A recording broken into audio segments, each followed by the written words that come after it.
but we have some overhead clouds hanging around. It's a bit cool to start with this morning. It was a high humidity when we got to the ground, but since then, like an hour ago, it started to get a bit windy and the clouds started to drift much faster than they were about an hour ago. So we should have a very, I wouldn't say a cat and mouse day today on day number two. We're hoping not to have that. We should have mostly cricket today on day number two in downtown St. George's in beautiful Grenada. Well, let's run through what happened to you. What happened yesterday for you? The Guyana Harp Eagles were asked to bowl first after Athenaeus won the toss. As you can see, the players making their way onto the middle. Milius and Robinson opened again for the Volcanoes. Milius did not capitalize on good form. He went for two very early. Robinson 5, Kavim Hodge 14, Sonny Lambris 47, Athenaeus, who got his maiden 100, 141, Justin Greaves 21, Devin Walker, the wicketkeeper, 4, and Kenneth Demba, no score. The batters dismissed. So Veerasammy Permaul, who picked up two late wickets on day number one, will pick up the attack to complete the seventh and ninth over of the innings. And after this, there'll be the 80th, and I'm sure the Guyana Harp Eagles will be looking at that new ball that will be available to them. Umpire Jonathan Blades is very pleased that all is well on the field, confirming with his official scorer, and we are ready for ball number one with Preston McSween receiving from Veerasammy Permaul. And starts down the leg side and ends the over that started since last night. So 1 over to go before the second new ball is due. Not sure if the Guyana Harp Eagles will be able to take, will want to take that so early, but we'll see. Remember, we had runs for Beaton working up some pace yesterday, picking up two wickets. Niall Smith did not look himself, picked up the early wicket, and the rookie cannot be too hard on him at all. Shamar Joseph picking up the other wicket in terms of paces. 2 wickets apiece for Permaul and the other spinner in Kevin Sinclair. John Ramsing here alongside me this morning. It's another Guyanese, and we're actually giving you some of the Grenada and some of the Windward Islands hospitality. Brandon Corlett, good morning, Brandon. Good morning to you, John, and to all the listeners around the world. And this morning, prompt start, 9:36, trying to make up for some time lost on day number one, and it should be another action-packed day here at the National Stadium in Grenada. Yeah, definitely. We saw the outfield, very quick, so the batsmen actually get value for their runs. So we should expect more runs today. Kevin Sinclair will bowl 80th over of the Volcanoes' first innings. You had an opportunity to look at that innings yesterday of 141, a maiden first-class century for the captain of the Windward Islands Volcanoes. It's just his second assignment as captain, mind you. I'll get your thoughts after this Kevin Sinclair delivery. Sinclair bowls to John, and he continues from where he left off yesterday, being very positive. Yeah, your thoughts on that 100 yesterday? Yeah, having scored 41 and then followed by a 51 in the second innings, it was fitting to, Athenaeus convert those starts into his maiden first-class century. Very classy innings. The first run of the day is off the bat of Ryan John. He gets a single down towards short backward square and hands a strike over to Preston McSween. And when the Volcanoes, should the Volcanoes get to 300 runs, some batting bonus points will be available to them, so they must be very much mindful of that. Likewise, the Guyana Harp Eagles want to pick up the remaining wickets. They get bowling points, and both teams will want as many points as possible from this encounter, knowing that some overhead conditions may be a big factor in this game as well. Yeah, definitely. We know Guyana Harp Eagles came into this match with 20 points, leading the point standing. So points are very important, and we know there is a break after this round. I'm sure you had a look at the pitch this morning. Your thoughts, because it is the center of attention today, literally. Yeah, definitely. I think it's a good pitch, good batting pitch, I would say. This one is tugged away with lots of bottom hand, lots of muscles from McSween. I'm sure he wanted to get more connection, but he managed to get off the mark with a single down to long on. He opens his account. Signaling some intent there early, Preston McSween. Yeah, we'll give you an update on what's happening in the other venues at Stumps on day number one as well, because today is day number two across the region. There is Sinclair again. And Ryan John seems very compact in defense. And he ends the second over, ends the first full over of the day. And that's the end of 80 overs in the Volcanoes innings. 294 for the loss of 8, and they're pressing on. So at Coolidge, Jamaica Scorpions against Barbados Pride, the defending champions. Jamaica in their first innings bowled out for 140 at stumps on day number 1. The Barbados Pride in reply 89 for a loss of 2. Over the saw Vivian Richards cricket ground at North Sound. The Leeward Islands Hurricanes, the home side against the Trinidad and Tobago Red Force. The Red Force opting to bat first at stumps, finished on 151 for a loss of 3, with captain Darren Bravo unbeaten on 74, and with him Karaya on 32. And earlier we saw Jason Mohammed getting 34. So the cream of the batting for the Red Force really standing up. Keegan Simmons in for Vikash Mohan, who got injured in the first round. Did not last too long. I think he got just about 5. So Pamal starts a new over from the Darbo end, which is the northern end here at the Grenada National Stadium, in cool conditions this morning. Not the blistering sunshine that we're accustomed to in the Caribbean. Some weather maybe around the Caribbean just for a little bit. Looking to get his 3rd wicket of the match. There's a big appeal. Jonathan Blades says not out. There's Preston McSween playing across the line to a full ball, almost losing his wicket. Yeah, definitely. I think last season Preston McSween would have stuck around against the Guyana Harpy Eagles in that frustrating partnership. But he looks a different player today. He's just looking to go big.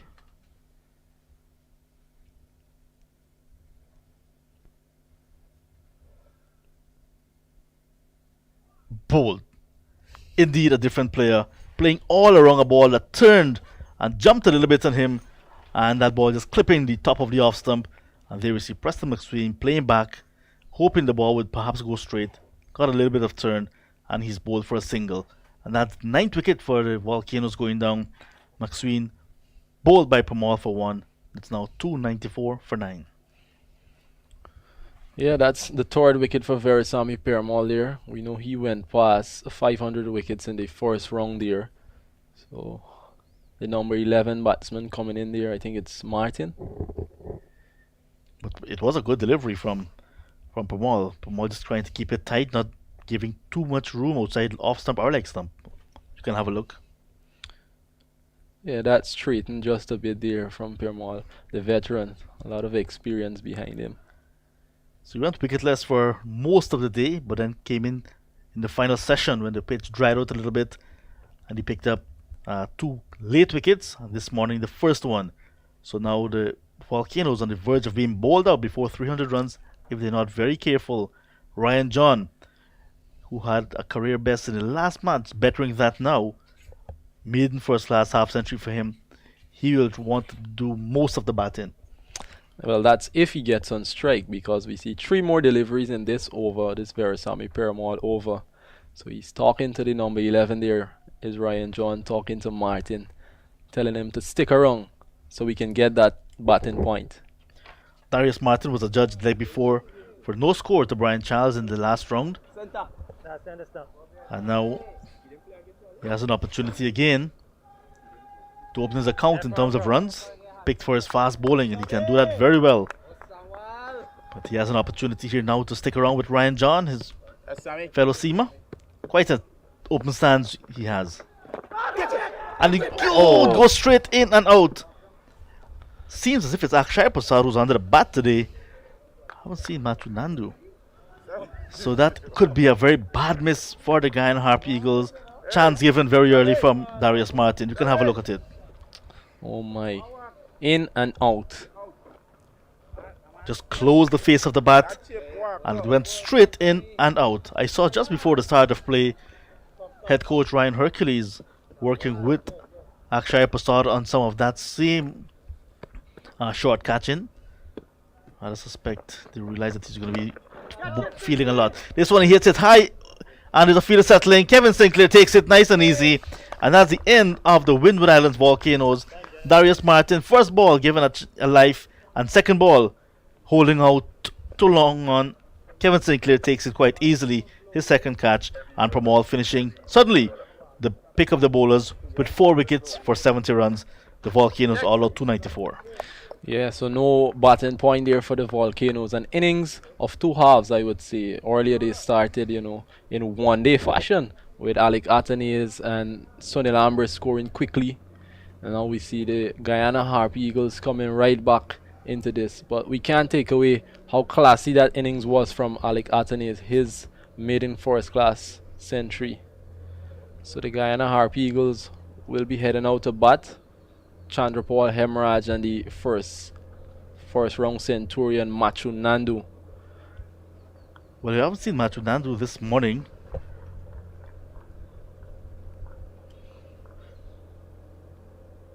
There was a not sure why Akshay Prasad is on the field. Who's So Machu Nandu, I think he was feeling a deep mid wicket this morning. I think I didn't see Chandrapal Hemraj out there. Yeah.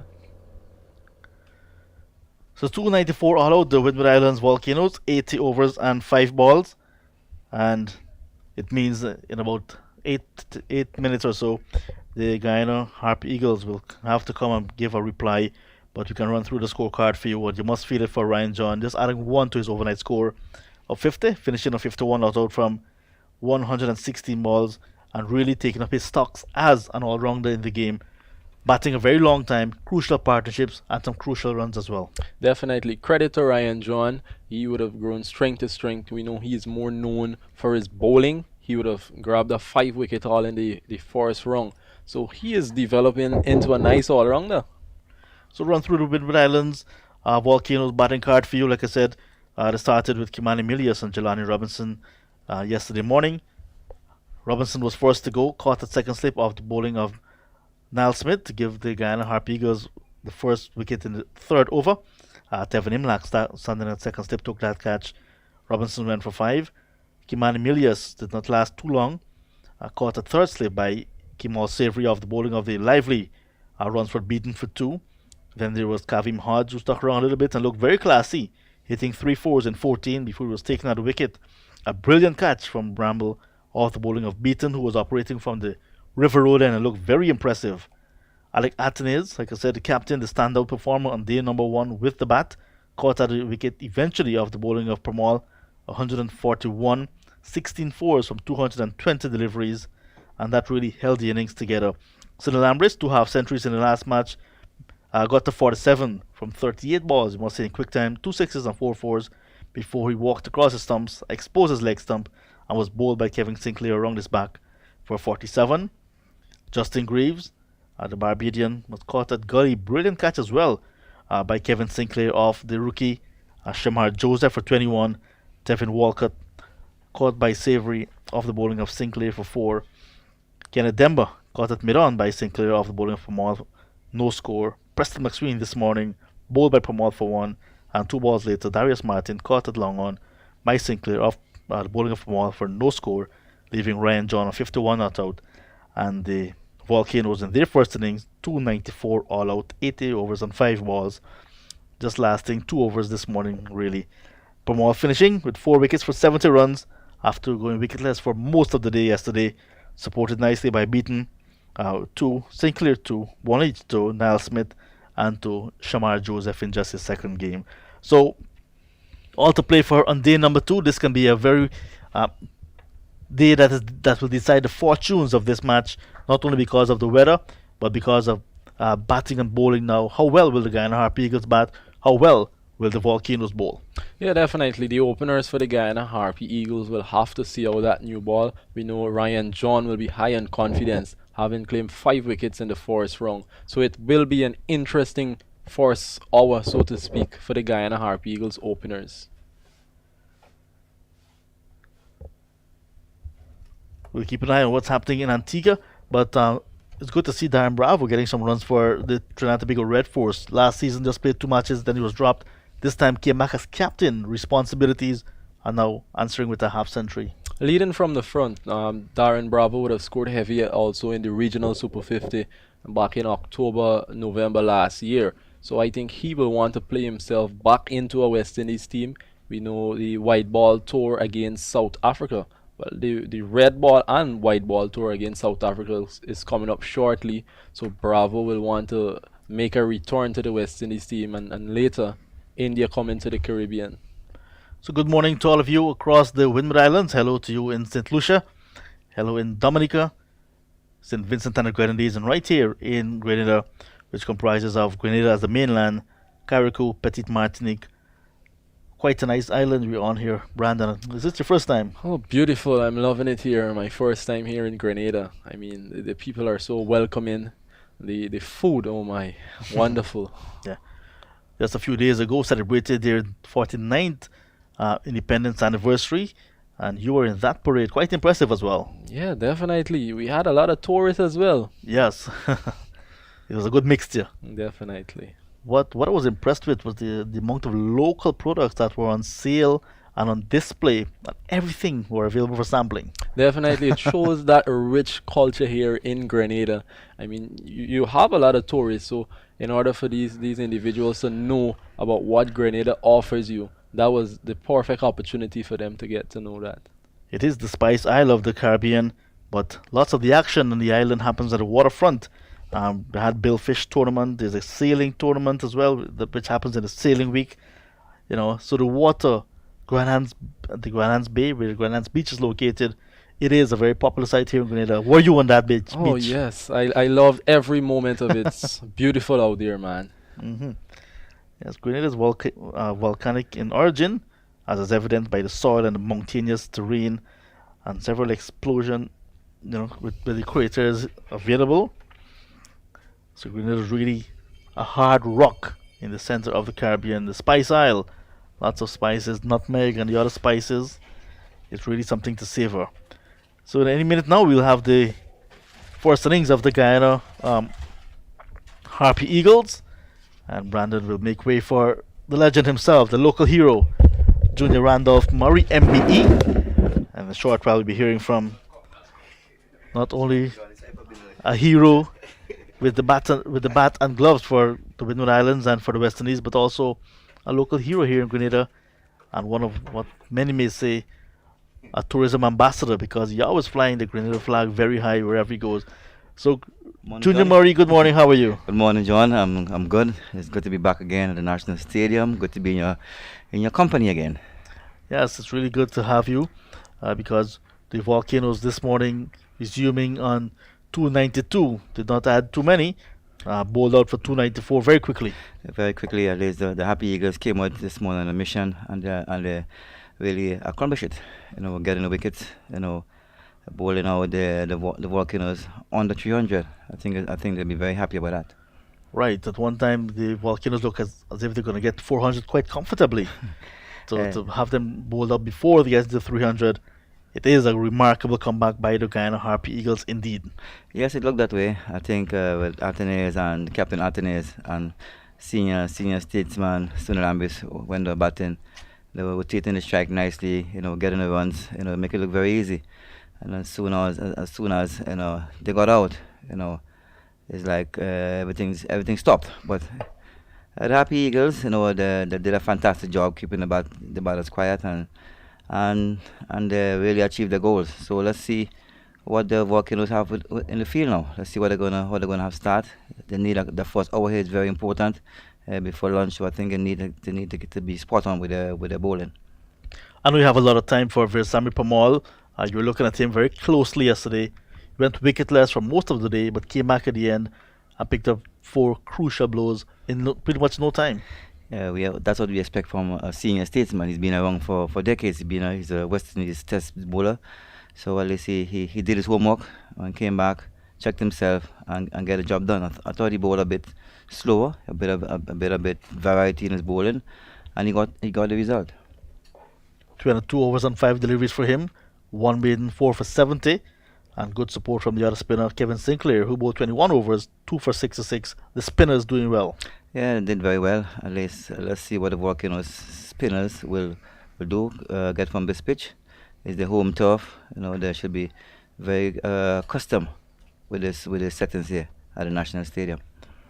So, third umpire Nigel Duguid is leaving the field because the standing umpires in this match, Jonathan Blades and Gregory Brathwaite, are in the middle. The players are in the middle as well, and that roller that is in the middle will eventually leave to allow the first ball to be bowled in the Guyana Harpy Eagles. First innings It is the second innings of the match, second innings of well, you can say the second innings of the day as well because we just had the first innings completed. So today, a full day of cricket we will have because the weather looks to be much better today. Yeah, it's looking a bit overcast, but I think we're gonna have a lovely day for cricket. You know, wherever you are, coming to the national stadium, come support the both franchises, the both teams. I think it should be a good encounter. I'm really looking forward to the Volcanoes being in the field, and let's see they have a good start because they need to have a good start. They can't afford for uh, the Happy Eagles batsmen to get a quick start. If you need a quick start, no other batter you can say will give you that, but Chanapal Hemraj, who's going to face the first delivery. Three steps on a gully, as you can see, going down already. Ambris was at that mid-on position, making some adjustments. Preston McSween with the ball in hand, the senior bowler in this Volcanoes lineup, no doubt looking for an early breakthrough.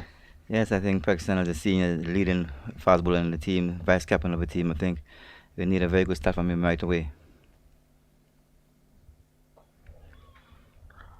Off the mark immediately, slightly in the air, but in the gap.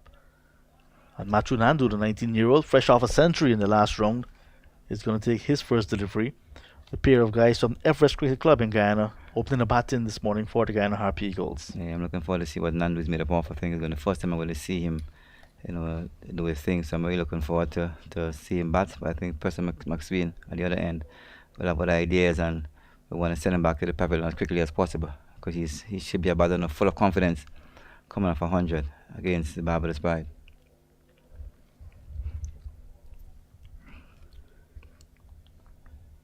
McSween be looking to add to his tally of wickets because the last game was kept very quiet for someone with his standard. So he'll be looking to not only keep things quiet but also pick up wickets. Yeah, I think a good start here by Preston McSween is very important to the Volcanoes.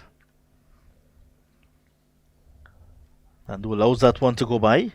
So McSween just one wicket in the first innings when the Red Force batted last week.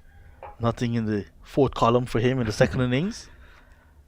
Yeah, I think he'll be looking forward to put something in that column and put a lot of wickets in that last column because I think he needs it. He's been around for a while, and he'll be pressing for a claim to the test team. So I think it's a really a good time now for Preston to show what he can do.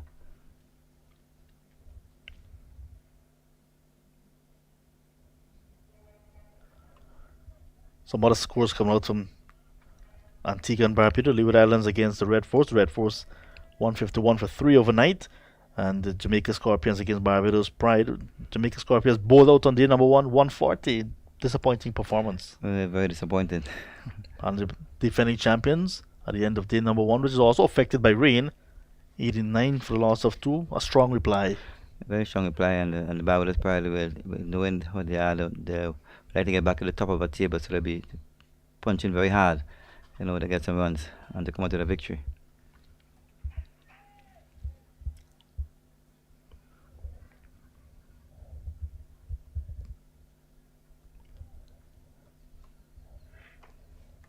It's cricket all round.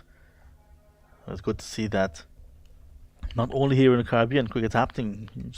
Last night was the first, overnight, the first day of that test match, India and Australia. Well, how it's going? I like to know how it's going. It should be very interesting. Australia bowled out on the number 1 for 177. India replying 77 for 1 at stumps. Very interesting. That should be a very interesting series. I think the Indians, we all know the white ball, how to play the white ball very well. I think they're a good test side also. A lot of good batting, Pujara and the others. And they'll be looking forward to see if they can defeat Australia. They played 3 spinners. And then Nathan Lyon and debutant off spinner for Australia bowled a lot as well. End of McSween's first over. The Guyana Harpy Eagles replying to 294 all out made by the Volcanoes in their first innings. They won without loss. Hemraj is off the mark on 1. Nandu faced 5 deliveries, yet to get off the mark. Nice start there by Preston McSween. Seemed to be getting to his work. Look at the first of all, look at the loosener just a bit wide outside the off stump. I like to see get a bit closer, make the batsman play a bit, because we know Preston can move the ball both in and out. So hitting his areas is very, very important. As soon as possible he does that, I think you can see some damage done by Preston McSween. Not taking any away from the Happy Eagles batsmen. I think they're very watchful, and it's a lovely batting track, and they would like to get some runs on this wicket. So Darius Martin will share the new ball with McSween. He's going to be coming from the River Road end, the southern end of the ground. Did not last very long when he batted. Just 2 deliveries, a chance off the first ball, second ball. Was caught at long on. Here he is with the ball. This one is played nicely off the back foot. Chandrapal Hemraj. Look at timing and placement. And it will run very close to the boundary. Will not get there. Milias is very quick for a young man. And the outfield with a little bit of rain. A little bit heavy. And Hemraj collects 2 runs.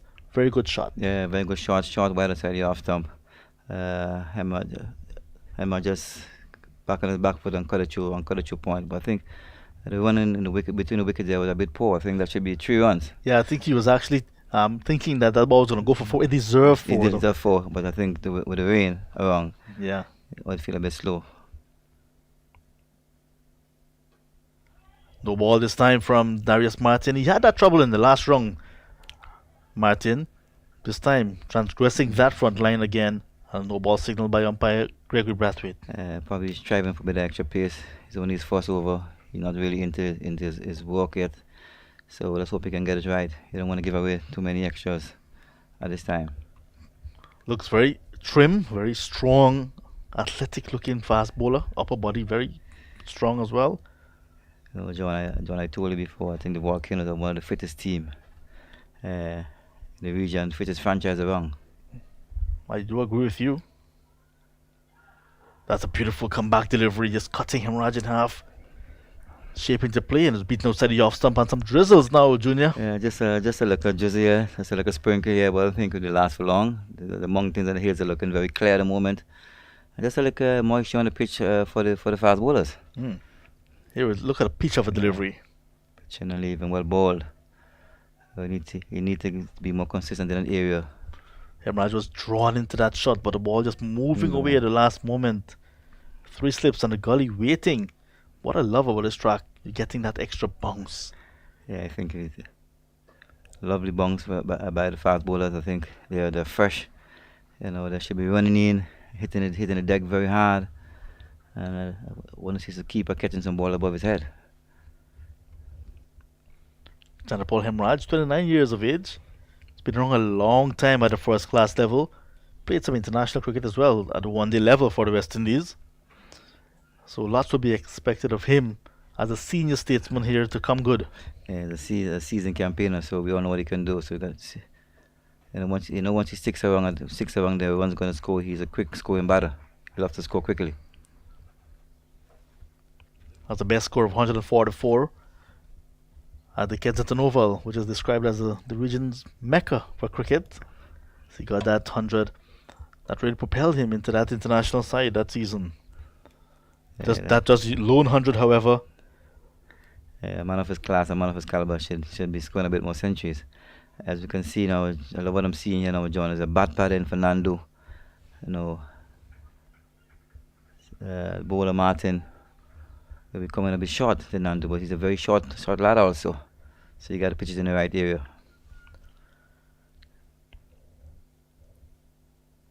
So Nandu, number 78 on his back, the new number 78 for Guyana, the Guyana Harpy Eagles. Played at on the 19 level for the West Indies. No ball, first up from Darius Martin to the young man. And Nandu just ducks out of it. Yeah, he looks very organized. Nice short ball to him. The trap is set, but he's so organized and so focused on what he's doing. Just lets it go by into the glove of the keeper. And if you look where the keeper is catching it just by his ankle. So he tells us something, just a tennis ball bounce up there at the moment. So Martin can be a bit intimidating to Machu Nandu when you look at the stature of the two guys facing up to each other. He's like David versus Goliath. But Nandu will allow the bat to do the talking or to do the fighting. I think he's gonna fight. He looks like he's hungry for some runs. He looks, very organized. He looks. That's that's probably another version, another Shannon Paul. In fact, he says he idolizes Shivnara and Chandapal. Yeah, that's a good man to idolize. Man that loves the bat.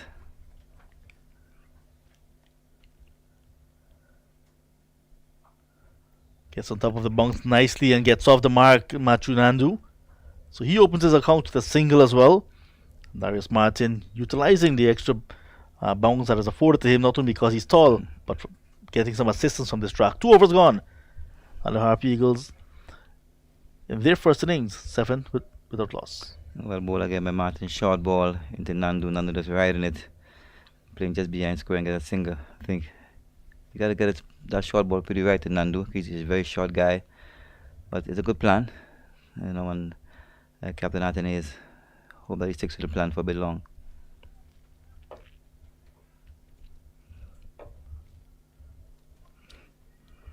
McSween will continue.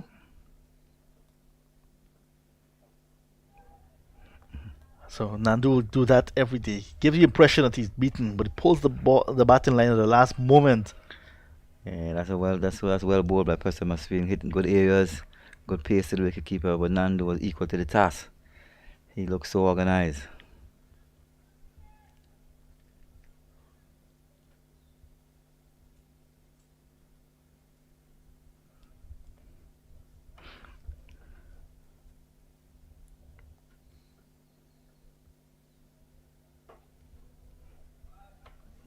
Watches the ball very close to the bat. That's his style. I was looking at the scorecard for last season when these two teams played at the Queen's Park Oval in Trinidad and Tobago.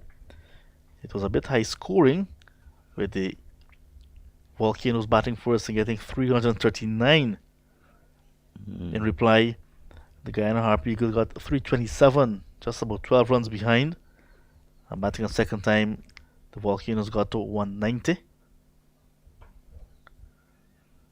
And that gave the Guyana Harp Eagles a target of 203 runs to win, and they got there with just Samuel Pamal and Niall Smith at the crease, the last pair, winning by the slimmest of margins, 1 wicket. So they're used to playing a good game, so let's see what happens here. I think the Volcanoes will have what idea is they want to come out on top, but the Happy Eagles also have the idea, and they're going to fight on us for as long as possible. Runs for Nandu. Still a little bit of drizzle here with us, but the sunshine is with us as well, so the sun having its way. Yeah, just a bit of drizzle, but the mountain up there is clear, so it should be a passing cloud. So what mountain is in that distance to the east? This mountain, if it is overlooking going to Granny Tang area. You know the Guyana areas? I am very familiar. Okay, then. So it's I've going been there for a there. few days, so Okay, yes. That's nice. You're enjoying Grenada, Johnny? Lovely island it is. Land of all the spices and lovely people.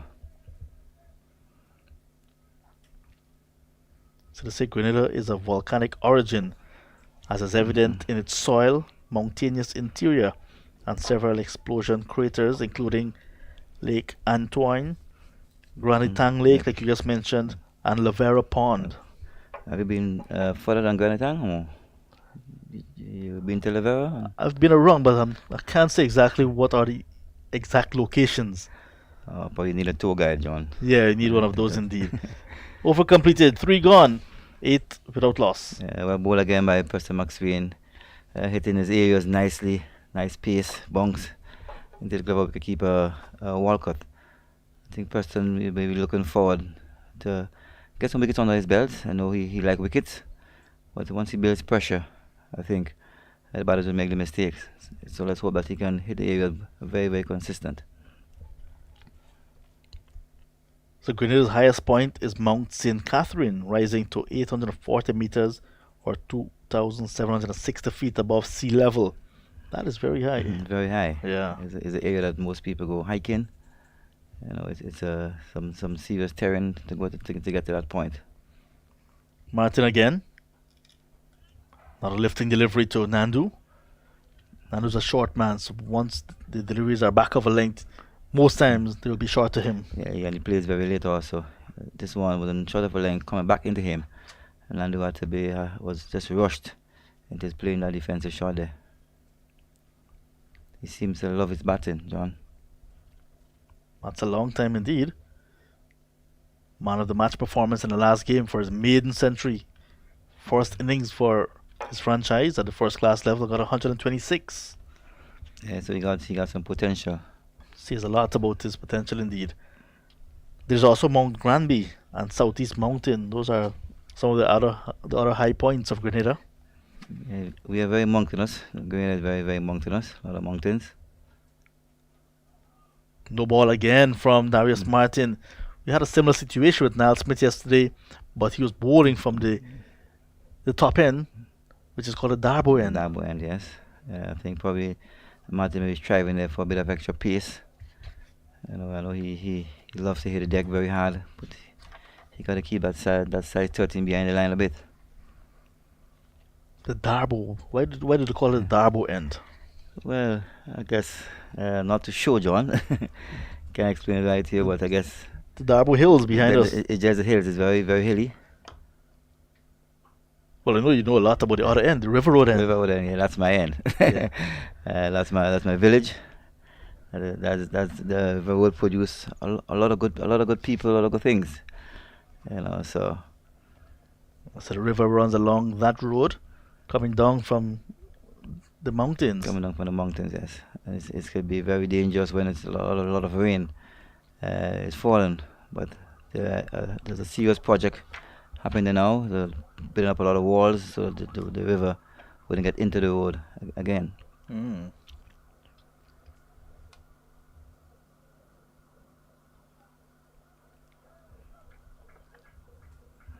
It's a well ball again by Martin. Hitting that in between length. Showing look. Nice pace, nice bounce. Just need to be a little more consistent there in that area. So last year, the Volcanoes finished at the bottom of the table. One drawn game. Everything else ended in defeat for the Volcanoes. The Guyana Harp Eagles finished third. So both teams will be looking to improve on their rankings of last season. I guess it's all about improvement. I think the Volcanoes had a good start in the first round, and we're looking forward to continue that. Short ball again. Nandu ducks out of it. And he put away that hook shot. He maybe saying it's a bit too early for it. Just want to see off that sheen from the new ball. The silver shine, I think, is going to be very easy after that. I think the pitch is going to flat out after probably the first hour of the day. If you look at Martin, he looks like a sprinter. His body looks lean. Lean and mean, but I think he's an officer. I think he's part of the St. Vincent police force. Oh, Peyton, that's a beautiful delivery, a pitch of a delivery, drawing Nandu into the shot, and he was genuinely beaten with that ball that moved away from him. That's a lovely delivery by Martin. Hitting his area was nice. You can see that ball pitching and leaving the left-hander. The ball again. Martin Nandu just fishing aside the off stump, as we say, into the gloves of keeper Walcott. The officer almost arrested him. Almost arrested him. Getting to the point that Martin looks very mean and lean, like Kiwani James, the local 400-meter sprinter. He's also a very fit and lean guy. Simon was over the line of leg stump. Nandu ducks under it, and that's the end of the over. 9 without loss, replying to 294 all out made by the Volcanoes in their first innings. Got over there by Martin, keeping batter Nandu in check with a few short balls. Nandu equal to the task and let it ducking under it and let it go into the wicket keeper. There's another officer on the field there, Kenneth Dember. He's also a past officer in Vincent Guyana's police force. Yeah, so they're keeping it tight, making sure that everything is done properly in the right way, you know. So the Guyana Harp Eagles will be asked to keep the peace. Keep the peace. One of the disappointing factors, however, of the matches we've had here, last round and now this one, we haven't had spectators coming out. Yeah, I think probably the timing. It's the middle of the week. Everybody's at work. But it's uh, it's it's happening. And I hope that on Saturday, the last day of the game, let's hope that the game goes on to Saturday. We can see some more people and the Royal Louis Junior Morris stand or somewhere enjoying the game. I think it's a lovely game. The game is set up nicely, and it should be good. Vice President of Cricket West Indies, Dr. Kishore Shallow, was actually in the stands that you mentioned yesterday, looking on. Yes, I think he loves his cricket. Yes, as always, work. He loves Grenada, and also he's always here. So let's hope that his presence can lift the volcanoes and they can come out here with a victory. Leg by signal by umpire Jonathan Blades, the 48-year-old from Barbados, standing his 31st first-class match. The umpires are having a good game so far. In the first round, the second round so far, they're doing a fantastic job. They're spot on, even under pressure. They're still, it looks good.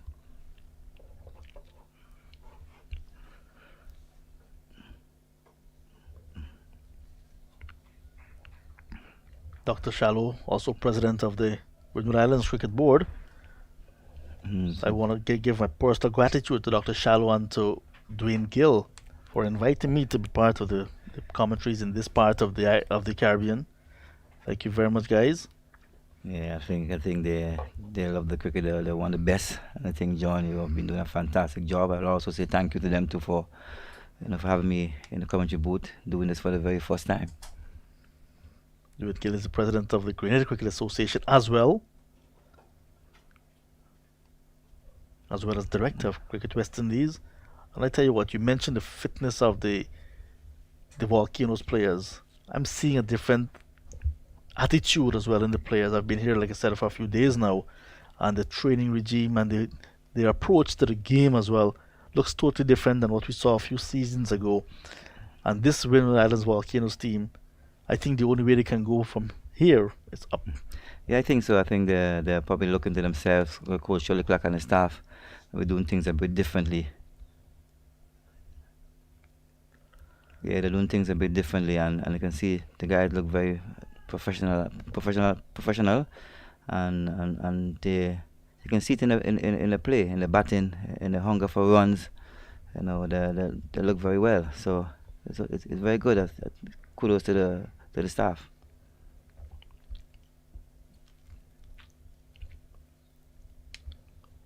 I think the administrators as well, the managers, like I said, we mentioned Dr. Shallow, Dwayne Gill, Miles Bascom, the technical director.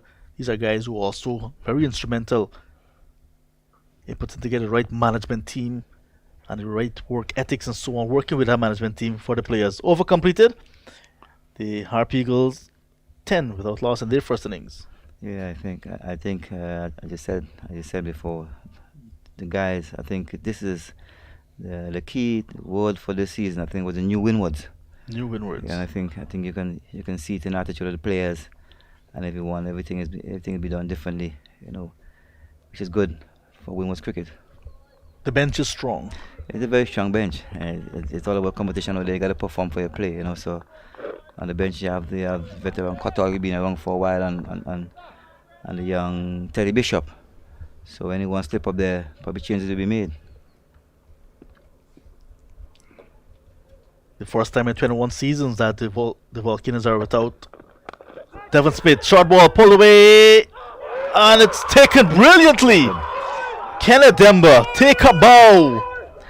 Wicket number 1 going down for the Guyana Harpy Eagles, but it is a stupendous catch from Kenneth Demba, the type of catch you'd want to put in a bottle and keep forever. That catch, I just said catches win matches. I think short ball by Martin. I was going to see Kenneth Demba jumping one-handed and plucking it out of the air. I think, as you said, this is a new Windwards. I love, and that's a fantastic effort here by the players, by Kenneth Demba. You can see all the players rushing to him, congratulating him for a well done job. Great catch. I think the trap worked. Yeah, the trap was set, and they was trying to pull Hemraj hooking. There was a deep backward square and a post and fine leg, and it went straight to Kennedy. He actually overran it, and that's why he had to stick out his hand, and it stuck. And what a disappointing way for the batsman. He was thinking he had a boundary because he had good connection. Very good connection there, very good connection. But Demba had different ideas, and I just said he was running in a bit. Pulled. There you see it. And then jumped. Wow, plucked it out of the air. Super catch. Super Took catch. it one-handed, and he came down, rolled over to ensure that he had it comfortable. And in the end, catch of the tournament I've seen so far. I've seen both matches. That is the best I've seen. Best I've seen. So anything better? Can't get anything better than that. breakthrough coming in over number 6. Darius Martin. Not a short ball. A heavy dose of short ball so far from Martin. And he gets the breakthrough. And like I said, the established opener, Chandrapal Hemraj. Not a disappointing score for him. He goes for 4. It's 1 for 10 in over number 6. And then Devon Imlak, who was dismissed on a pair in the last game, will now take guard. I think well ball again by Martin, hitting the deck very hard. I think Imlak is just in on a pair, so I think the volcanoes will be aware of that. I would like to see a bat paddy and put him on a bit of pressure, because Martin, his tail is up now at the moment, and he'll be looking for his second wicket.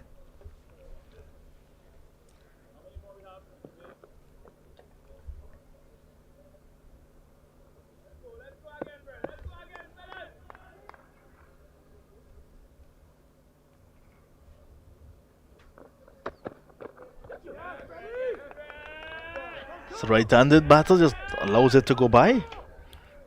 Well ball again by Martin, hitting the deck very hard.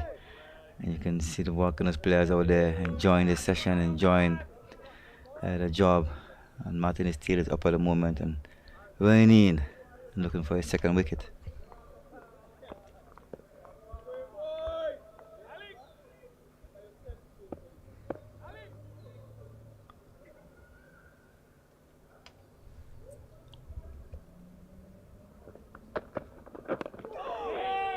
No doubt the nervous energy will be there with Imlak.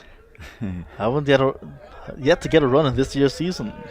Yeah, he's on a bit of pressure there. He's looking for his first run of his season.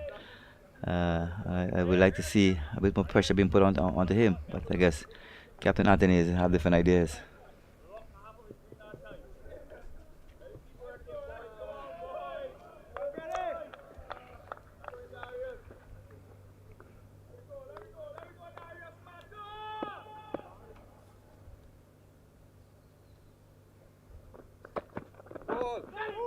No ball for Martin again, but Imlak gets on top of it and comes off the mark. Martin is there struggling a bit with his run up, striving for a bit of extra pace. Another short ball to Imlak, just riding it down to final leg. I think Imlak will be a relieved man at this moment, getting his first run of the season. So his nerves should be a bit settled now at the moment.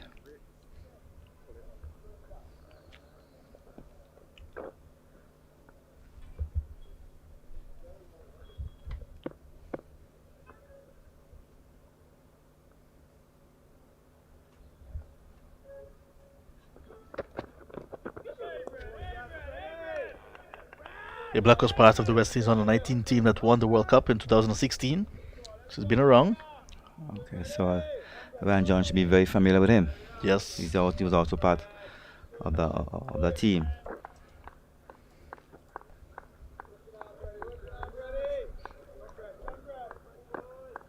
Lives in Georgetown, plays for the Demerara Cricket Club, the home of the legends, they say. Roger Harper, Clive Lloyd, Lance Gibbs, Travis Dowling, Christopher Barnwell. It's very unique. Yeah, it's a good club. He's in good company. In fact, his youth coach is now the assistant coach of the Guyana Harp Eagles team, Garvin Ned. Garvin Ned. Okay, so he looked to be very organized. Judging the short ball very nicely, ducking under it. Getting his first run of his season, so he should be a bit more relaxed now. Let's see what he can do. Had a very good season with the bat last year. He's also a wicketkeeper. Had a very good season with the bat last year.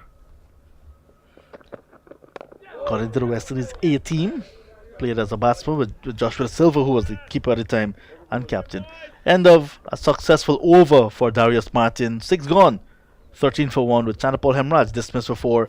Nandu was still there and he was just joined by Tevin Imlak. Well bowled again by Darius Martin, hitting the deck very hard as he loves to do, and getting a result with a short ball. So I think he's making the skipper a job of it very easy, keeping the pressure on the Happy Eagles. As you can see, the Happy Eagles batters there are fighting, and they're not going to give it away very easily. Nandu and Imlak at the moment.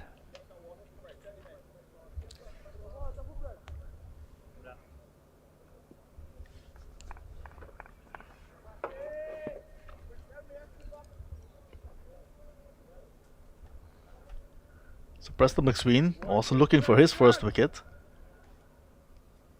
The drizzle has disappeared. Yeah, it was a bit of drizzle a while ago, but it's gone. The bunkers are clear, so we should have a full day today. McSween spot on. I was speaking to the ground staff this morning and I asked them about the weather. They said we should have a full day's play.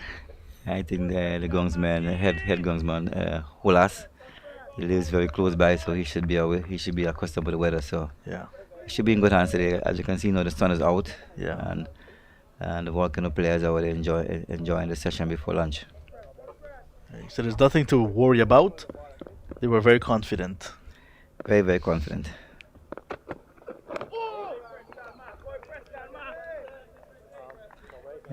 Preston is looking very good, hitting the areas nicely. And you can see Nandu is very equal to the task.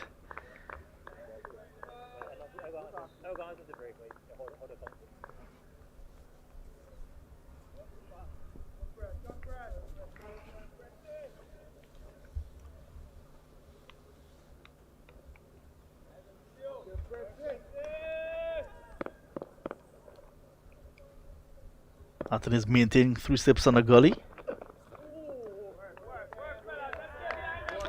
Well, ball again by Preston McSween. You can see Captain Anthony is keeping the pressure on the batters. And the Volcano players over there enjoying it. You can hear them chirping each other. And they're really having fun with this session before lunch. Just need to see a bit more wickets.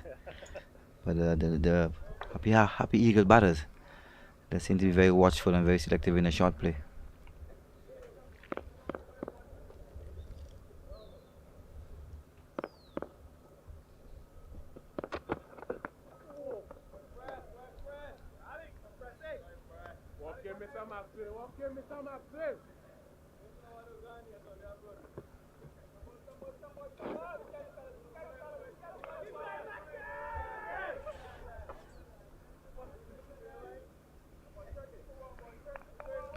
And the Volcano guys are really enjoying themselves with trying to get another wicket or 2.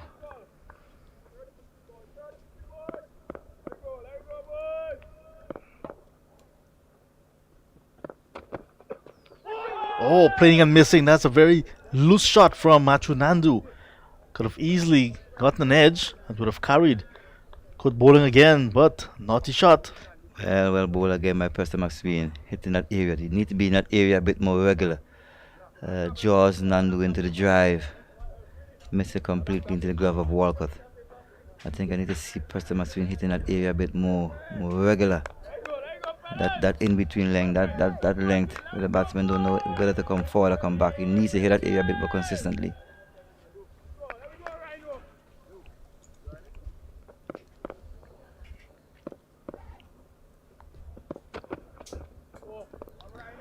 That was very wide this time.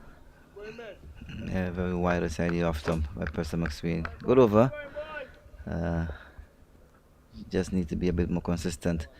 I can see batter Nandu with equal to the task. So end of the over. 13 for the loss of 1. Nandu survives. He's on 2. Imlak just gotten there on 2 as well. And Arjun Nandu, the father of Machu Nandu, he also played for Guyana at the first class level. So he's from a cricket family. Yeah, late 90s, late 80s, early 90s. Arjun Nandu from Berbice.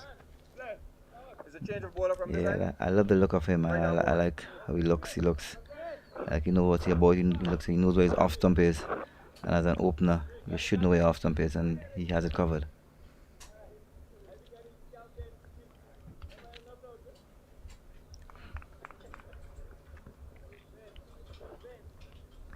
So Darius Martin gives way now to Justin Greaves. So Greaves coming to have his first ball from the River Road end. Martin removed from the attack. Struggled a little bit with no balls, but got the early wicket of Chanapal Hemraj. Yeah, I think the skipper Athens may have Martin bowl him some very short spells so he can give it a quick boss. Oh, beautiful delivery to start with from Justin Greaves. There he was, Imlak, committed to playing that shot, followed the ball, almost got the edge. Well, bowl again by Justin, his first ball in this spell, and he's spot on, hitting that area, lovely out swing into wicketkeeper Walcott. Gotta be very careful because the bowlers are on a high, and I'm sure with that little bit of sprinkle we had on that pitch, Yeah, the bowler's tails are up at the moment. it's getting a little bit juicier, a little bit spicy. I can see this one going a bit too wide aside the off stump. He needs to stick closer to the batter, making the batter play. Keep that pressure on. They need to get some quick wickets here.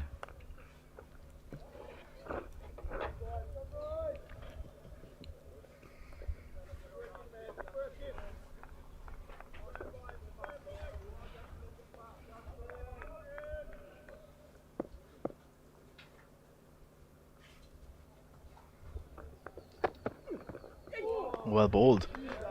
Good controlled stuff so far from Justin Greaves. Justin Grace has been around for a while. He's a seasoned campaigner, so we expect nothing but the best from him. He hitting his areas nicely. He's a very organized cricketer, as you can see, and he loves what he does.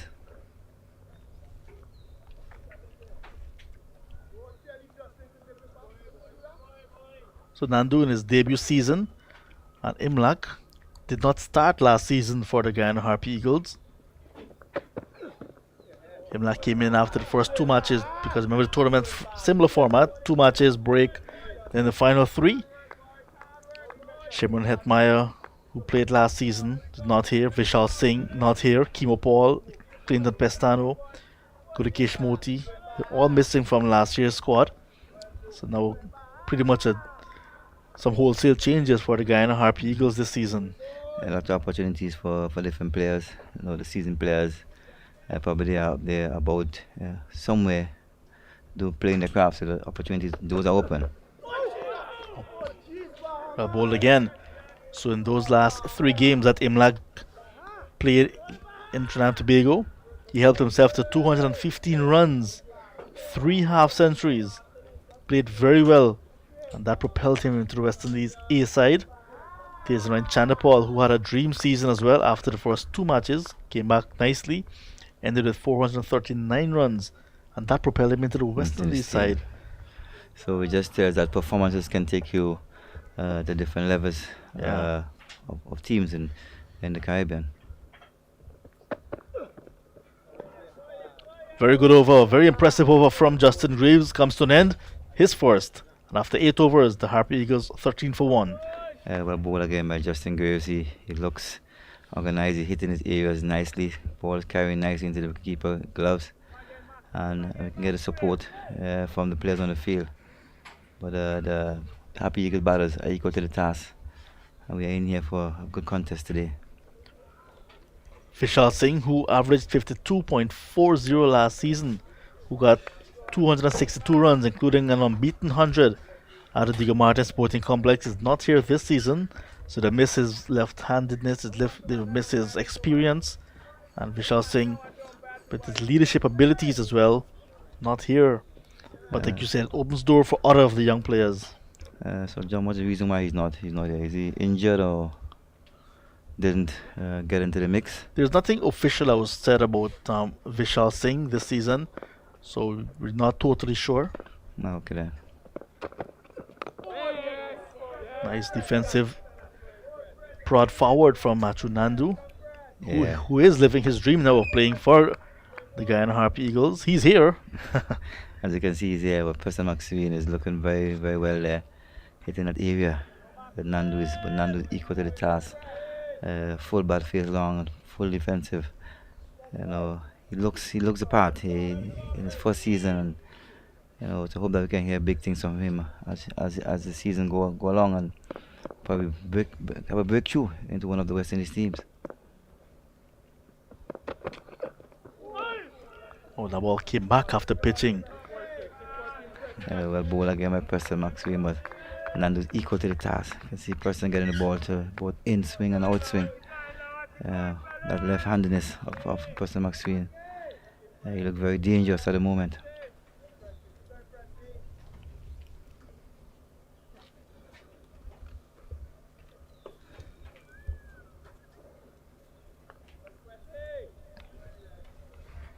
So Hemraj, who was the only batsman dismissed already,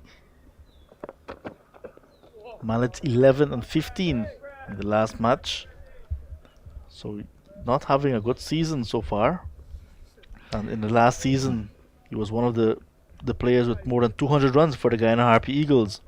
227 from 4 matches, including 3 half centuries. So that consistency is not there as yet. And like I'm saying, he just have 100 under his belt and playing at this level since 2012. So we expect better from him. And this season he probably is making the selector's job a bit easy with not performing.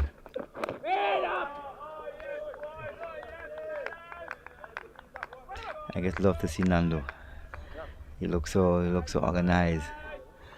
He looks as he love batting, and he seems to be like he'll be ready for the day if we give him a chance. But I think Preston McSween should have other ideas, and I know he has other ideas. We'd love to see his back into that dressing room, having a cool shower.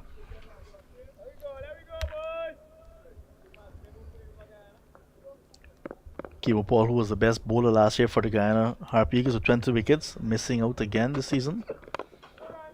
He's playing franchise cricket. Yeah, I think most of the guys out there loving the T20s, franchise cricket. I think a lot of the guys have the interest in that, but I think this is what cricket is all about. 4-5 days, first class cricket, test cricket. This is the real deal. And once you perform here, I think this is what we need to see our best players playing. But I think things are different now, and the guys are looking after themselves. Moti, after a good season as well, got into the test side. Got 4 wickets in the last innings against Zimbabwe. Over completed. A maiden over sent down by Preston McSween from the Darbo end. 13 for a loss of 1. Another good over there by Preston McSween, looking for his first wicket in this innings here. Keeping the batters in check. But the batters, Nando, is very watchful. He seems to be very, very tight. He's not going to make Preston McSween's job very easy. He's going to bat there as long as possible.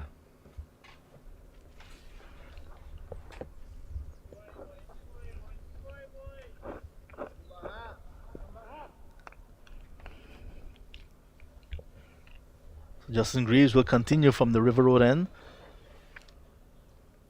Some clouds just heading in the way of the sunshine. Still a very bright morning.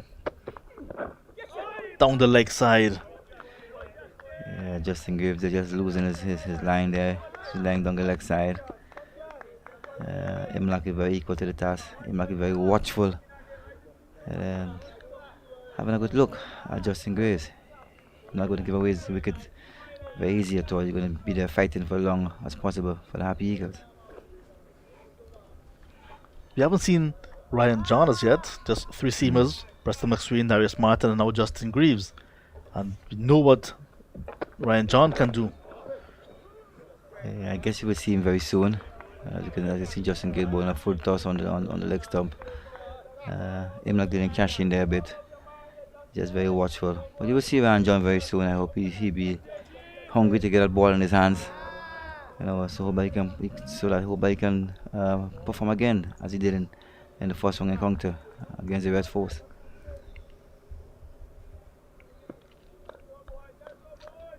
So So one of the slips disappearing. Two slips on a gully now. Goes towards backward point. Demba in the way with that super catch to get the only wicket to go down so far.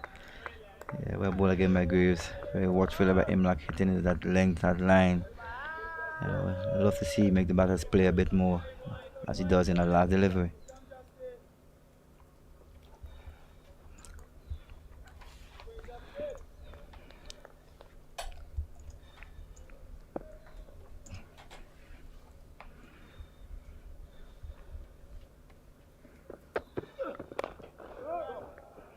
Nice confident drive from Tevin Imlak.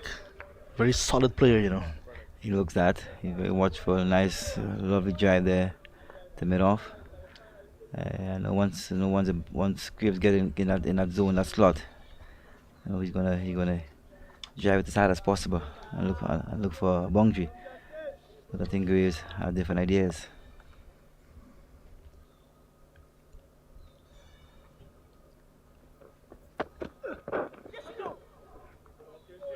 Slated to come next is captain Leon Johnson, who has his career best score right here at the Grenada National Stadium. A magnificent 189 unbeaten. He'll be hungry to get out there. He's been a long season campaigner, as we say. And the memories he'll have memories of that innings. So he'll want to go there and demonstrate what he can do again. It's a lovely batting track, a lovely day at the National Stadium. The sun is out. So why not?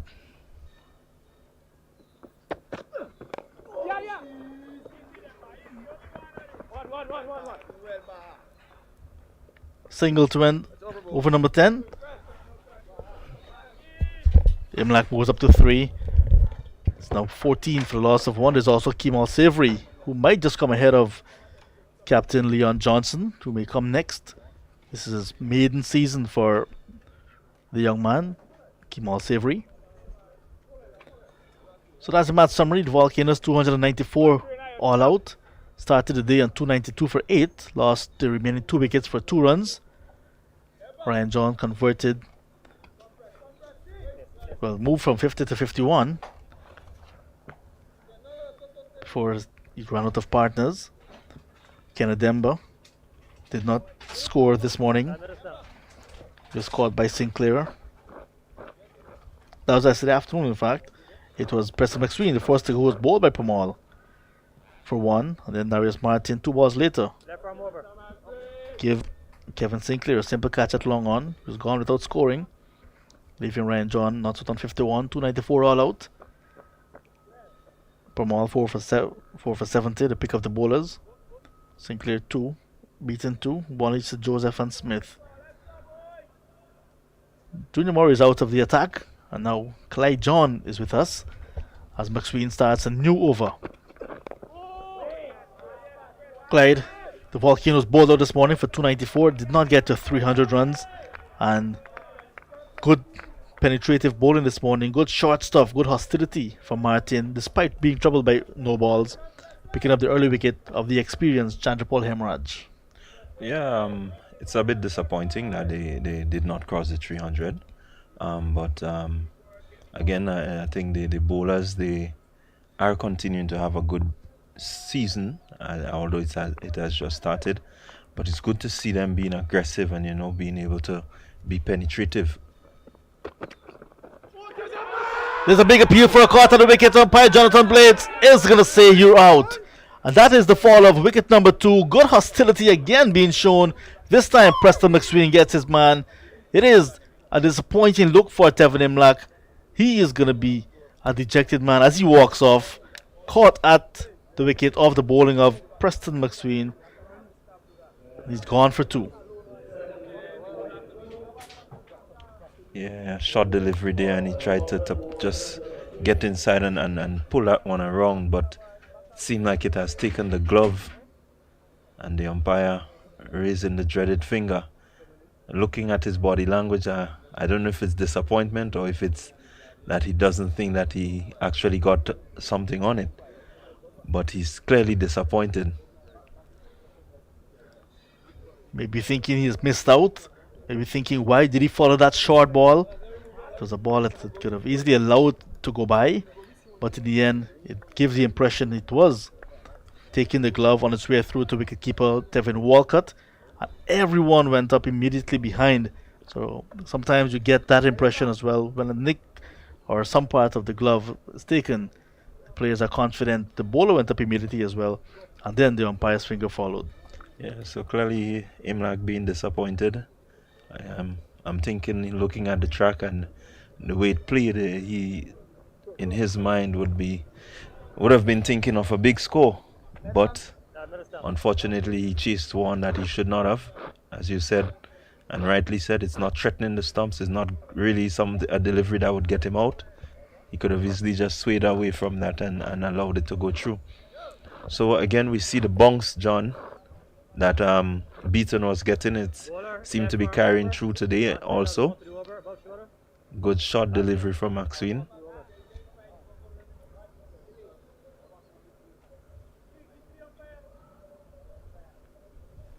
New batsman is Kemal Savory. He's also left-handed. So the number of left-handers in the Guyana Harpy Eagle side. I'm sure Canademba will be waiting for his chance to bowl his off breaks to these left-handers. But for the moment, the seamers are in total control. Harpy Eagle stuttering, 14 for the loss of 2. Rock back very early. This is over number 11. Yeah, good going there by the Windward Volcanoes. They are so far on top of the game. It's good to see, but I am, from my vantage point here, I'm very much aware of young Nandu, who, when I look at his temperament, two runs from 35 ball tells you that he's not going to give up his wicket very easily. So, they have to be wary. He's coming off a century in the previous game, so definitely he's not looking to go anywhere in a hurry. All he would need is some partners to remain with him. Well, Kemal Savory, he has a good partner there. He's playing his second match just like Matthew Nandu. They both made their debut in the last match. Savory is 26 years old. Plays for the county of Essequibo in the county cricket in Guyana. Plays local cricket in Georgetown for the Police Sports Club. Very talented wicketkeeper batsman as well. He's been around the circuit. Played on the 19 for Guyana, regional level. Has been hitting hard at the selector's door for quite some time, and has finally been rewarded. He got 25 in his first knock, but did not get off the mark in the second innings last week against Barbados. Had an impressive list debut, a half century on debut in his first season. Tapered off, but came back with a bang as well in the second season. So quite an attacking batsman who also can play the longer version. Very quick between the wickets. Yeah, well, that's very good in terms of the bit of experience coming into this season. It's good to always have this sort of. So wicket maiden coming to an end. So wicket apiece now to McSwain and to Martin. The Harpy Eagles, after 11 overs in their first innings, 14 for the loss of 2, with Savory yet to get off the mark, and Matthew Nandu looking solid on 2. Yeah, it would take a really good effort. The Volcanoes, their tails are up. They're really, on top of this game so far, and definitely they would want to continue to press that advantage. As you've been saying, Savory, being able to be an attacking batsman and while being able to stay at the wicket for lengthy periods will come in handy to help to fight off the attack of the Volcanoes. So definitely it sets up to be an interesting next few hours. Greaves to continue. And there's Nandu fishing again outside his off stump. Playing and missing, and Justin Greaves won't mind at all. Yeah, good length. Good length there. I think all that delivery needed was probably a little movement back into the left-hander, and edge would have been found. But good areas. Nandu would want to be as circumspect as possible, in playing these deliveries.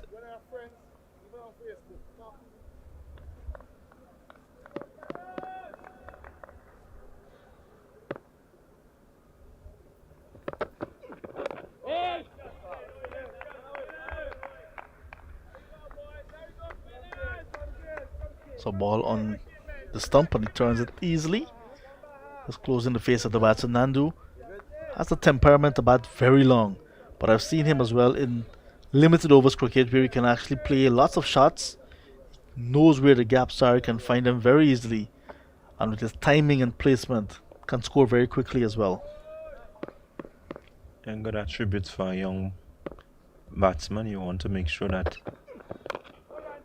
you can, always find the gaps. Finding the gaps is very important. I think something that we in the Caribbean have really we've gotten ourselves into this idea where it's about bashing and it's about hitting hard and slugging. But when you can, actually find the gap with precision and really, it says that you have a level of class about your play. And it's good to see when youngsters coming in, young as 19-year-old Nandu can find gaps and get off the strike and rotate strike is very important.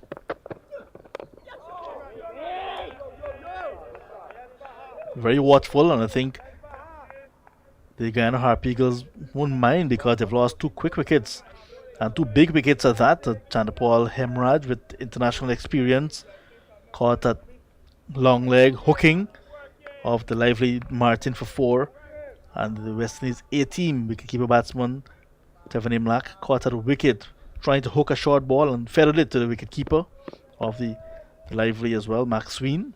He went for 3. Nandu's dogged. Is batting well. Is trying to get a measure of this track and what the bowlers are serving up. And Chujimori did make the point that he knows where his off stump is, so he's going to allow those balls to go away from him. He wouldn't be tempted to play. Savory, who's just gotten there, can also be very dogged. But the Pacers are on top of the game right now. It's a very hard wicket. Some live grass in some crucial areas rolled in. Hitting him high on the pad, and the umpire Gregory Bradford says you're out. He is a short man, and that ball trapped him in front. Very adjacent. Wicket number 3 going down. Justin Greaves gets his man. Matthew Nandu leg before bowled Greaves for 2, and now the Volcanoes very much in control. Harp Eagles 14 for 3. It's a bit of pressure out there. This is a big loss for the Happy Eagles. Nandu and his temperament, getting him out at this stage, it's going to be, even more pressure on Captain Leon Johnson as we look at the monitors again, looking at the replay of that delivery. I know most batsmen will feel disappointed, getting out, especially at this stage as we look again. Ball pitching and coming back. Very good delivery there by Graves. Just seemed to be hitting the top of the middle stump. Pitching middle and straightening. Very beautiful delivery. It's unfortunate that Nandu fell over, got caught there with the movement of that delivery. And adjudged LBW. He was playing on the back foot and jumping back as well. And I think Matthew Nandu will be disappointed because he think that the ball might have been heading over his stumps, but he is a short man and he was on the back foot trapped. And I think I do agree with you. That one was crashing into the stump. Yeah, it seems like it's crashing there. It's again, so we're just seeing it's pressure. It's a bit of pressure out there. The Happy Eagles will want to ensure that they get a partnership in that is going to, at least push them forward a bit. As right now they seem to be stuck. The Volcanoes are all over them. So the new batsman is Captain Leon Johnson. We'll need all of his experience here at the moment. He's going to be at the non-striker's end because it was the end of the over. So now do dismiss off the last ball of over number 12. After 2. McSween starts a new over. Chandapal Hemraj 4, Imlak 3, Nandu 2. 4, 3, 2. Seem to be counting down. Both of these batters are yet to get off the mark. Hope the next batter, from a Harp Eagle standpoint, does not out for a single. And then the next one will go for 0. Yeah, the Windwards Volcanoes will definitely want to continue that sort of trend. But I know that the Happy Eagles will have something to say about that.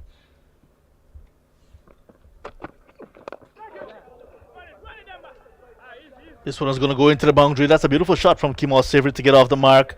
And for sure, he's not going to be part of that declining run. That's a beautiful shot to get off the mark. A ball that's just wide of the off stump, given the treatment. Yeah, good shot. Getting that foot across. It's a bit aerial, but deliberately so. Getting underneath and getting it over the ring of fielders down to the boundary. So a bit of pressure being released there. I'm Savory happy to see that one outside there, be able to reach it and get it over the infield. Picks up 4 runs.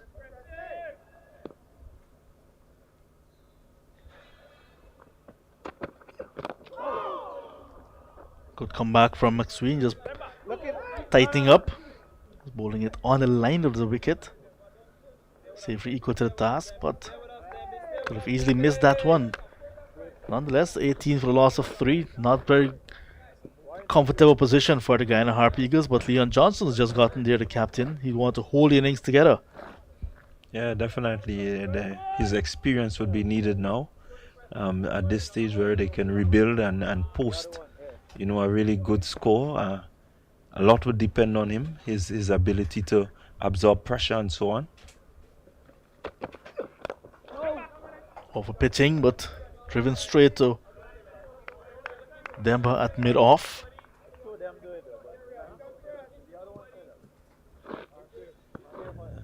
Johnson's experience and at this level, and we know that he has already had a big score here at the St. George's Stadium.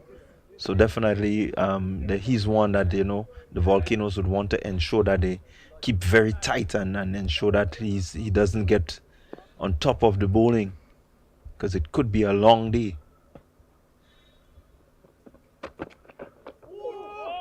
Oh, good delivery. Good inward movement after pitching. Exaggerated inward movement at that. And it's been past the wicketkeeper as well for 4 byes. Yeah, good delivery there by McSween, getting that ball to move. As it pitched, it came back, and a little bit of swing. A little bit of sloppiness there from the wicketkeeper. It's down a bit too early. Missing everything and going down to the boundary. Leon Johnson, by his standards, can say that he's a bit under pressure.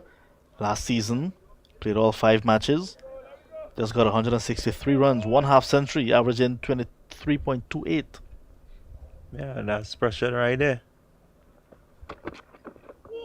So definitely he would want to remain out there, good batting track, and want to at least register a good score here to, at least get the name Leon Johnson and what it stands for back up, in terms of the Guyana Happy Eagles and their potential as winners of this competition for many seasons.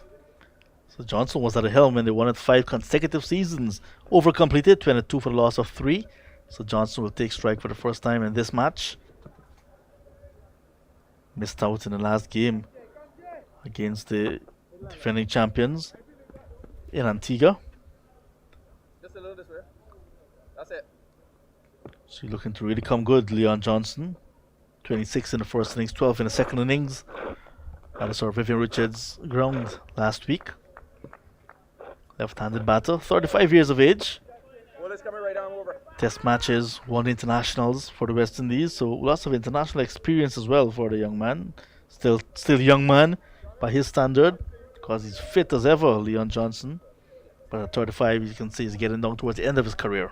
Yeah, definitely. He's getting down to the end of his career, and he would want to go out, at the top of his game. And really, this season, I expect that he would want to dominate this season, ensure that the name Leon Johnson and what it has meant for all these years is remembered, especially by the young Nandus and so on coming through. So he would definitely want to be on top of his game for this season. It's not the best of starts, 36 and 12, but definitely with the potential and the ability that we know that he has, he definitely is going to be looking to register something big at this season. Has the appetite to bat long. Also former captain of the West Indies under-19 side. Played in that World Cup, I think it was 2008 or 6, thereabout. There we see, John, a bit of movement after pitching, even movement within the air. And so the conditions here at the stadium is conducive for that little bit of movement, that lateral movement that you're seeing on your screen. And I know that the Volcanoes will want to exploit that type of movement. It's a bit overcast, and so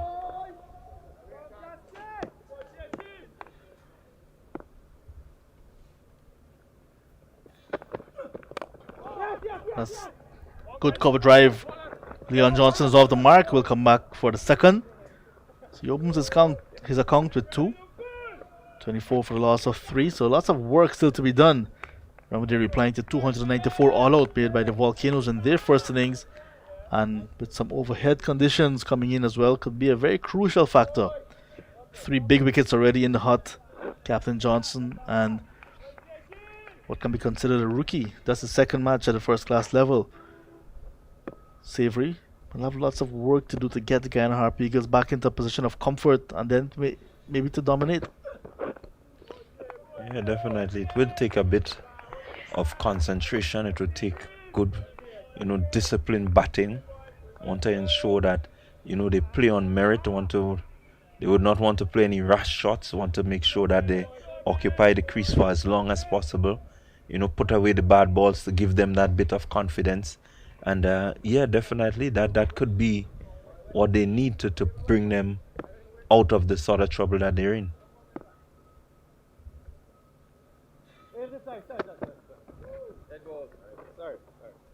So Johnson pulling out. Rain going into his eyes, he's saying. So still to come, Anthony Bramble, Kevin Sinclair, Veersamir Pamal, they can all bat. Shamar Joseph, who got 20 on debut. And then the other fast bowlers, Niall Smith and Runsford Beaton.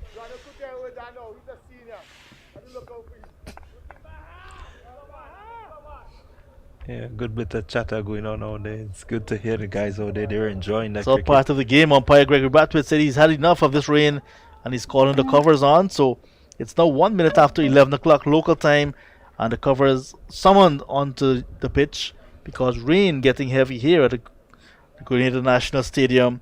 So after 13.4 overs, play held up momentarily because of rain. And with your local knowledge, Clyde, maybe you can tell us if this will be a lengthy delay. No, it wouldn't be a lengthy delay. It's just that passage of cloud right over the stadium here that is bringing that rain. As soon as it gets past, the sun is already. If you look to your left, the sun is already peeking through. So definitely, once this mass of cloud here gets across, everything should be fine again. So the batters have turned back. They're not heading off. Leon Johnson and Kimal Savory. They were actually just about to leave the field when the standby umpire was about to come out with his umbrella, Nigel Duguid. And they all just went in different directions after that. Yeah, definitely. As I was saying, once you look to the left, you realize that the sun is back. It's just that bit of cloud right over us. Once it drifts away down to the south, then we'll be all right. And you have cricket continuing. So the covers did not quite get to the pitch. I didn't think it was going to come, right? So it's gone. Rain gone. I was gonna say it was gonna be a cat and mouse situation at the start of the day's play. You're looking at the clouds building up and the sun peeking through, and it does seems to be shaping up that way. Well, the weather forecast does say that there will be scattered showers, but what we understand is that once the wind, there is a bit of wind out there, so it's going to help to push these clouds across.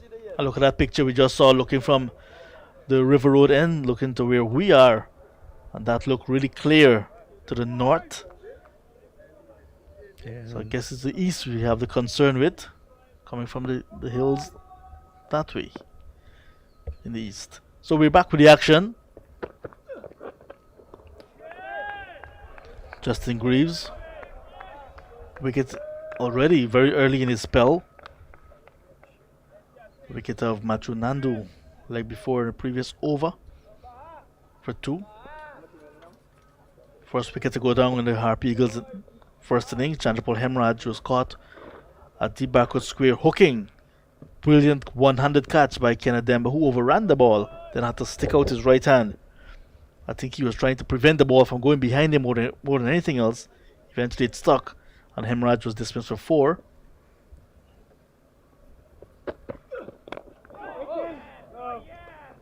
Second wicket to go down was that of Tevin Imlak, who was caught at a wicket trying to hook as well. A short ball from McSween went for 3, 2 for 14, and then in the last over, like I said, bowled by Justin Greaves.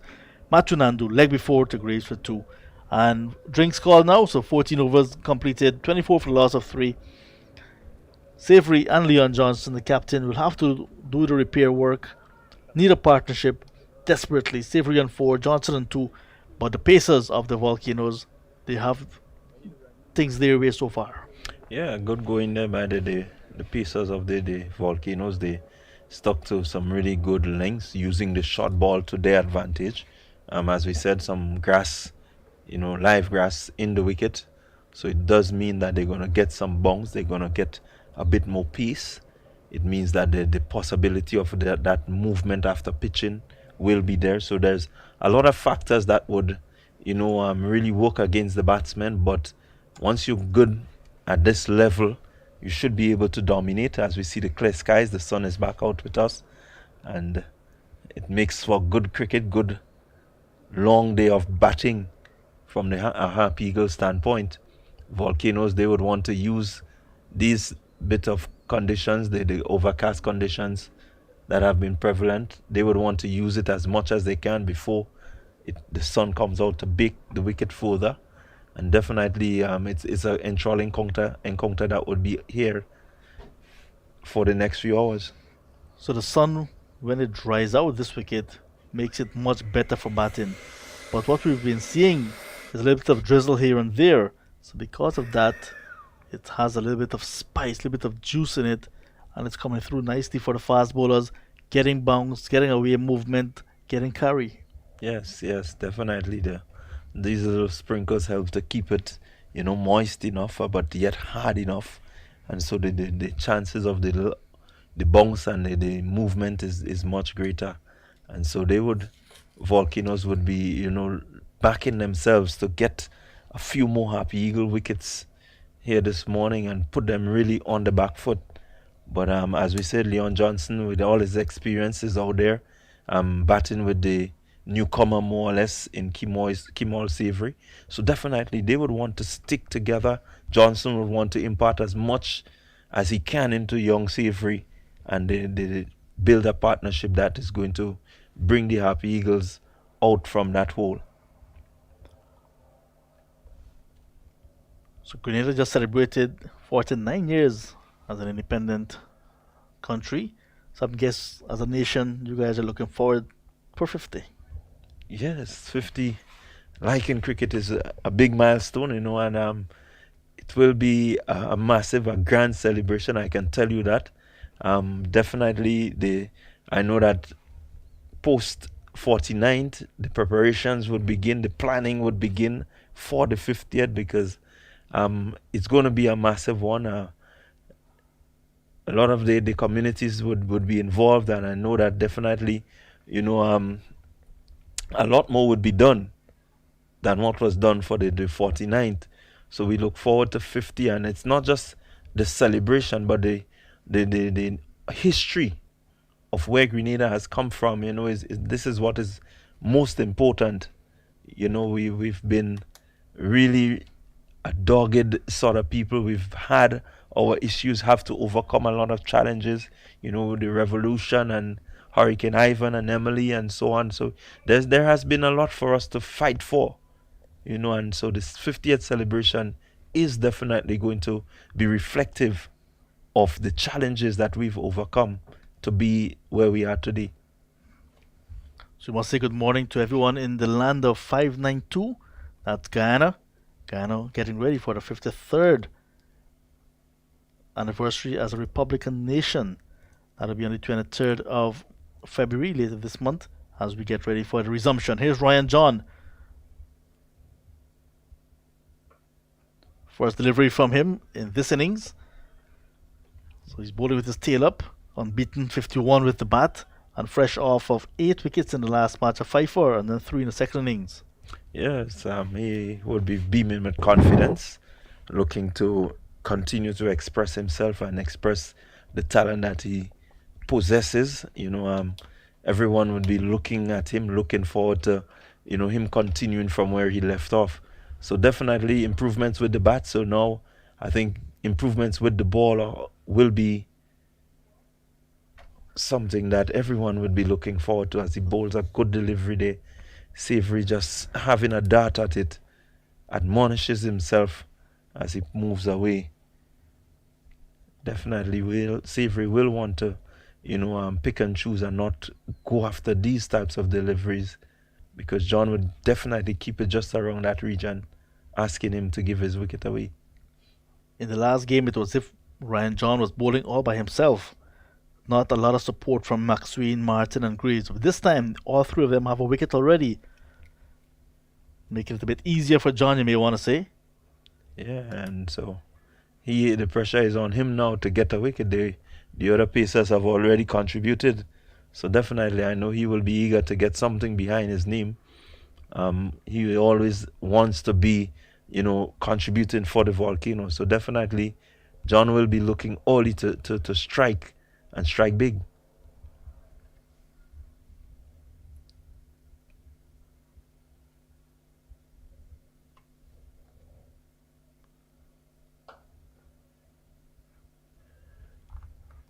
Savory will play shots. He likes to play his shots, young Kemal Savory.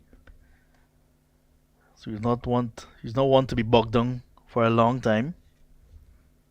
Leon Johnson at the other end, he can play any role that you ask him. This time he really needs a captain's knock to get the Guyana Harpegos out of this hole. 24 for the loss of 3. At one stage 14 for 3. So a little bit of a partnership developing, but you need, from a Guyana Harpegos standpoint, for them to bat very long. Let's go to lunch and come back. That must be the message right now. Yeah, it must be the message. They will want to ensure that they bat for as long as possible. This pair, even if the runs are not coming, quickly, but the steadiness of the batting is what would be needed now.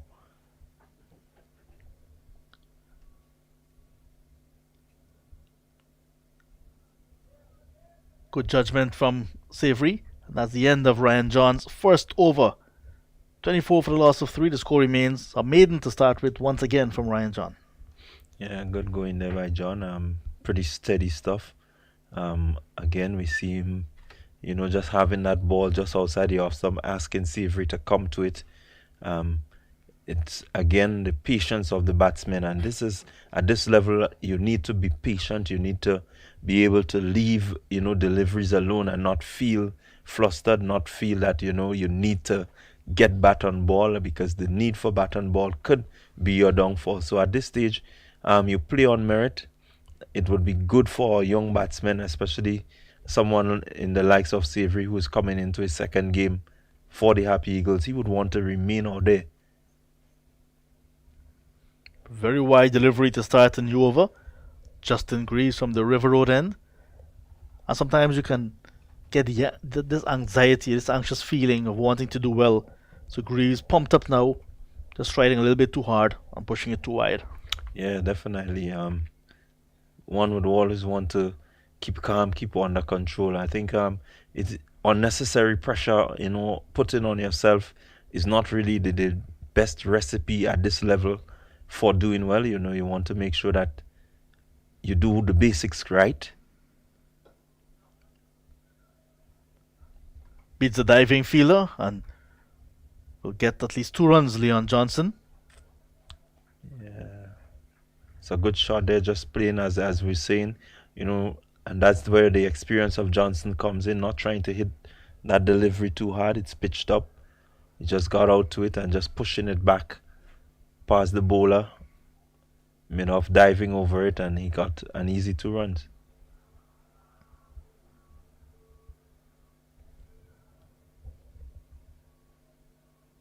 Oh, steering it, but almost into the second slip hands. Got it along the ground, Leon Johnson. Gotta be very careful. And that to me is a good delivery from Graves. Johnson committed to playing, got the edge, but fortunately it went down, and that tells you that he didn't flash hard, but he played with soft enough hands that he could have the level of control that the ball doesn't go to the man at second slip.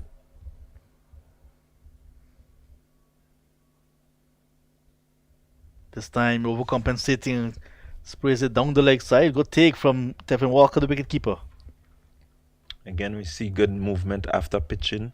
After the ball has gone past the wicket, continues to go further. So a bit of movement out there. The bowlers would want to ensure that they consistently touch down in the right areas to get that bit of movement and make it very difficult for the batsmen.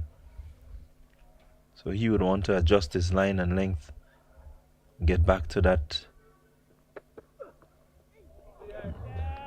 That's what you're looking for as a piece out there. That's what you're looking for. Look at the patience of the batsman. How long would be Leon Johnson feel comfortable leaving these deliveries?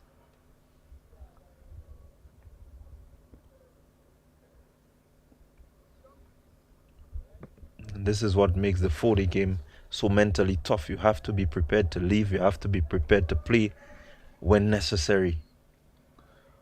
Justin Graves, who played for CCC, Barbados Pride, and now playing for the Volcanoes, has moved around. Quite experienced Barbadian.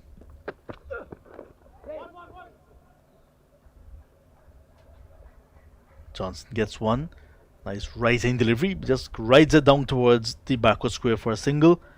Over completed. 27 now for the loss of 3. Yeah, good over there by Graves. Spot on more or less for his team.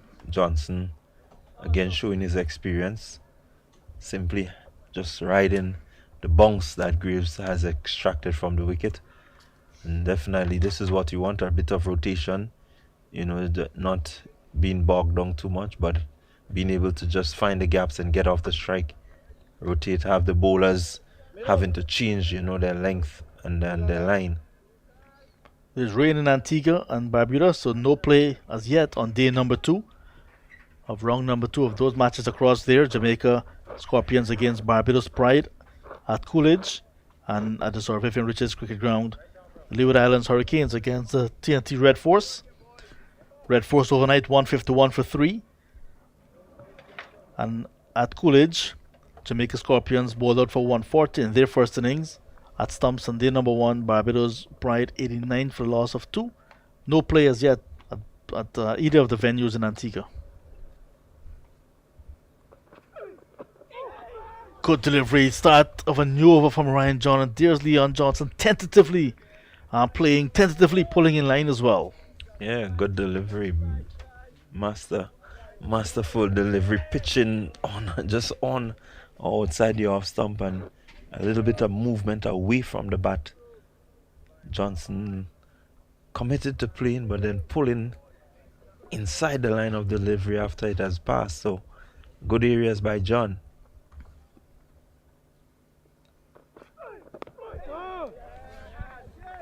Just about 45 minutes to lunch on day number 2 here in Grenada. In addition to Republic and Independence, which will be in May for Guyana. 57 years this year of independence for Guyana. There's also the International Energy Conference and Expo happening in Guyana, February 14 to 17 at the Guyana Marriott Hotel, under the theme Harnessing Energy for Development. To why this time? There'll be some addresses by President of Guyana himself, His Excellency Dr. Muhammad Irfan Ali, His Excellency Chandra Chandrika Prasad Santoki of Suriname, the President of Suriname, Honorable Prime Minister of Guyana, retired Brigadier Mark Anthony Phillips will also be making remarks. Honorable Dr. Bharat Jagdeo, the Vice President of Guyana as well.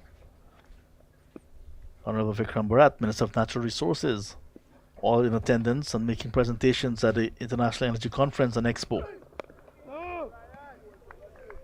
Our good friends at Premier Insurance, one of the silver sponsors of that event, so lots to look forward to in Guyana. So Guyana just from Grenada, a flight away. Yeah, definitely. Just a flight away. It's a place that I have not been as yet. I mean, we'll be looking forward to going there sometime. So much happening. Various parts of Guyana, depends on what you're looking for. 83,000 miles, 83,000 square miles.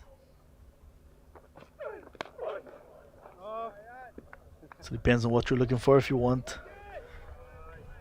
the outdoors, if you want deep jungle, if you want mountains, you want savannas, wildlife, or if you want the commercial activities of the city, take your pick. Yeah, I would go for more of the savannas and the outdoors. Just love to be out there, just enjoying the nature of Guyana. You see the Kaicho Falls and all these places, the Demerara River. Very intriguing, and we want to experience that. Maiden over again from Ryan John comes to an end. Pretty much a similar start to what he had in the last game, standing down 5 consecutive maidens on that occasion. 2 so far, 17 overs gone, 27 for the loss of 3. Yeah, as you mentioned, the Demerara River. Leon Johnson, who's at the crease, is actually from a tributary of the Demerara River called Kamuni Creek, right near the Tenijagan International Airport. So he's from one of the riverine areas, Leon Johnson, but lives in Georgetown now. Also a businessman. So Guyana, very vast. Beaches on the coastland, and on the inland you have what we in the Caribbean, some places have blue water, white sand. In Guyana there's black water, brown sand, because we're inland. Okay. Quite an experience. Quite an experience. Greaves to continue. Kemal Savory, who's batting at the moment, is from the largest of the 3 counties in Guyana, the mineral-rich county. Gold, diamond, also lots of agriculture, livestock, crops. In fact, the Essequibo River at the mouth, 29 miles wide. Yeah, it sounds really exciting, something to behold, and maybe seeing it on video and so on would not do justice, but being there, I think that's the key.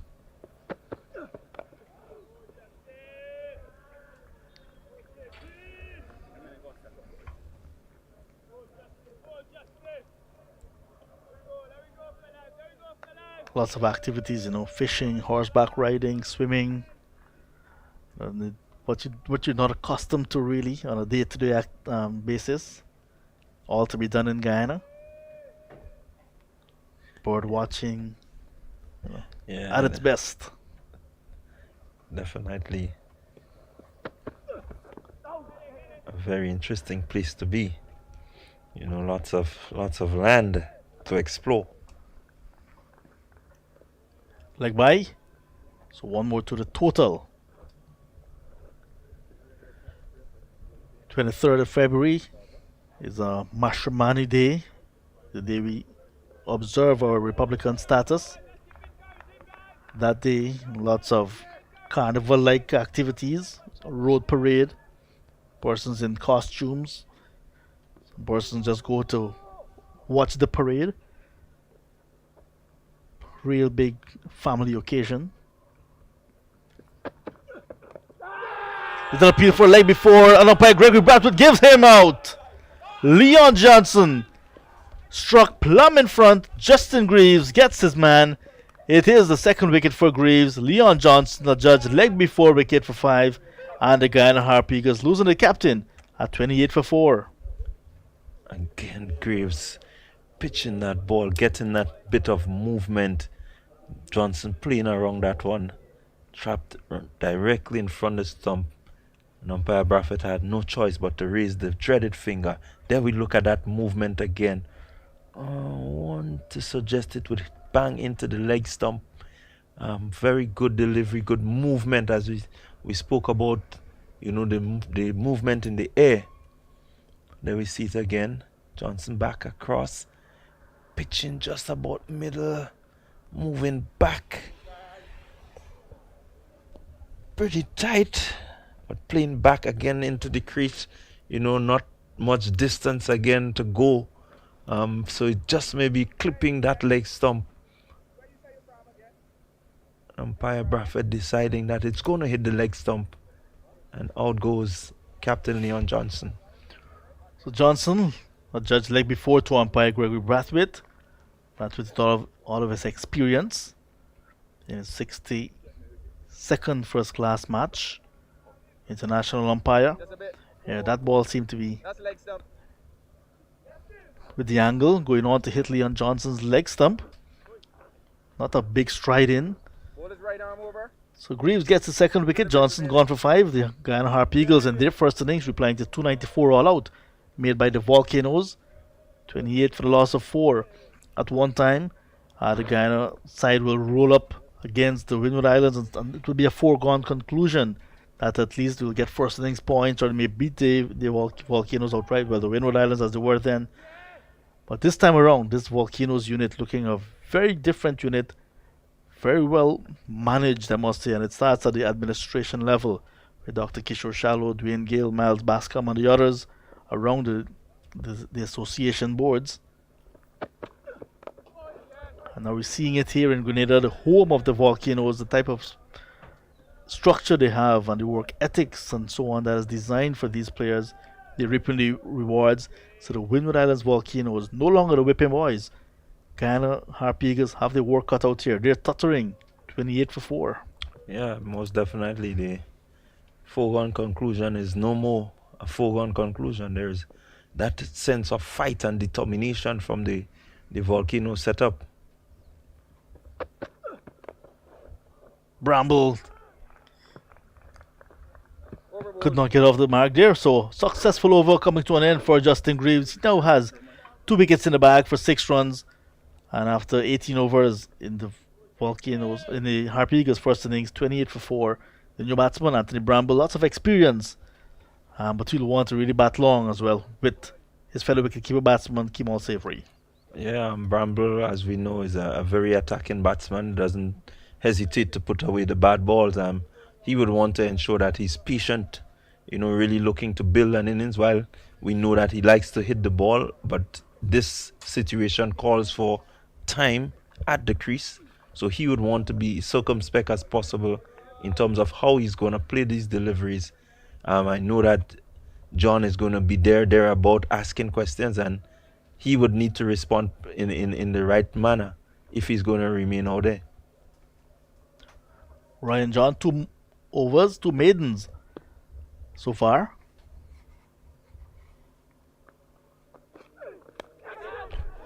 Drawing into the shot and it just eludes second slip. Alec Athanaze, the captain, is at second slip. How close did that go to his hands? We'll have to look on the replay to confirm.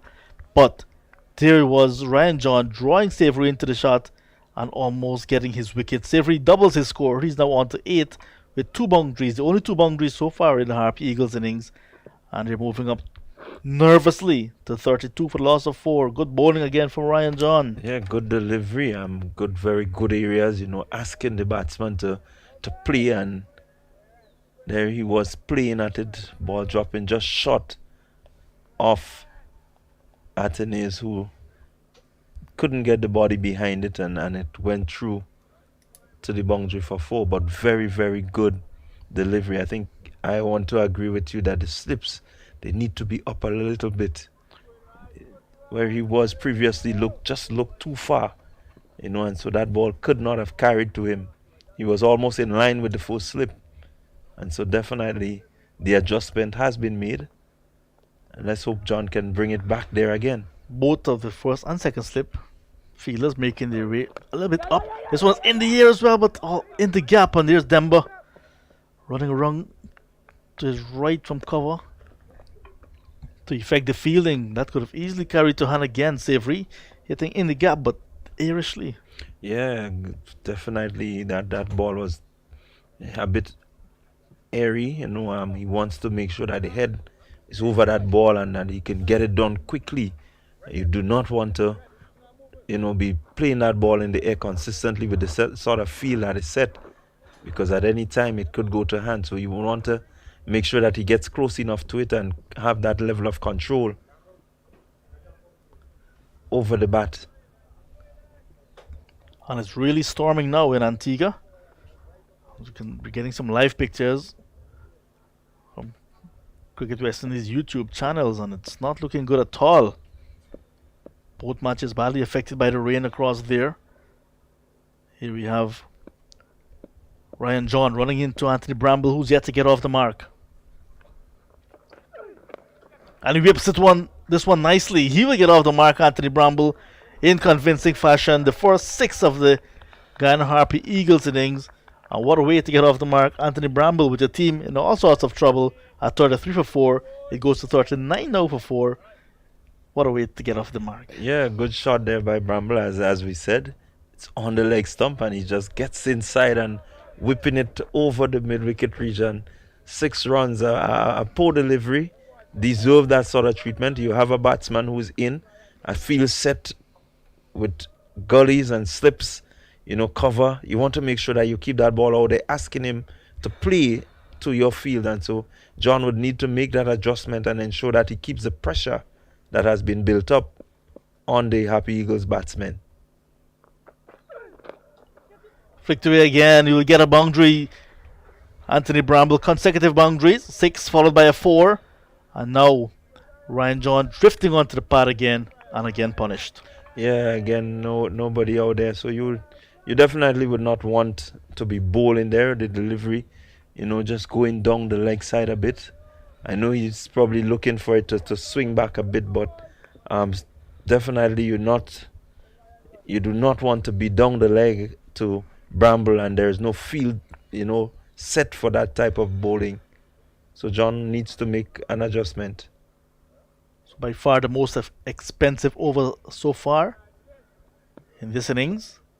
15 from 4 deliveries so far. Here is John to Bramble. And he goes over the offside this time. And it will get very close to the boundary at extra cover. The chase is on. McSween is going to get there. 2 more to Anthony Bramble.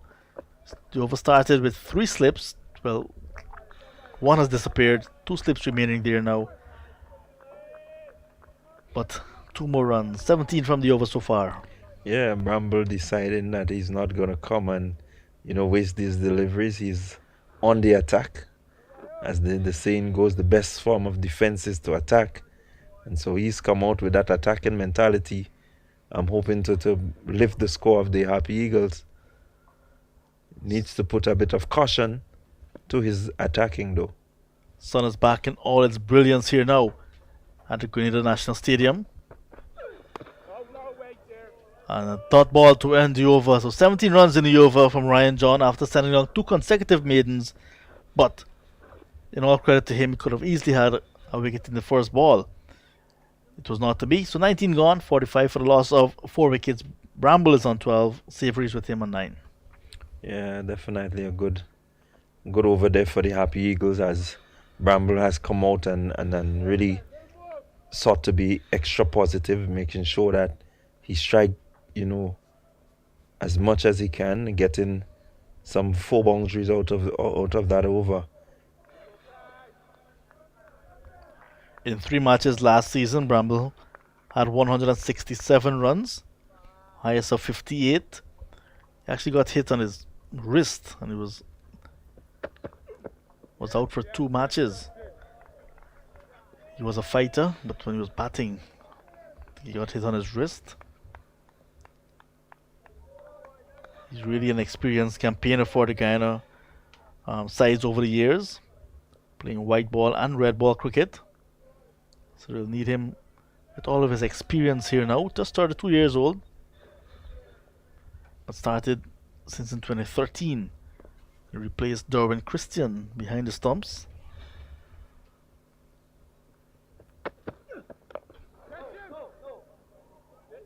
Savory following that ball from Justin Greaves. So Greaves wearing number 66 on his back. Guyana got independence in 1966. This year it will be 57 years of independence.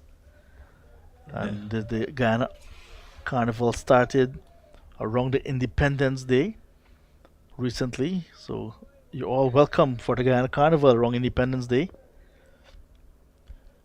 2 slips now.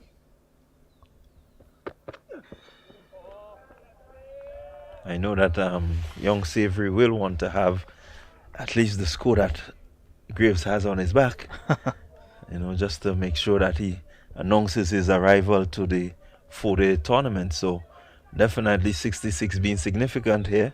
But I think Savory would be the one wanting the 66 at this time in the Guyana innings. Good bowling so far by the Volcanoes, especially the new ball. The guys who share the new ball, Preston McSween, 7 overs, 4 maidens, 1 for 6. Darius Martin, 3 overs, 1 for 10. Sent down 4 no balls in that opening spell. I'm sure he will be back. Good support from Justin Greaves, now into his 7th over, 2 for 6. And Ryan John roughed up in the last over, 3 overs, 2 maidens, and that 17-run over.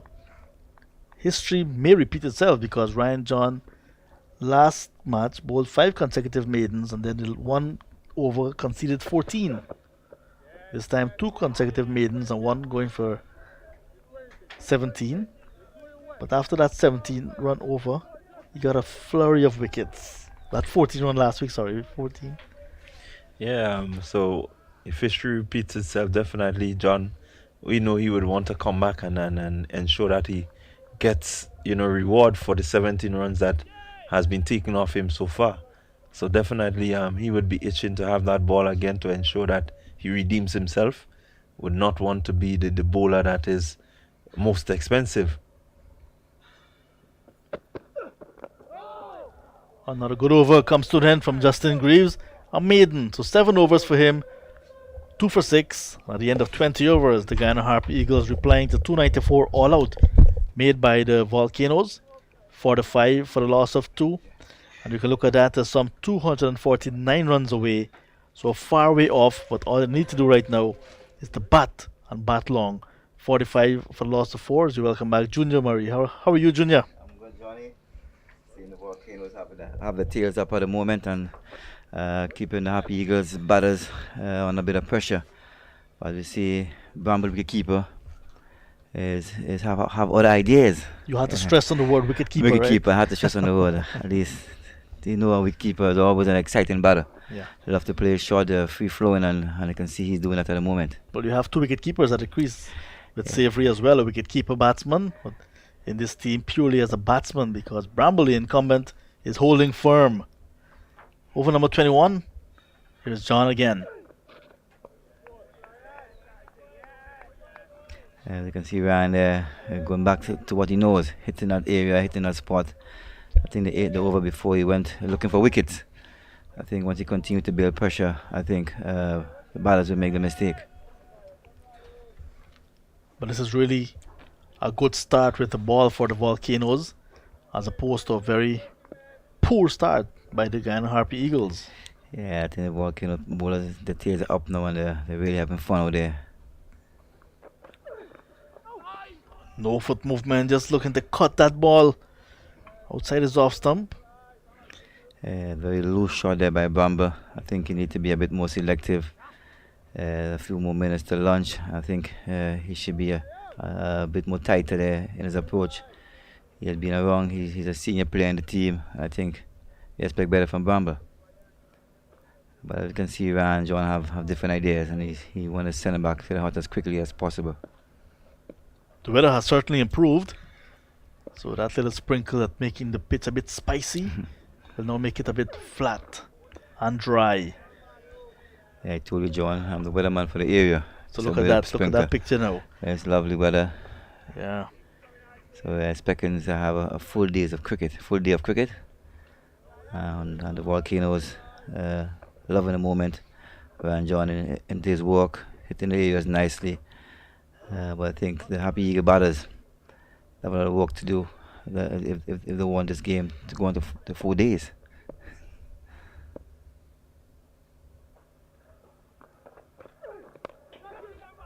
In the gap.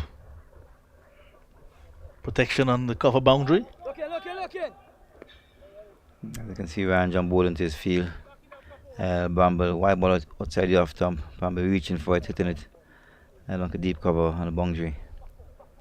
1 run. 2 wickets to Greaves, 1 to Martin, 1 to Maxwell. Those are the guys who were not necessarily in the wickets column last week, as opposed to Ryan John, who's yet to get a wicket. And then the ball just went to Kenneth Demba, who had 9 wickets the last time these two teams played in Trinidad and Tobago, the right arm off spinner. So those 2 guys are yet to get into the wickets column, but already 4 wickets down for the Harpy Eagles. Yeah, I think the Volcano bowler, they're sharing the wickets, it seems. And then we see Ryan wide, full and wide outside the off stump. And see if we can leave it alone to the wicket-keeper. I think Demba will be hungry for a bowl at some point. Got just 1 or 2 wickets in the first game, and from last season he was a leading wicket taker, so he should be hungry. I think that catch he took today, he'll be ready to get a ball in his hands. If he was low on confidence, that catch will make him beaming with Yes, confidence. yeah, I think he is.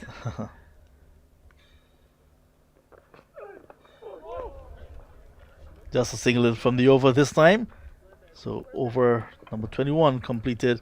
Hemraj 4, Nandu 2, Imlak 3, Johnson 5. All back in the hut. Bramble 13 and Savory fighting now.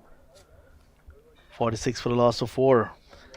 Yeah, I think the Volcano bowlers have done a fantastic job this morning so far. Getting the top order of the Happy Eagles batting.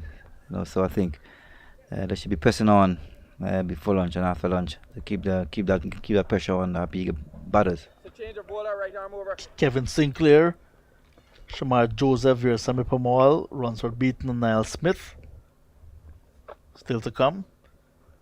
I think looking at the batters to come, I think the Volcano bowlers will be licking their lips. Hope they can put a bit of pressure, extra pressure on these 2 batters out there. 'Cause I think after these 2 batters out there, it's a very, very long tail. So I hope that they can send back one as quickly as possible for lunch. Sinclair is actually capable and all rounder. Joseph, in a recent inter-county tournament, I'm sure that he can bat. And then Veerasamy Pamal hung around a little bit in the last game. Also can bat. So Smith and Beaton, you may say, fighting for 10 and 11. Someone got a bat in number 11. Change of bowling. Martin is back. Martin had some no ball troubles earlier, bowling from this very end. Chance for run out. I think I love that change by Captain Athenaeus. I think we'll be very aggressive. We can keep a Bramble there now and hope that something can happen and get a wicket here before lunch. Martin, who bowled most of the first match as well from the River Road end, this morning had some issues with no balls. 4 no balls in 3 overs, but he's back. And maybe Captain Athenaeus will be telling him, okay, we have a few overs for you to go before lunch. Have a go. I think so. Fast and furious. A good 4 over spell here from Martin. See if he can carry one of the batters to lunch with him. This one is pulled nicely, but into the ground by Bramble. Unlike what we saw by Hemraj trying to pull in the air and hold out to Demba. Well played again by Bramble. Hooking it down. The trap was all set waiting for him. Well played. Good effort by Martin again, hitting the deck as hard as possible. I think the captain wants him here to give a good full fast spell here. Just before lunch, go in and have a good lunch and come back out again. Ready to go.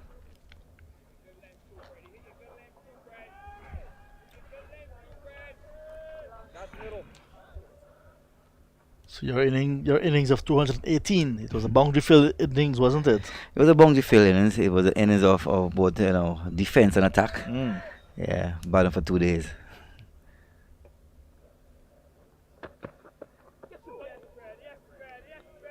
With the likes of Colin Stewart and Rion King, they want to give him more drives, so you have to be able to hook and pull. So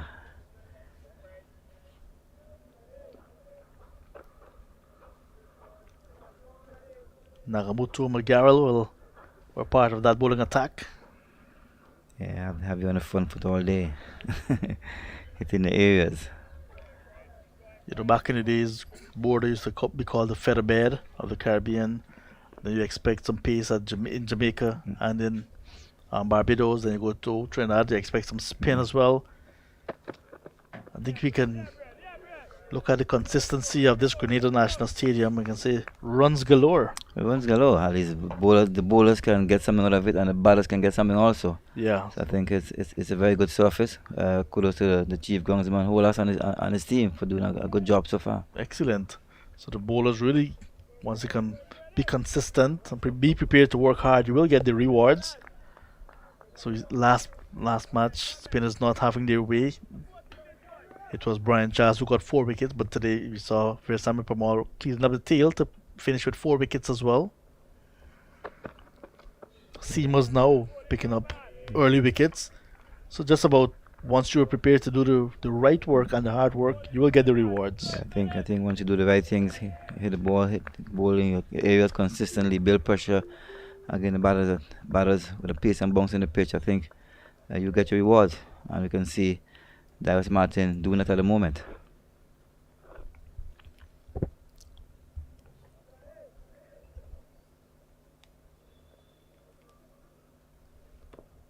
Savory is holding form. Space sort 32 deliveries so far for 9. Good short stuff, good hostility being shown by Martin on his comeback.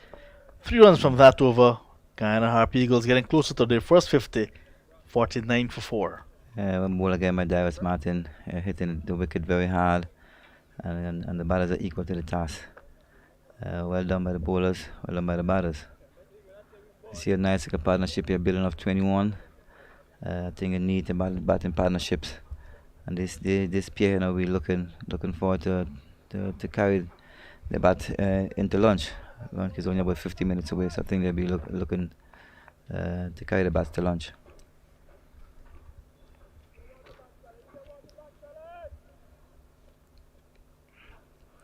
Yeah, as you can see, Kenneth Demba is just leaving the field for a minute, and Teddy Bishop is in his place at the moment. Young Teddy Bishop, very exciting young batter. Former West Indies under 19 player. He had 100 in the under 19 World Cup for the West Indies. Grenadian. As you can see, Teddy Bishop is right into the action at him Immediately. Ryan John, full ball, Bumble equal to the task. Ryan John, also a Grenadian. Also Grenadian out there. He's at home. He knows his pitch very much. He knows everything about the National Stadium. So as you can see in the first game, he put on a show. And being left out of a team, and to the injury of Nicholas Whitehead back in the squad, and he really grabbed the opportunity with both hands. And good to see him get some runs in his first innings in this game here. So he's having a good time so far.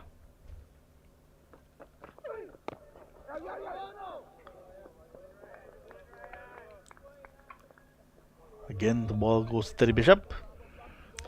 He's right into the action. You gotta get warm as quickly as possible. The sun is out, and you can see him here cheering his team on, and really enjoying his probably a short stay on the field. He actually played against the Guyana Harp Eagles last year in Trinidad and Tobago, Bishop.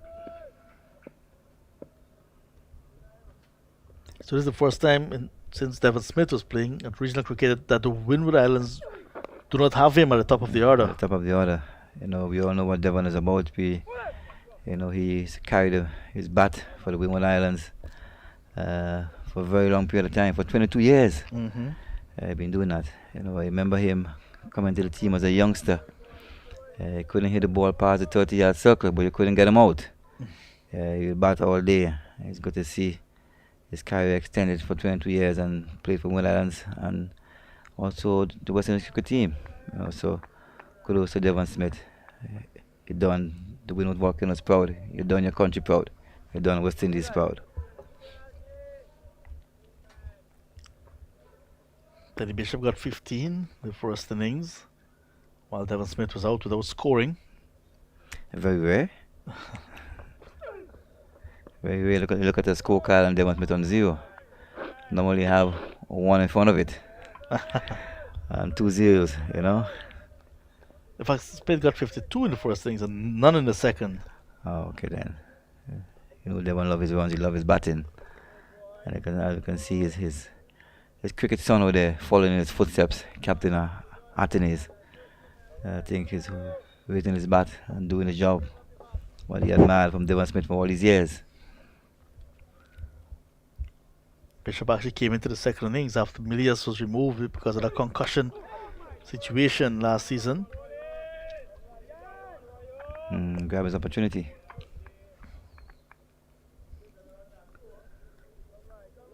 Milius in his first game, 192. Missed out in the first innings here. Seems to be a second innings player. I think he's a second innings player. But I always think the first opportunity is important. You grab it with both hands. You never know what will happen with the weather. You never know what will happen. So you never get a chance. Go there, grab the first opportunity.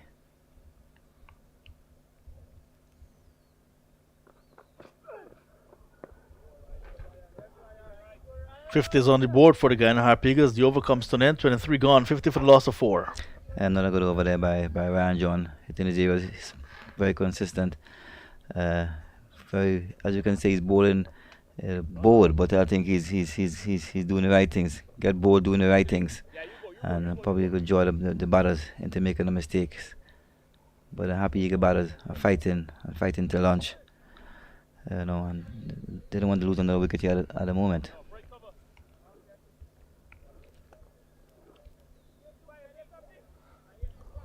Just before play started today at 9:36, I saw Sherman Lewis with the teams warming up. He was actually in this, with the squad. What injury is he? I think Sherman Lewis has a bit of a toe injury. Yeah, but I think he's recovering nicely and should be back in the setup very, very, very soon. So we all know what Sherman can do. He's a former West Indies. He's a fast bowler. He hit the deck very hard, running and bowl very quickly. And I know the Volcanoes missed him very much, but he'll be back very soon. And good to see him back with the team and bowling in the nets. So he will be excited for the next 3 rounds. Got some time on his hands to recover fully, and I think he should be ready. 2 test matches for West Indies, one against India, one against Bangladesh. So he knows what it's about. He's also Grenadian. So the names on the stands, we need to have some more names. You can see Junior Murray, Roy Lewis. Then the Players Pavilion, Devon Smith.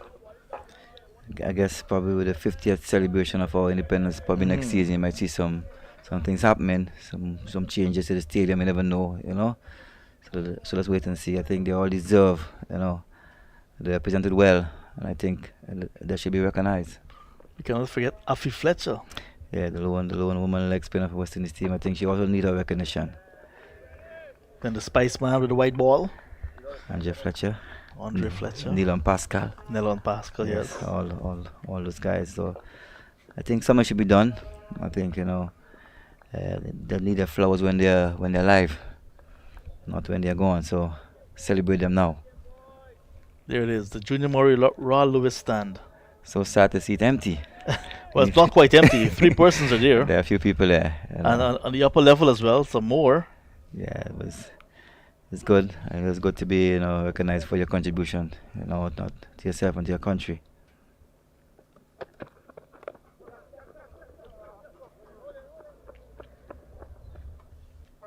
Ball again by Martin. Bamba equally behind it defensively. Keep the strike rate going, keep the rotation going. You can see he's a very, very busy player over there. And they're both very busy players, but they will have to play a different role today. Yes, they're a bit behind the 8 ball at the moment, so I think a different approach. But you still need that rotation.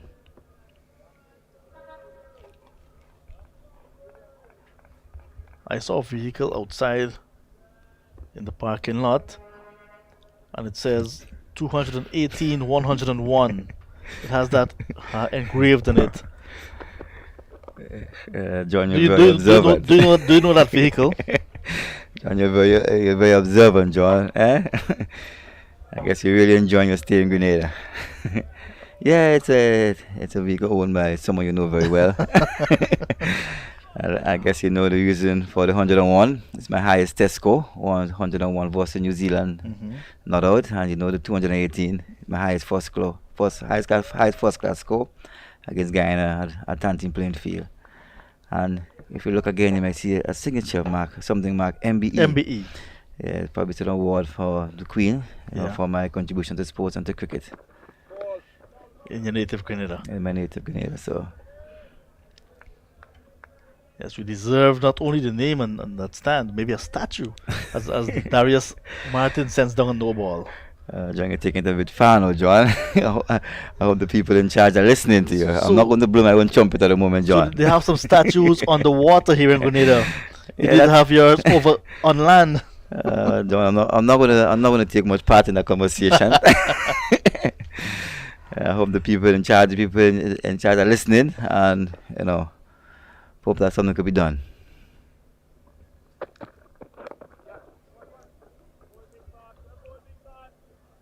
So another no ball sent down in the over for Martin, but he completes his fifth over. He's now 1 for 17, 54 for the loss of 4, getting closer towards lunch for the Harpy Eagles. Yes, I think Martin, trying his best, working very hard, hitting the deck very hard.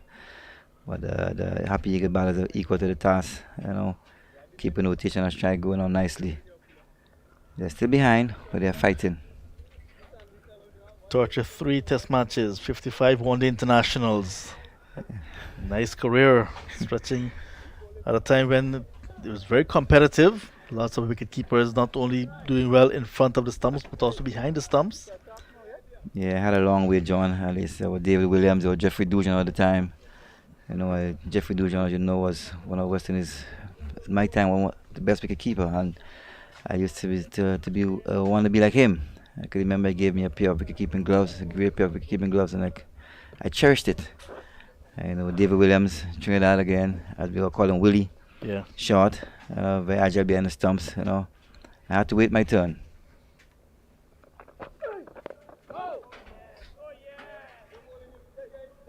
But it all started for you in that Mike Finley workshop, that Yes, clinic for wicket yes, keepers. Yes, it all started there. In St. Vincent a few years ago, a lot of years ago, was invited to St. Vincent to this clinic with Mike Finley, myself, and my good friend Richard Hostin. And it all started from there. Mingling with the guys. Mike Finley, guy names you heard about growing up as a kid. It was really a pleasure, and I grabbed it with both hands. I understand while that was happening in the Windward Islands, there was also another wicket keeping clinic in the Leeward Islands, where Ridley Jacobs actually came out from. So Ridley as well was one of the persons competing. Yeah, he was. I think. Good delivery from John, but Bramble also looking for a single, it's not on. Well, ball again by Ryan John. Bramble looking to rotate the strike a bit. Very lucky there. I think it was a close call there. Ryan John went up in appeal. Umpire said not out. So Ridley Jacobs was your good mate as well? Yes, he was my good mate. Yeah. He's still Courtney Brown, my good mate. I think Yeah. Willie Jacobs got into the team when I got injured playing in a game against England and Barbados. I remember Phil Wallace returned a ball to me and went to collect it and damaged my quad muscle Uh, I think that's when really Jacobs got into the squad.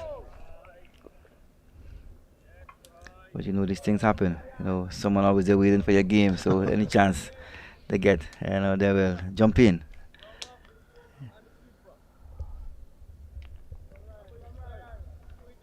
But with competition for spots, makes it much more enticing. And when you have it, you want to hold on because you don't want someone else to get into it. Yeah, one of the things I used to do when I was playing, I always compete against the wicket keepers. Say if County Bronx scored 10 runs, I think to myself after score 11, I would want to be ahead. So that really motivated me to really perform. Around your time, Kenneth Wong would have been the wicketkeeper for Guyana, Sheikh Mohammed. Yeah, a lot of young wicket keepers at that time. I think wicket keeping at that time there was a lot of wicket keepers, and not only wicket keepers but good wicket keepers at the time. So you had to score runs. There was Abid Ali Hanif for Guyana as well. Then later on, we saw the emergence of Vishal Nagamutu. Yeah, a lot of good wicket keepers. I think now we running out. Well, it's good to see in the Guyana Harper Eagle side 3 wicket keepers. 3 wicket keepers. Yeah. So I think we're getting back. West Indies are getting back there. Wicket keeping, And then if you look at the Volcanoes, there's Devin Walcott who's there right now, but there's also, you mentioned, a very young Dominican. From Dominican, Gian. He's about the height of his thumb, but he's very good both in front and behind. In the trial games here, he had 100 and did a fantastic job behind the stump as well. So there's opportunities. So once you get a chance, you got to grab it with both hands. Could very well be the final delivery of this first session on day number 2. Negotiated nicely by Anthony Bramble. He's still here on 19. And umpire Gregory Brathwaite and umpire Jonathan Blades will walk off. The players will follow. And that's lunch on day number 2. The Guyana Harper Eagles, in their first innings, pegged back 54 for the loss of 4. Ryan John just before lunch sending down a maiden, his third. He's wicketless, but it's good bowling from Justin Greaves. 7 overs, 2 for 6. Good support from Preston McSween, 1 for 6 from his 7. And Darius Martin, 1 for 17. The bowlers used this morning by the Volcanoes. The Guyana Harper Eagles 54 for 4 at lunch, trailing by 240. This is in reply to 294 all-out made by the Volcanoes in their first innings. Do remember the day started with the Volcanoes 292 for the loss of 8, 78.5 overs at that stage. Ryan John was on 50. Preston McSween was yet to get off the mark. Pramal had to finish off this 80th or the 79th over. And in the very next over that he bowled, he got the wicket of Preston McSween, bowled for 1. It was 294 for the loss of 9. 2 balls later, Darius Martin was caught at long on of the bowling of Pramal for no score. 294 all out. 4 for 70 for Pramal. 2 for 66 for Kevin Sinclair. 2 wickets were beaten, 1 each to Niall Smith and to Shamar Joseph. And batting a first time, the Guyana Harper Eagles go to lunch. 54 for the loss of 4 wickets. Hemraj caught Demba Bull Martin for Nandu, leg before Greaves to 3. Nandu made 2.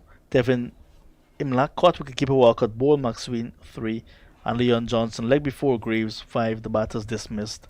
At lunch, Bramble 19 not out, Savory 10 not out. And the Guyana Harper Eagles trailing by 240 runs. Still a far way off, but lots of time in this game. It's lunch on day number 2. We will be back in about 35 minutes, Junior. And we try to have a good lunch and come back to call this game for our fans.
The umpires are making their way into the middle once again, and we're getting ready for the resumption after the luncheon interval on day number 2, the Guyana Harp Eagles and the Windward Islands Volcanoes.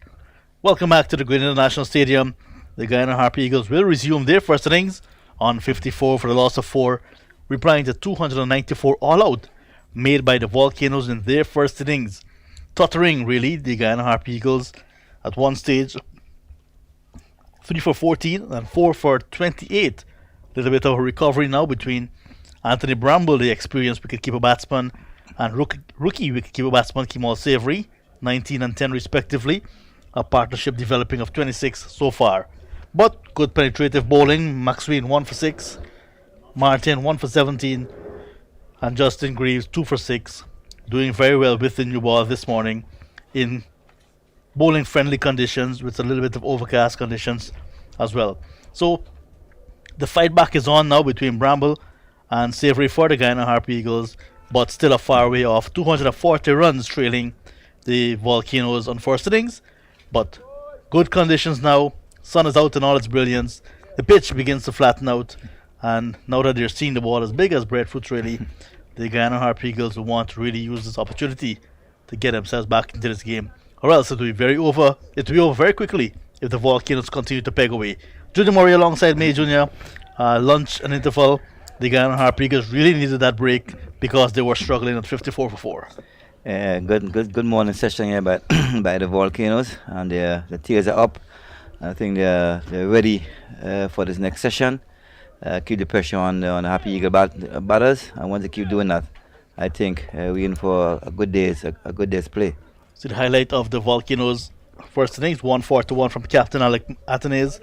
Ryan John this morning finishing on 51 not out when he ran out of partners. To remember, they started at 292, the Volcanoes, for a loss of 8 wickets, 292 for 8. Quickly became 292 all out, with Permal picking up the last 2 wickets in the space of 3 balls, really. With Preston McSween just getting 1 this morning, and Tarius Martin nothing before they were dismissed. McSween bowled by Permal. The next ball, Martin was dropped at City mid on, and then the following ball hold out to Sinclair at long on without scoring, leaving Ryan John 51 not out. Maiden first class half century for him, 294 all out, 80.5 overs. First ball after lunch, and there's Greaves continuing for where he left off, hitting some good areas. Savory back and across in defense, bowling for the Guyana Harpy Eagles in the first innings. Grace Sami Permal 22 overs and 5 balls, 1 maiden, 4 for 7 to the pick of the bowlers. Kevin Sinclair with his off breaks, 21 overs, 3 maidens, 2 for 66. Runs were beaten. Back into the Harp Eagles side this season. Picked up 2 for 50 from his 16 overs, and Shamar Joseph 1 for 47 from his 12. As you can see, Justin Graves right after launch hitting those areas again. Lovely out swinger there, taking nicely behind by keeper Walcott. Now Smith, the other wicket taker, 1 for 51 from 7 bowling for the Guyana Harp Eagles. Nandu bowled 2 overs, did not pick up any wickets, conceding 5 runs. So now that the sun is out, Junior, we can expect that the track will settle down, so to speak, and the Guyana Harp Eagles batsmen should be at ease, because the bowlers are still pegging away. Yeah, I think the sun is out in its glory, and the pitch is getting flatter and flatter. But I think the Volcano bowlers have different ideas. This one is a big appeal for a cut at the wicket down the leg side. The bowlers not interested. Umpire, of course, who's the main man in this, umpire Gregory Brathwaite, not interested at all, and they survive. Yeah, there we see Graves strain a bit way down the leg side. A great take by the keeper Walker behind the stumps. As you can see there, there's nothing. As you can see, there's nothing there. Well taken down the leg side by the keeper Walcott. He's doing a fantastic job behind the stumps. Yeah, the ball perhaps brushed the pad on its way through. But good work again from umpire Brathwaite. Continues to have a good tournament. So far, so good. Well done again by Graves, hitting his areas nicely. Nice pace and carry. So what's the plan for the Guyana Harp Eagles in this middle session of day number 2?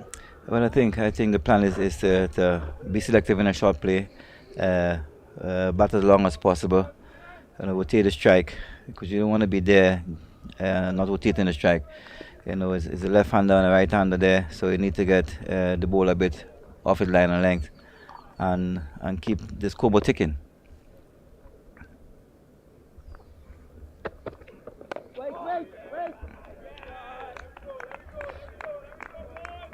I have a ball again by Justin Gates, right on target. The batter there, equally behind it. Looking very good at the moment.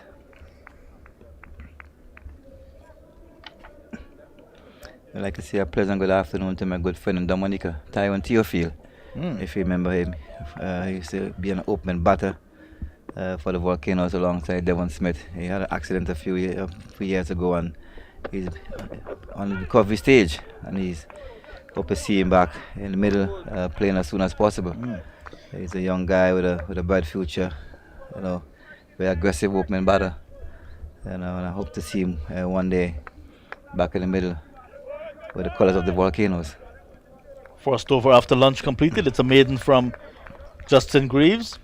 Harp Eagles remain 54 for the loss of 4. So Tyrone Theophile, get well soon. Get well soon. He's on his road to recovery. So after the next over, you hear from Jason Skeet. As you were speaking about statues under the water in the sea, Jason perhaps just emerged from under the sea. He just emerged under the sea. I think he's very good at timing the luncheon period. As soon as the lunch box came in, he was right behind the lunch box. So I think he's good at that. He has his timing right. He used to be a good opening batter.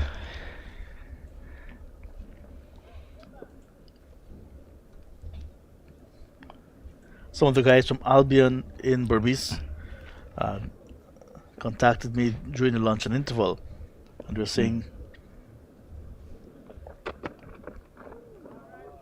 some of them may remember the 218 and its education, what we were speaking about earlier, for the younger ones. The younger ones. So they're very much pleased with a little bit of history that was shared earlier. But sometimes you need to know where you came from to know where you're going. Where you're going, so true. Yeah, it's good to see that they're listening and very aware of the stats. Of the former players. So that game was quite an interesting game, that game that you made 218, because if you look at the dates, 23rd, 24th, 25th and 26th of May, it means that on Guyana's Independence Day, Guyana was playing first class cricket away from home. Then it was the debut of Adam Sanford, Travis Dowling, German Neblet. Neblet played his first and last game in that one. And then Stephen, your teammate Stephen, was playing his last first class game as well. Yeah, Stephen from St. Lucia. Yeah, Adam Sanford from Dominica. A fast, strong, bulky, fast bowler. Also went on to represent West Indies. Yep.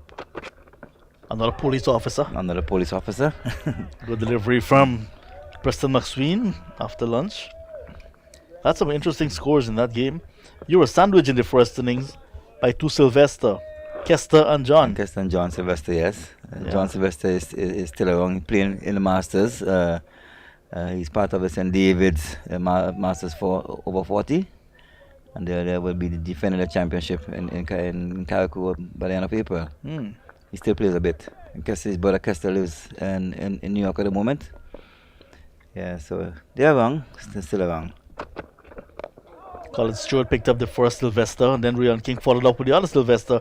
So at one stage you guys were 2 for 5, and then a nice partnership, yourself and Watt. Yeah, Balti Watt. Yeah. Hard hitting Dominican batter. Yeah, Balti Watt. Haven't heard about him for a while. So I'm giving you some memories here again. Some memories. I wonder what he's up to at this moment. Not others in the team: Roy Marshall, Ken Roy Martin, Ral Lewis, like you said, Lee Stephen, Casper Davis. Yeah, Roy Adam Marshall. Sanford, yeah. That left hand spinner. Mark Neil Morgan. 4 for the 6 in that first innings. Nagamutu 4 for 104, the best bowler. 2 each to King, Stewart, and McGarrell. Captain Nicholas de Groot opened with Asimul Hanif, and then there was Zahir Hanif, his brother. Sarwan made 54 in the first innings, 66 to Zahir Hanif, 73 to McGarrell. Guyana made a strong reply, 315. Yeah, it was a good game for both runs and wickets. It was a lovely batting track at the Tantin playing field, Royce and John playing field. That was when Travis Dowden walked on his stump to give Adam Sanford his maiden wicket in first class cricket. End of 27 overs, a single from it. And at the end of it, the Guyana Harpy Eagles replying to 294 all out made by the Volcanoes. 27 overs gone, 10 to Savory, 20 to Anthony Bramble. More from you, Junior. You can reminisce about that game a little bit. Yeah, good start there after lunch by Preston Maxwell hitting those areas nicely. You can see he's in a good rhythm at the moment, and the ball is carrying nicely to the wicket keeper. So hope I can get some wickets going for him pretty soon. Welcome, Jason. Good to have you after your best time of the day, lunchtime. So says the man who started to eat before everybody else.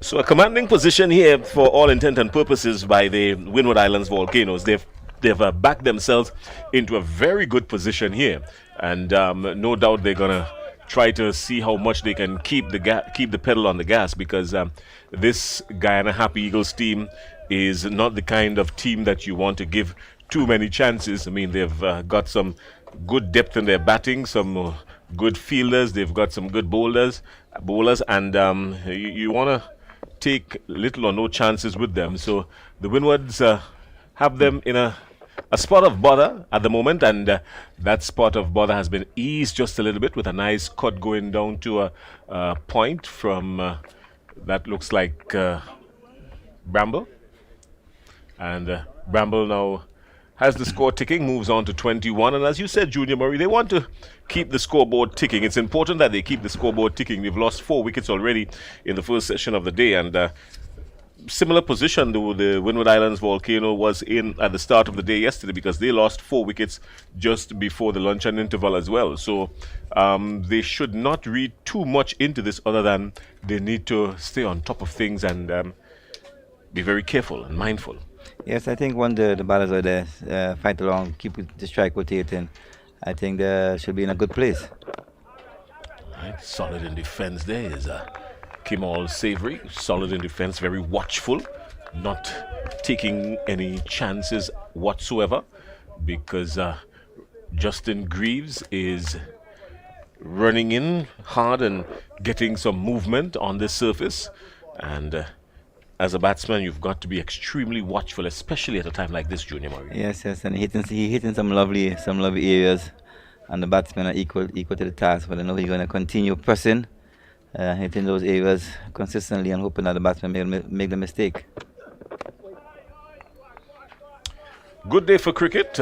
We've gotten to the maximum temperature according to what we see in front of us here. We've got a maximum temperature of 29 degrees. It feels like 33 with the lack of shade, and a good day for cricket, really. A Met Office did indicate that we should be expecting some heavy cloud cover and a little bit of rain as you go through the afternoon, and there we see it, because we're seeing some of that cloud cover already, so they're bang on target with that, and the possibility of a little water here and there, with the ball just drifting down the leg side, being taken onto the pads nicely, turned it nicely, and no serious damage done there.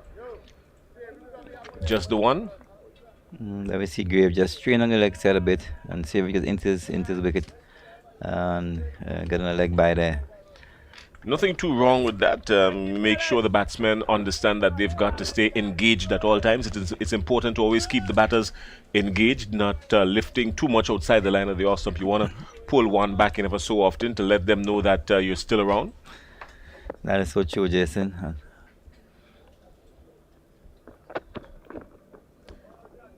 And the short one ever so often, reminding who is the batter and who's the bowler.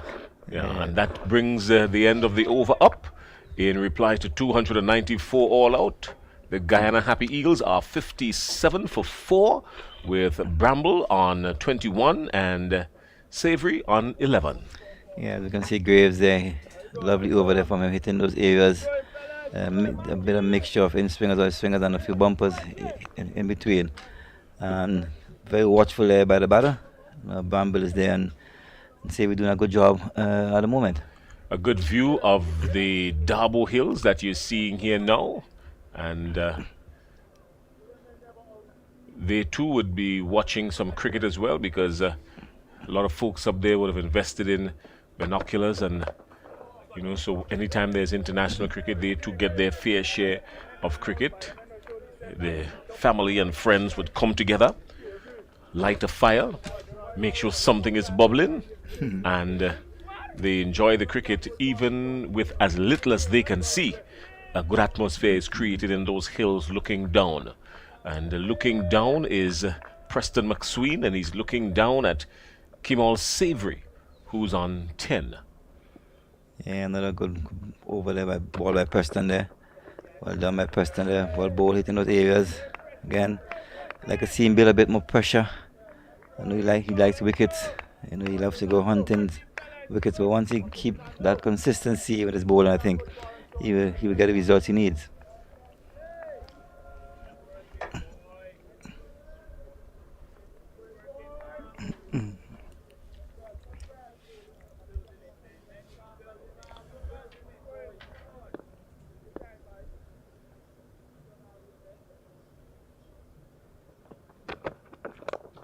This ball is up in the slot, driven, punished.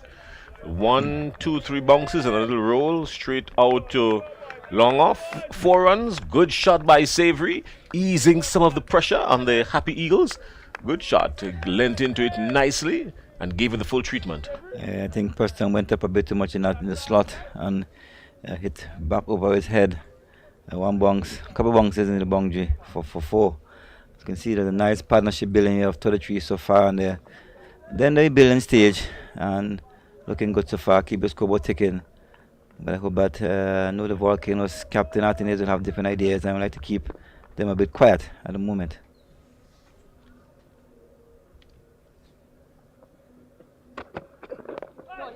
This time he's turning it into the onside.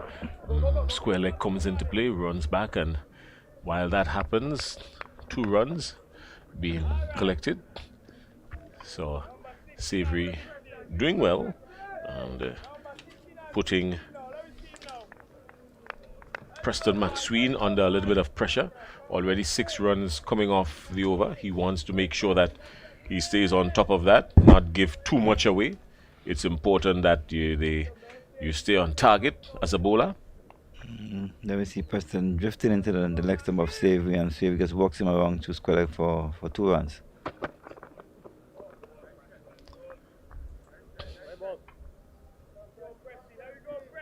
He's punished now by the umpire with a wide delivery.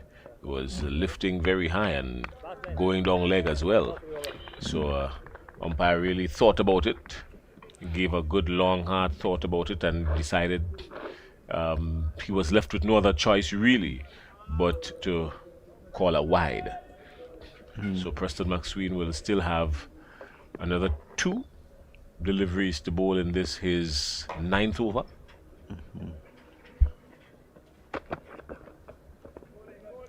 And that's the area I like to see him hit a bit more consistently. Keep that pressure on the batter.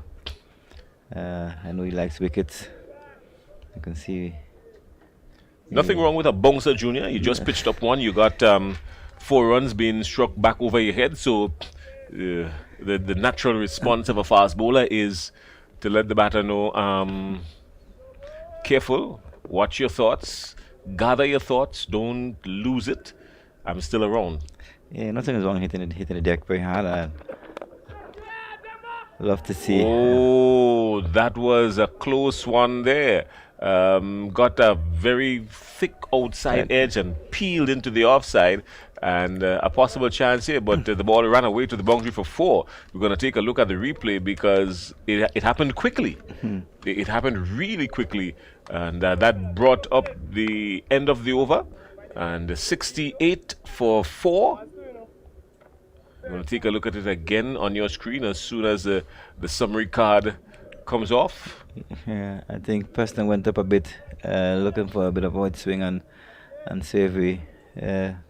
As you can see it now, pitched up. He was driving square of the wicket. airish, a bit in the air, square of the wicket. For Demba diving, couldn't stop it, and 4 runs. As you can see, there's a bit of little aggression after lunch by Savory. I don't know what he had for lunch, but I can see there's a bit of aggression, a different approach. Oh, and this time he's got him. This time he's got him. This time he's got him.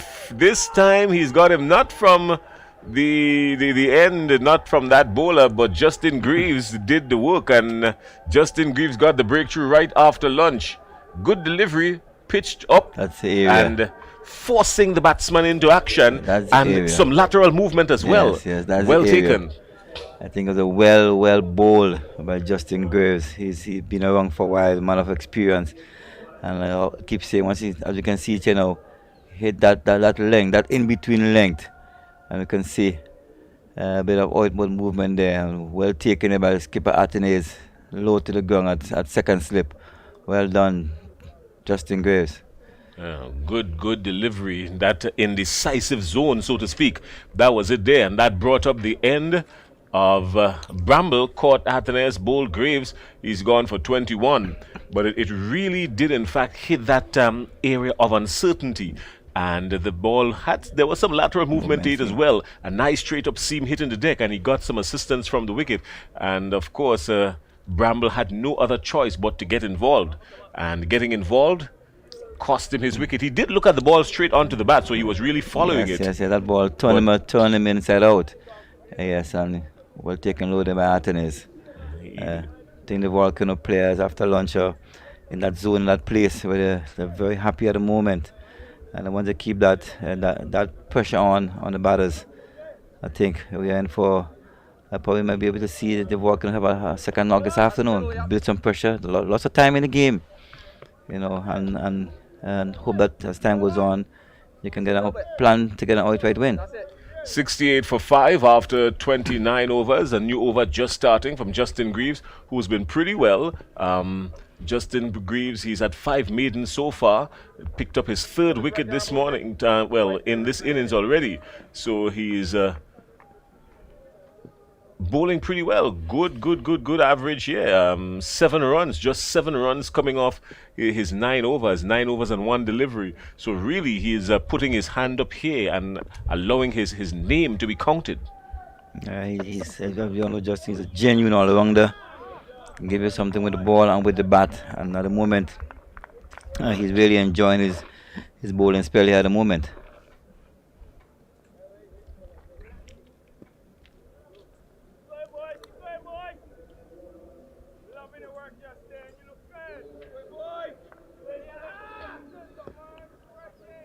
Of course, a player that came across from Barbados as part of the franchise movement system, and he's now playing for the Windward Islands and playing very well, giving some credibility, further credibility, I should say, to this Windward Islands Volcanoes team. He's done pretty well with the ball, and this season seems to be, really looking up for him because he played very well in the first game against Trinidad and Tobago as well. Yeah, I think the Volcano franchise are very fortunate to be blessed with some of the Barbadian players. They had Kirk Edwards, who was a former captain of the Volcanoes, Kyle Mayers, who was doing very well for the West Indies at the moment. So I think they're in a happy place, playing here with the Volcanoes. He's gone again. He's gone again. Justin Greaves is acting up and he's on a roll. He's got his man again.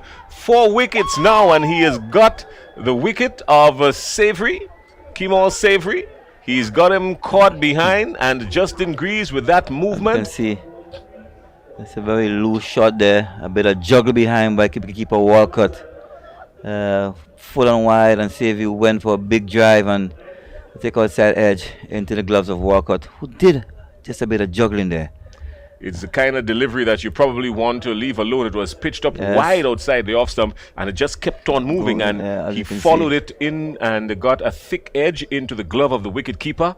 And I'm quite sure that Greaves didn't really expect. Justin Greaves didn't expect this kind of day so far, but he will welcome it with open arms and some good bowling figures. 8 runs coming off of his 9.5 overs, and now picking up 4 wickets. You couldn't ask for anything better from Justin Greaves, really. I think once you keep bowling in the right areas, I think the batter will make the mistake. Savvy have been there for a while, and the rotation of a strike, but the full and wide delivery, and he went for, as we say, a wild swing outside the off stump, got on outside edge into the gloves of Walcott, who did just a little bit of juggling there, Jason. Oh, well, it happens to the best of us. You would know that.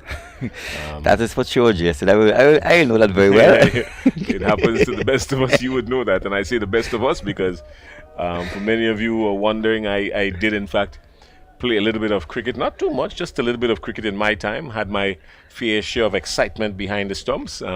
My buys was a little bit more steep than I would have anticipated or that I would have loved. But I always welcome the challenge of seeing the fresh cherry of the opening bowlers. I thought batting was a little bit easier at the top. Were you had a nickname, a shopkeeper, Jason? This is regional cricket, so we're not going to engage in that. Good field placing here by Athenes. He's gone on the attack strictly now. Basically, he's got just 2 on the onside. There's a man down on the fine leg boundary and a short mid-on right there, and he's got everyone else. I save and except the man on the fine leg boundary. Everyone else is really inside what would have been the circle in a one-day international. So he is really on the attack now. 1, 2, 3 slips a gully. There's a point, extra cover, and he's fishing again. Promal is fishing. Didn't catch anything this time, but Justin Greaves with a good over. Just 1 run coming off of it, picking up 2 wickets. And while Junior Murray exits the chair, Randall John will join him and will join me actually. And this is a really good position if ever the Windward Islands was looking for one. 69 for 6, John. Yeah, definitely a good position for the Windward Islands. They've kept the pressure. Early wickets since the first session, and they've been pegging away, really pushing back the offensive attack of the Happy Eagles. And right now, I know that the Happy Eagles, they would not be so happy because the score is not what I think the management and of the Happy Eagles would have thought about, going into yesterday afternoon and coming out looking at the day-to-day. So definitely some pressure around.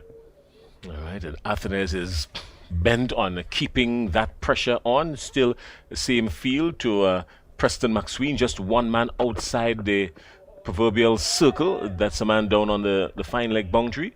Everyone else is right there within that framework, as you can see on your field. He's very much on the attack. Athenes has got a whiff of blood here, so he is going for it. 69 for 6. Yeah, definitely. You will want to continue. You will want to continue. You would not want to let up that pressure. And as the saying goes, the pressure will bust pipe. So once they keep that pressure on, I think the collapse is inevitable. And Preston McSween really has come straight down the pipe on this delivery. And Sinclair is equal to the task, coming forward. Nice solid defense, just peeling off the outside edge. So Sinclair now has to be very watchful. A new pair at the crease here. Sinclair is on 1 and Promal is yet to get off the mark. And both batters really Sinclair just facing 4 deliveries and Pomal 2, so it's a fresh business here for them. What I like about what the Volcanoes have done is that the discipline in their bowling for this period, for the early morning period and this period has been really spot on. They've not tried much. They've been right there and about, asking the batsmen to play, asking them to leave, deliveries alone. So definitely the sort of discipline that has been employed is telling. And so if these batsmen now are going to really, put on any sort of a partnership or look to really dig themselves out of the hole that they're in, they would need to also be patient and ensure that they play the deliveries, on merit and play what needs to be played. Well, it's going to take some work. It's easier said than done. It's going to take some work. And the Volcanoes from recent days, we've seen that just after lunch, Oh, it's a good shot. Very good shot by Sinclair. Well driven through the offside. And wouldn't get to the boundary, but could have done better timing it. But yeah, the Volcanoes, they've always come out really good after lunch on every single day. Even when you go back to the very first round of matches they had with Trinidad and Tobago, and they came out every single day after lunch with some extra zest, some extra fire, and sort of pegged back the opponent. So the after lunch session has been generally really good. Well, again, as John has already stated, kudos to the administrators. Maybe they've looked into the diet of the players and have fed them, the sort of meal that brings the energy levels up. So if that is what is being done, then it means that they're a step in the right direction. Well, 71 for 6. Kevin Sinclair on 3. And the Sammy Pomal yet to get off the mark.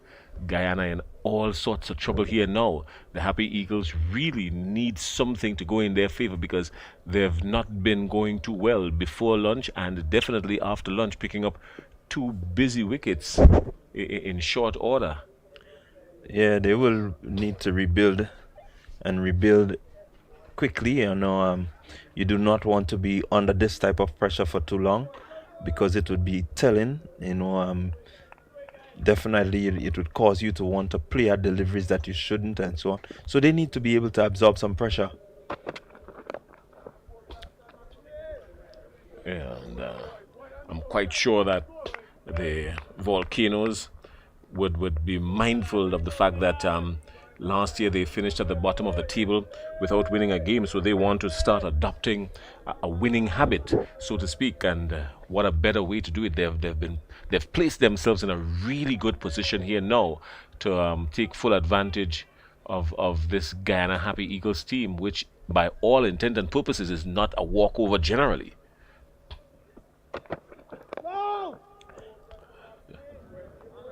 Yeah, the Volcanoes will want to keep up that sort of pressure, keep that momentum that they have built up, and it would be needed. Knowing that they're playing a team as the Guyana Happy Eagles, it would be needed throughout the game.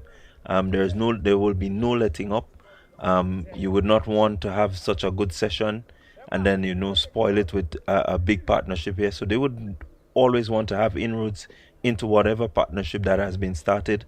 They would want to keep that pressure, even if they get the Happy Eagles out. They would want to ensure that they go back positively. Keep that sort of pressure throughout the game so that they could always be ahead.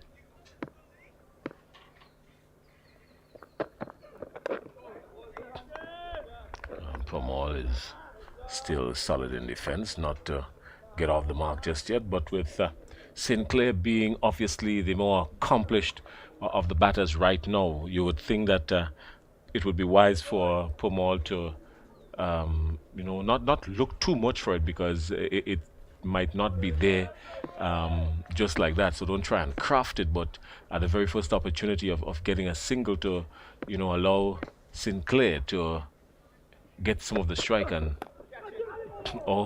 this one just dropping short. He's fishing for it again and pulling off the handle like the start of a lawnmower, just to take some of the pace off the ball. Um, yeah, so you think he wants to, find a way to get Sinclair on strike to at least allow Sinclair to negotiate more of the deliveries and to ease the pressure, so to speak. Well, I'm not going to really expect them to get into that mode as yet. One would recall in the last game that the Happy Eagles played, where Sammy Pomol got some 40 odd runs. So it means that he's capable with the bat. But the bowling is what would really make the difference. Asking him to play just outside the off stump as we saw previously, that edge dropping short of the slipper there. It means that once the Volcanoes can keep the ball in that area, then it would be more difficult. But he has a good defense. He can stick around, and so the Happy Eagles will want him to stick around. And definitely Sinclair, who has more experience, will want to stay with him. 7246. Good afternoon and hello to our friends listening and viewing around the world. We've got some ardent cricket lovers in India, Australia, following some of the comments coming in on our YouTube page. So hello to you, and you're viewing beautiful warm sunshine in beautiful spice country Grenada, the spice of the Caribbean, pure Grenada, the spice of the Caribbean, good Caribbean sunshine at the Grenada National Cricket Stadium, where we've honored and we will continue to honor a few of our stalwarts, Junior Murray, Roy Lewis. No doubt there's a conversation starting now about putting some honor to the name of Devon Smith as well, if not at the stadium, but at least at one of the other cricketing venues around the country. There's some talk about that. So we've got our fair share of cricketers here in Grenada. Good afternoon to you.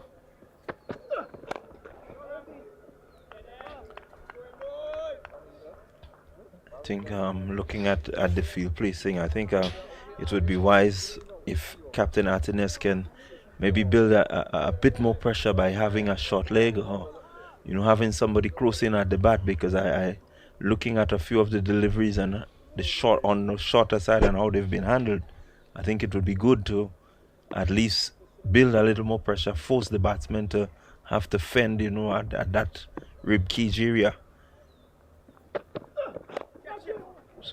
It could be another ploy to build some pressure. Well, that brings up the end of the over. Another tight over it was from Justin Greaves. He's bowled pretty well, picked up 4 wickets already for just 9 runs in his 11 overs. Very, very good, just under 1 run per over his economy rate. Couldn't ask for anything better than that, really. He has been the pick of the bowlers, and he's steering down the possibility of a fifer. Yeah, he's been very good with the ball today. Yeah, definitely he has attacked in some good areas, having that ball moving. I see the movement that he's getting from the deliveries, and it makes him look very, very dangerous once that ball is moving the way it is. And he's been pitching it in some really good areas, so kudos to him. Good going. Volcanoes will need him to continue. It would be really nice to have a fifer. And so I know he has his tail up, and we'll be looking forward to that. And Preston McSween is full in length, and a ball that really should have been punished, but Kevin Sinclair understands the nature of the situation. He is not going to try to do anything reckless. The Guyana Happy Eagles needs him to stay right there now and bat through this innings. It's important for the Happy Eagles that Kevin Sinclair stays and bats through the rest of the innings. Yeah, any form of a partnership right now will, add some good stability to the innings of the Happy Eagles, which has been very shaky so far. Again, we keep saying that, the pressure of the game and being so far back is going to tell. So they definitely need a partnership that can, help to build and give them a renewed sense of confidence that they can get close to the total of the Volcanoes.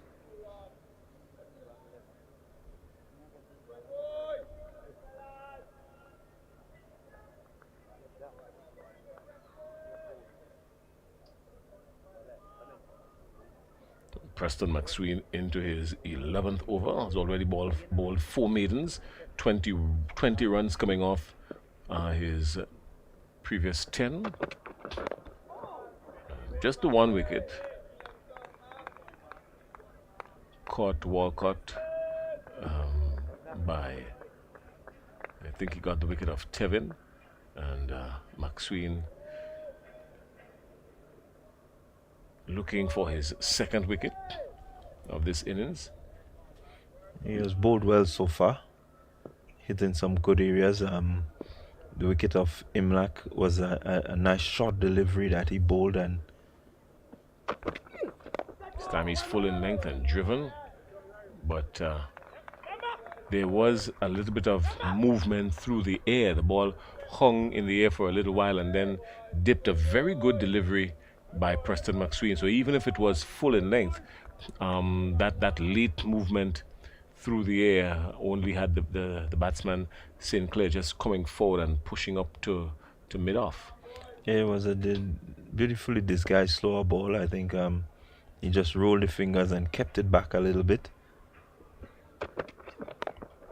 And that one is a much more of the PC delivery that we know that he can bowl. So he's mixing up his deliveries, looking to vary, hoping that the batsman would play a shot that would get his wicket.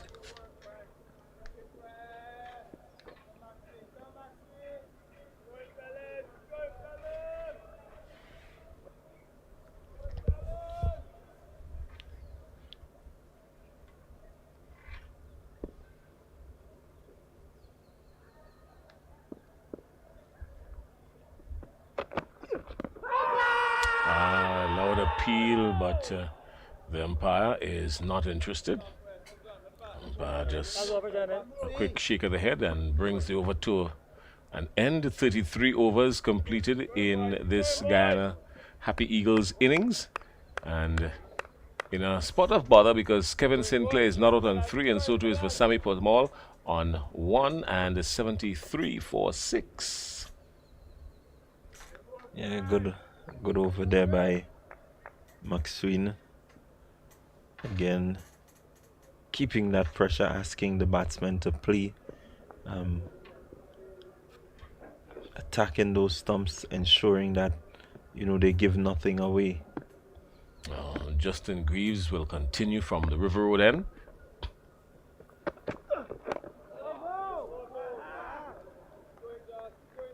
He's had 2 5-wicket hauls already at the first class level, so he's eyeing a 3rd one now. This is a really good opportunity here for him now to get his 3rd 5-wicket haul at the first class level. Yeah, I know his tail will be up. He'll be relishing the idea of having that fifer, just adding to his tally. He's going to go all out to ensure that he puts the ball in the right areas and seek that 5th wicket, that final wicket that will give him that fifer.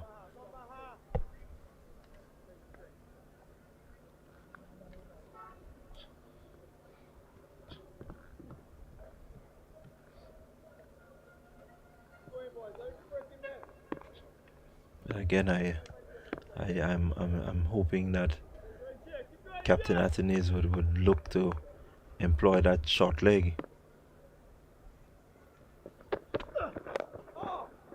That would help, and as we see.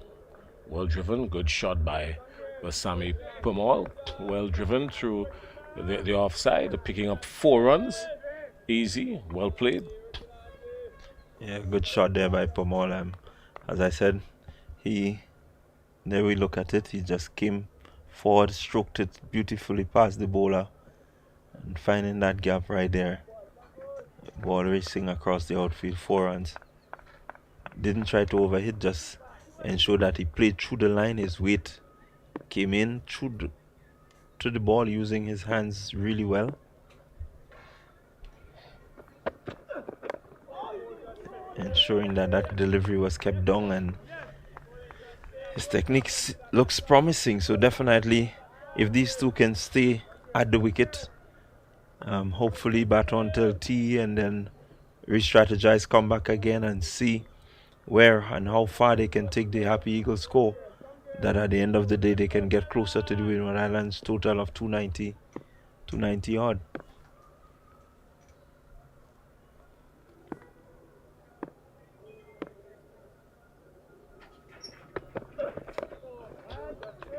Good bowling again by Justin Greaves and equally played by Pomal. Yeah, Pomal looking very solid out there, ensuring that he gets behind the deliveries, not looking to give away his wicket, but he's looking to, remain positive and ensure that his defense is in top-notch shape. When he attacks well. You saw that drive down the wicket a while ago. So he's ready for the task.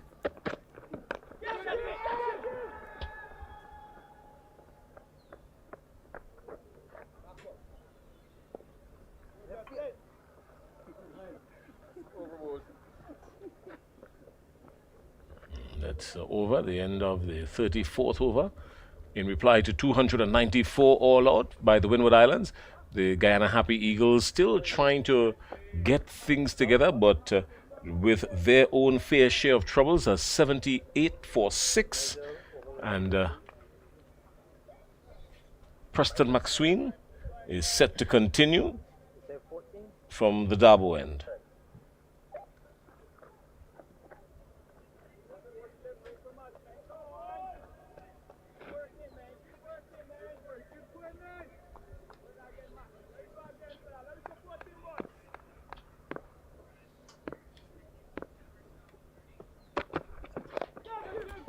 Is driving and driving well.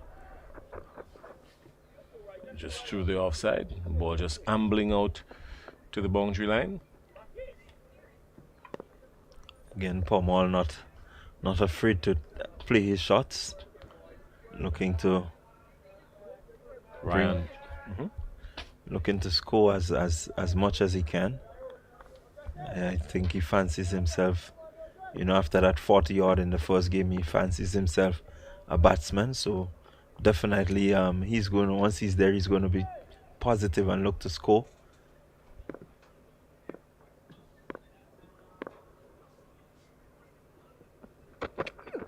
Well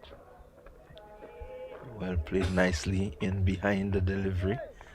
So he seems to be enjoying his batting out there. Hasn't been scoring or having that opportunity to bat for a long period, so definitely he would take any chance that he gets out there to look to add to his 500 wickets that he has, add some runs and have a sort of all-round look to his game.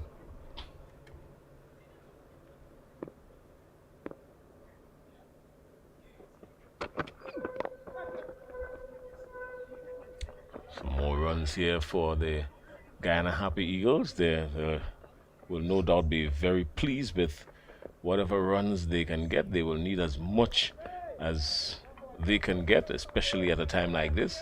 And a good little bit of rebuilding starting here. 13 runs off the partnership so far. Yeah, they need to rebuild. They need to, really restructure themselves and seek to get some runs on the board. They do not want to be too far behind.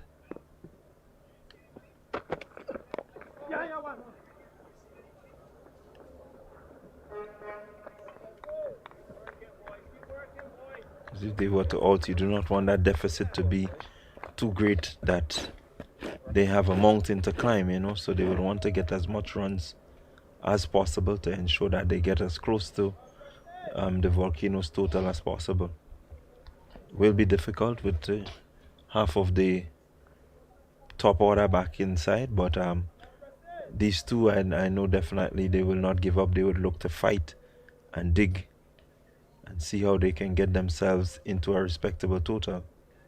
Well, rain did interrupt play at some point over in Guyana at the Sir Vivian Richards Stadium in the game between the Leeward Islands and Trinidad and Tobago. And Trinidad and Tobago now 175 for 3. Play has resumed there. Yannick Correa is on 47, searching for another half century. And Darren Bravo is on 81. So Darren Bravo among the run getters, and no doubt he too will be eyeing the possibility of another first-class century. Trinidad and Tobago are 175 for 3 over at the Sir Vivian Richards Stadium. They're doing battle there with the Leeward Islands. And the Coolidge Grounds over in Antigua as well. The Barbados Pride playing against Jamaica.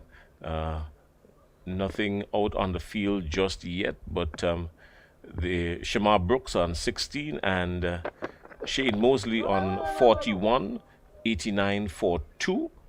Barbados 89 for 2. Here at St. George's, Guyana Happy Eagles are 84 for 6 at the end of the over, and Justin Greaves is having what he can only consider an awesome day, picking up 4 wickets for 14 runs off his 12 overs.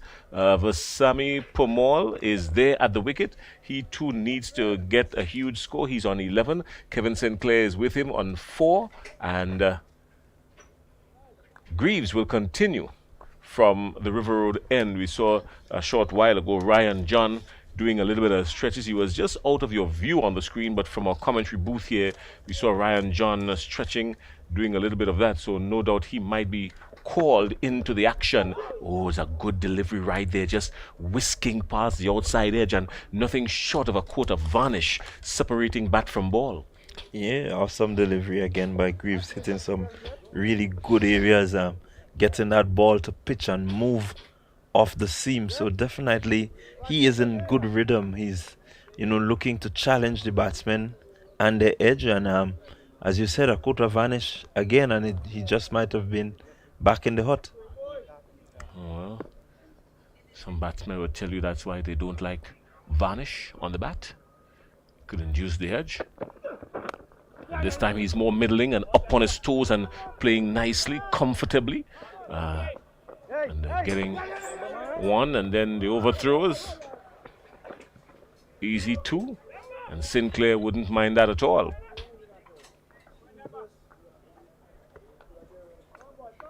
Yeah, bit of sloppy work there. The throw was really thrown a bit over the keeper head, and the man backing up had to leave halfway to the boundary and get in to save the overthrow. Well, this is what happens when you're on the attack. So the Windward Islands wouldn't mind at all. They've got a nice cushion here to play with, so they wouldn't mind going all out attacking and the odd run here and there. But this time he's in similar mode again, similar shot from the similar delivery. This time a better return to the wicketkeeper and just 1 run. Yeah. Again, short delivery outside the stump. Easy for Pomal to get him away. So rain at the Coolidge ground in Guyana. Still some rain delays there. 89 for 2 between Barbados and the Scorpions. Jamaica Scorpions. Barbados Pride and Jamaica Scorpions. 2 slips and a gully.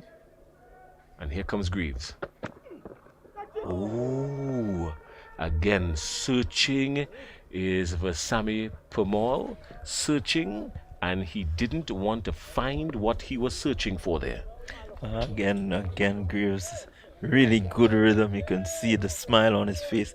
He's enjoying his spell out there, getting that ball to pitch and move, and Pomal just being drawn into that shot. It's almost like a magnetic, instinctive push and prod at that delivery, not getting the edge. Better played, well played this time by Pomal. The ball into him and, playing very comfortably seemed to just have some brief moments of lapsing, but he can bat. He can bat very well too. Yeah, he's looking good. Looking good. His defense is looking pretty solid. It's just that every now and again that one that leaves him, he tends to follow it. But that is because Graves is bowling in good areas, drawing him into the shot. But once it's on its body like that, once it's straight enough, he gets right in behind it, and he's trusting his defense to do the work. All right, well, that brings up the end of the over, and well negotiated there by Pumol, even though Graves continued to operate within that corridor of uncertainty. But he has done pretty well. 17 runs coming off his 13 overs, picking up 4 wickets. And Kevin St. Clair on 7, Vasami Pumol on 11. And Guyana 87 for 6 after 36. They trail by a whole bundle, 207. Yeah, that's a pretty huge total to be trailing by. These two, they're doing very well to survive out there. They're, looking to rebuild a partnership of 18 so far. 11 coming to Versami Pomal and 7 to Kevin Sinclair. It looks like Darius Martin now will come in from the Dabo end, so a bit of a rest for Preston McSween. He's bowled pretty well, and Darius Martin, who has bowled very well in the first match, particularly against Trinidad and Tobago, coming in from the River Road end. He has not been in the wickets column as much as he would want to, but he has induced a certain amount of pressure that made taking wickets from the other end easier. Yeah, and definitely the pace and bongs that he's able to extract from the wicket, I think, helps to keep that pressure on the batsmen. They're not served many drives once Martin is at the crease, and so that in between length, that ball that just jumps at you is what he delivers, and so he's able to keep the batsmen in check. Kevin Sinclair, we know, played in the regional Super 50 tournament. He's forward to a fuller delivery. Sinclair, he was named in the Guyana Amazon Warriors squad for the 2020 Caribbean Premier League as well. And he made his 2020 debut on August 30th back in 2020. So some good accomplishments there for him. So he has been around. He understands the game. He plays pretty well. And no doubt in February, I think it was in February of 2021, he was named in the West Indies limited over squad for the series against Sri Lanka. So he has represented the West Indies and he has played very well too for them. I mean, all things considered, really. Yeah, he does have a bit of experience behind him. He knows what it is to play at the highest level, so would just want to relay, that sort of experience into this game and help to bring his team out, from that position that they're in. His debut came on for the West Indies on August 17th, 2022. His last one-day international was against New Zealand around the middle of last year, I think it was. August, I think it could have been, when he played for the West Indies versus New Zealand.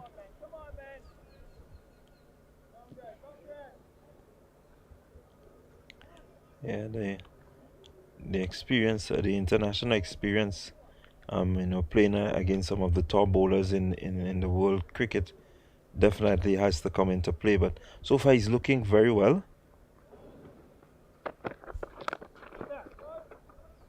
Driving square of the wicket, and just the one.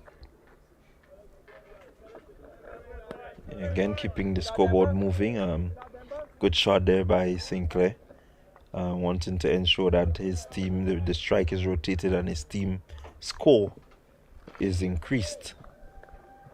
Just has to be patient, has to ensure that they spend quality time out there and the runs will come. They do not want to be too impatient. They do not want to, get too flustered. But they would want to remain as calm as possible as the volcano strike. And Sammy is hooking. Just one. Fine leg runs around and does the tidying work. And that brings up the end of the over. 88 for 6. So a good little partnership developing here. A good little partnership. 20 runs coming off of it so far. Building nicely. Looking comfortable. The Windward Islands in a commanding position. Guyana in a spot of bother. Still some serious concerns for them as they try this rebuilding process. 89 for 6. Yeah, a long way to go in terms of the rebuilding. Right now they're looking to set up the foundation. Yeah, some 20 odd runs. So that's the foundation, starting. I guess they've done some clearing. Some 20 runs clear.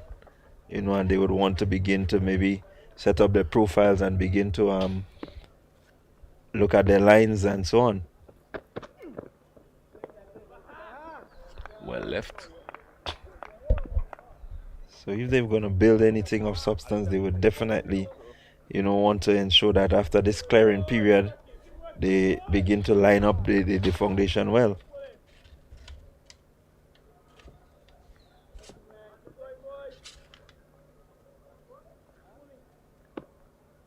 And it will take some work. I think the experience of the two batsmen out in the middle will come into tuition right now.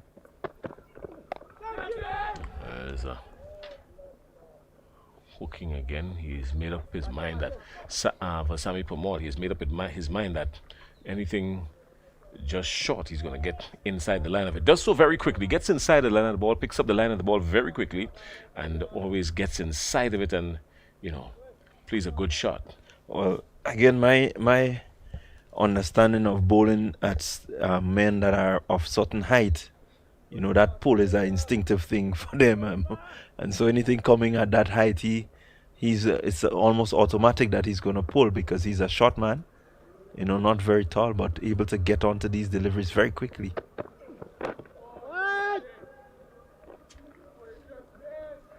There's just something about short men and hooking and pulling that, makes them look really good, and they're not afraid to hook and pull. I think maybe it's because the ones that they can hook and pull, it's not too hard for them to get under it.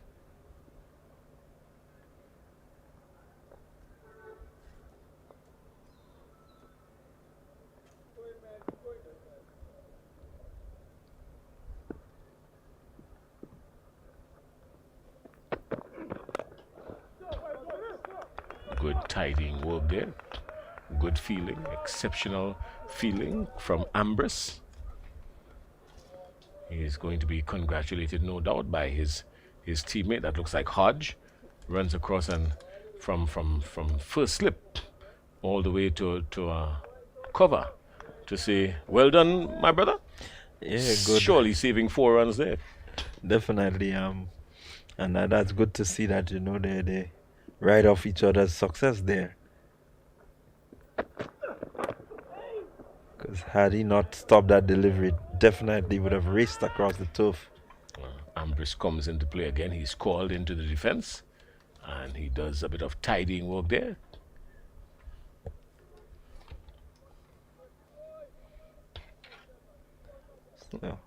So we've got some friends listening and viewing us. I should say viewing us in St. Vincent and Dominica and other Windward Islands, Guyana. We know that you are with us.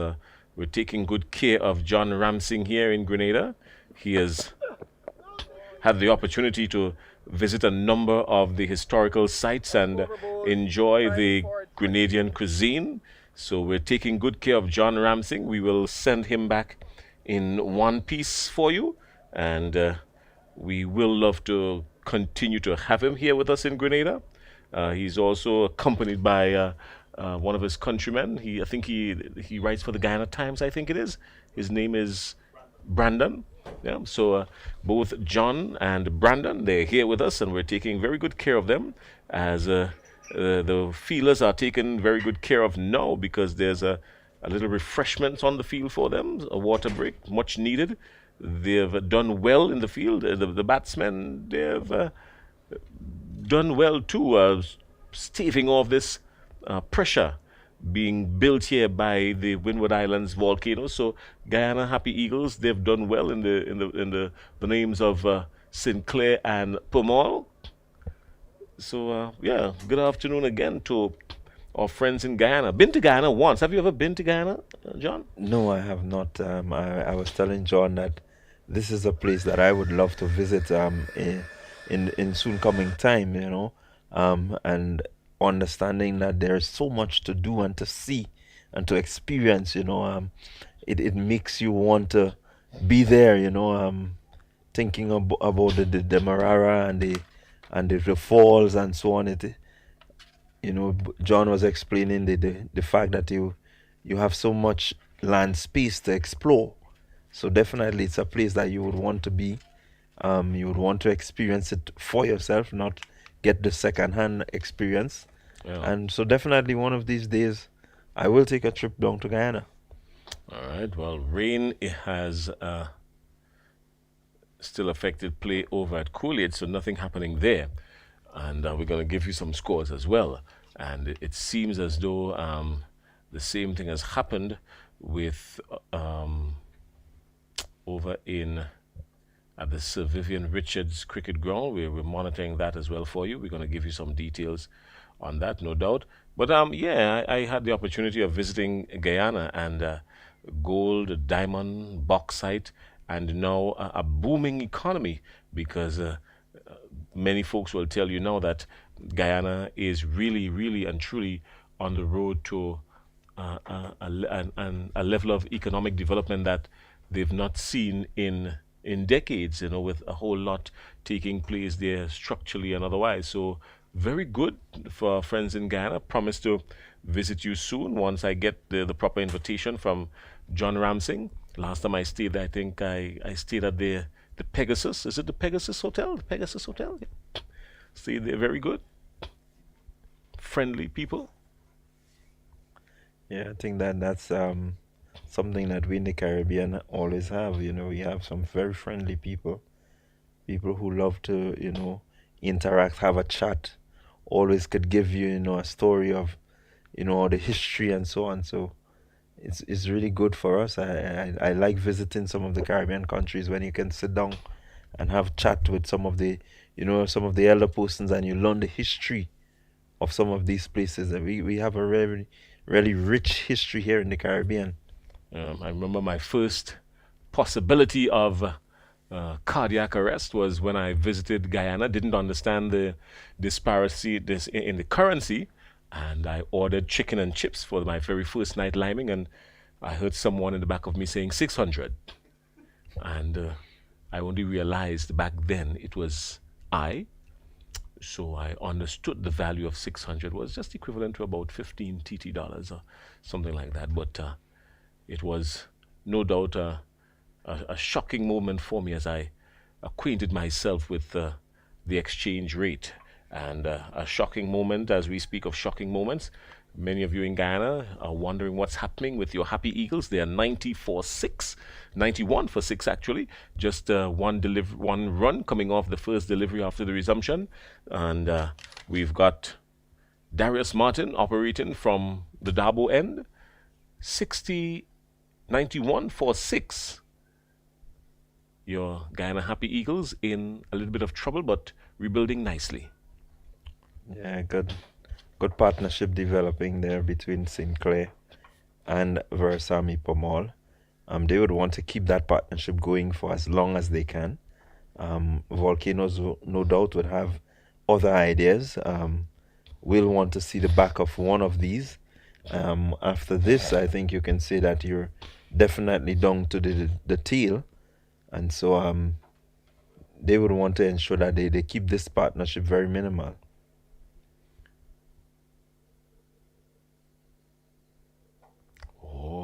Something just questionable there, but just one run coming off of it. Over at the Sir Vivian Richards ground, Yannick Correa has gotten to another half century. Trinidad and Tobago 183 for 3. Correa is on 52, and Darren Bravo looking for another first-class century. He's on 83. So Trinidad and Tobago doing some rebuilding there. Of course, they They won the toss and elected to bat. They won 83 for 3.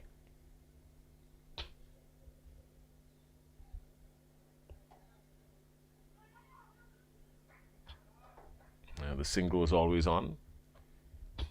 Yeah, good batting there by Pomal, looking to rotate the strike. Played with nice soft hands, just getting it out into the offside there and rotating really nicely. They look unbothered. They look like they have settled in.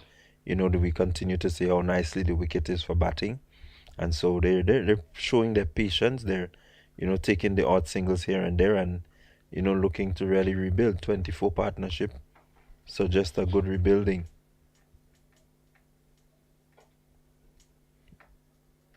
They would want to continue that partnership for as long as possible. Keep the Windwards bowlers out there. Keep the batsmen in the field, baking under that hot sun that we're experiencing here now.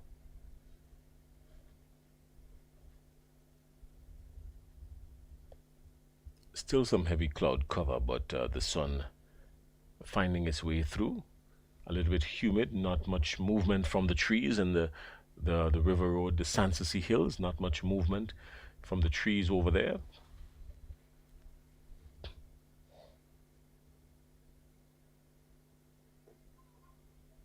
And 1 run coming off the over brings the over to an end. I am still here with you. We've decided to give John Singh a bit of an extended respite this afternoon because he is tarried for 2.5 hours this morning, and tarried well he has.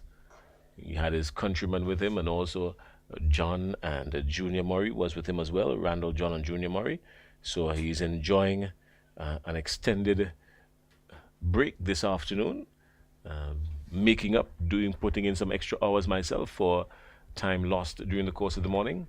And Ryan John, just as we anticipated a few overs ago, that was stretching out on the fine leg boundary, has been called into action.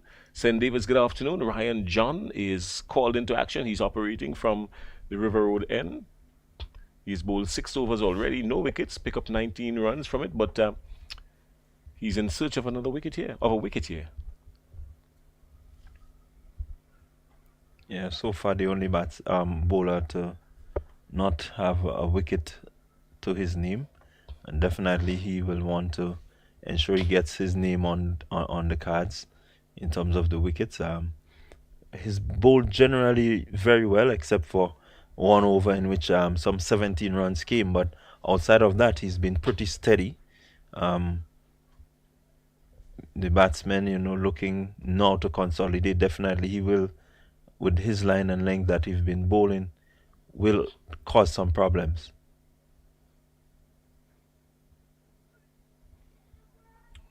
He's just drifting down the leg side, and the batsman just fishing down the leg side, looking to induce some sort of thick edge.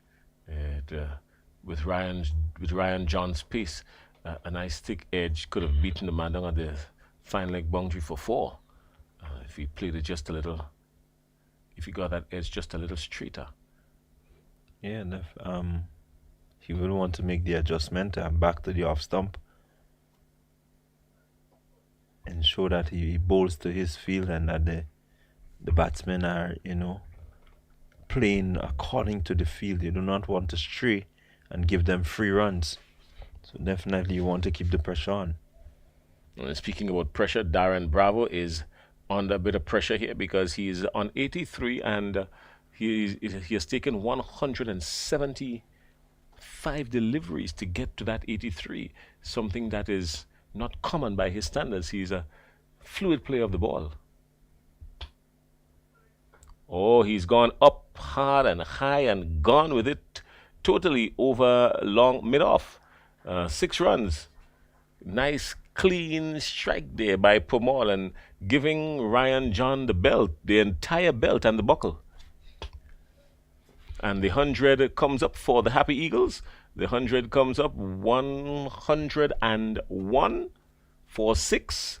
The 100 coming off 243 balls and 187 minutes. So a slow 100, really and truly. And you could understand why. They've been pegged back a few times. And Ryan John, being the recipient of that landmark, has been given the full treatment by Pomal. And he answers and contemplating. And Pomal hits him square of the wicket this time. Another boundary for Pomal. 4 more. So Ryan John being handed the belt, the buckle, and probably some detention. Yeah, they're looking to, really get him off his game. This is the second batsman to, attack the bowling of John, trying to get him off that line, off that length. The shots, the shots that have been played, are pretty good shots. Playing the ball based on merit, and John now is under a bit of pressure, looking, to come back and come back strong. But definitely, Pomal showing that he's capable. Yeah, Ryan John working his way back into the team this year, and he has proven why he's capable of working himself back into the team. But his last 2 deliveries would say otherwise. But generally, he has played very well for the season so far. He had a very good game against Trinidad and Tobago, and he had a half century in the first innings for the Windward Islands. So no doubt he has played very well. The Guyana Happy Eagles still trailing by 189 runs, 105 for 6. Versami Permaul moving up to 26 very quickly. And with him is Kevin Sinclair, who's on 11. Junior Murray joins me. Junior Murray, welcome back. Welcome back, Jason. Good to be back with you again. You can see Ryan John here is under a bit of pressure, a bit of attack. You see, the Happy Eagles have a plan against Ryan John. Well, the plan is, the best form of defense is to attack, and no doubt Permaul has been around, so he understands that very well. He's no spring chicken. He's been around, so he understands how to, muscle the tempo away. And so far, he's doing a fantastic job of it so far.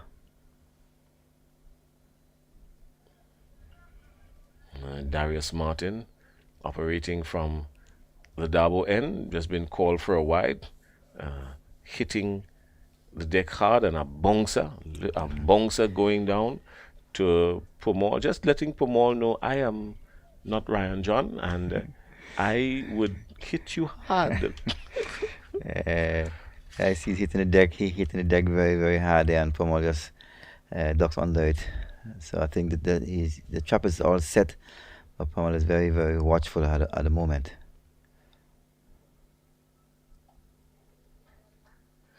And Pomal just gets some bat onto it, and a gentle hook out to square leg, just one. The Windward Islands Volcanoes won the toss and up to bat, and they posted a good total, 294, and the Guyana Happy Eagles are in reply, 108 for 6, 40 overs already bowled. In this, the Happy Eagles turn at the crease. The Windward Islands have sent down 40 overs already. They're over number 41. Jason, what I can say, these 2 batters look very organized. You see them do the batting with a plan, and they keep the rotation of the strike in the meantime while protecting the wicket. So far, they're doing a fantastic job of it so far. But I think Darius Martin should come back. He does that in between length again with a bit of pace and a bit of bounce, and see if he can send back one of those batters as soon as possible, because they're building a nice partnership here of 39 so far.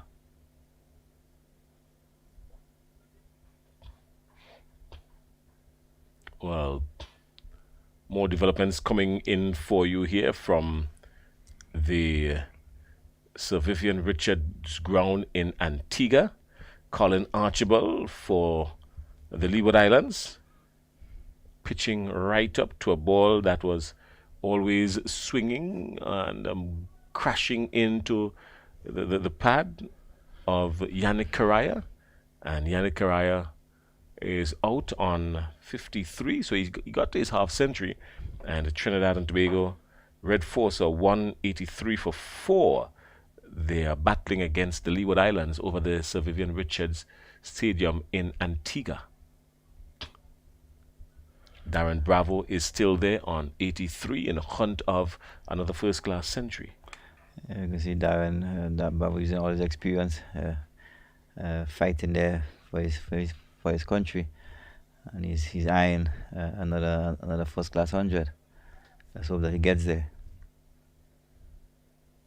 So wearing number 65 on his back is Darius Martin for the Windward Islands. He's been encouraged by Preston McSween, who's right there at mid-off. We're ball again by Darius Martin. Pummeled quietly forward, hitting that area nicely. You need to be in that area a bit more regular. Probably can get a bit, shift a bit away, so just a bit, and drive him into a fall shot. And with the 2 slips and a goal and the keeper waiting behind, hoping for someone to come along very soon.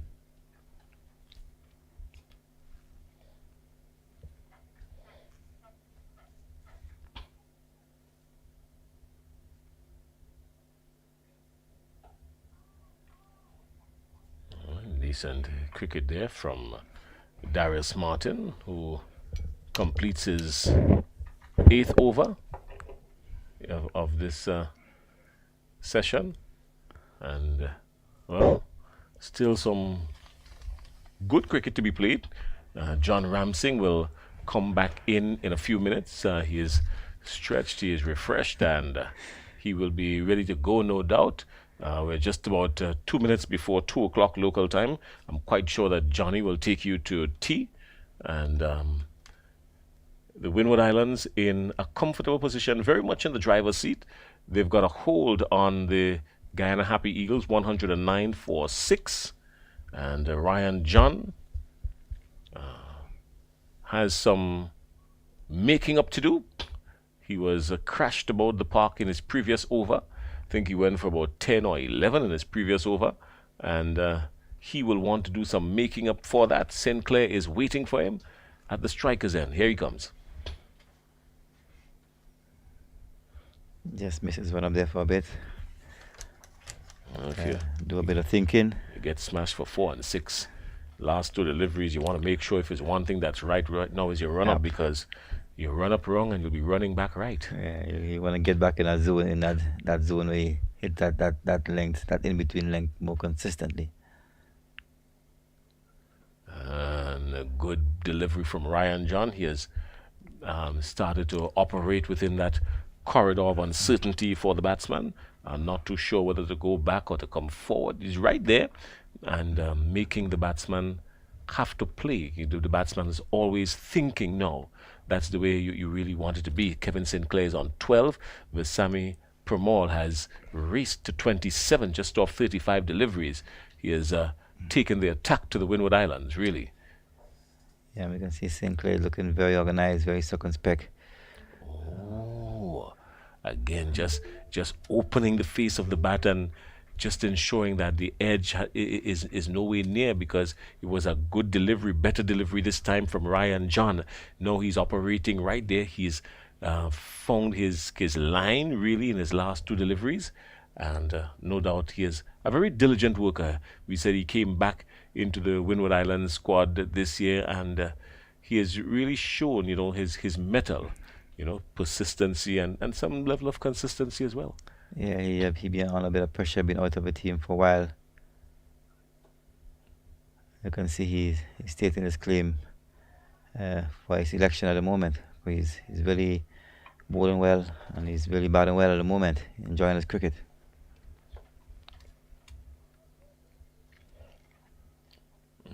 Kevin Sinclair moves on to 13, and Permaul is on 27.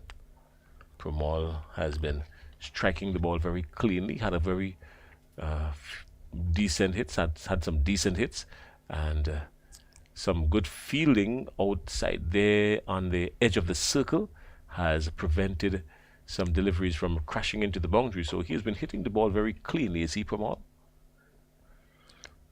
Yeah, just looking good at the moment. Well bowled by Ryan there in that area of uncertainty. I just like to see probably Captain Anthony probably come up with a plan B because this partnership here need to be broken.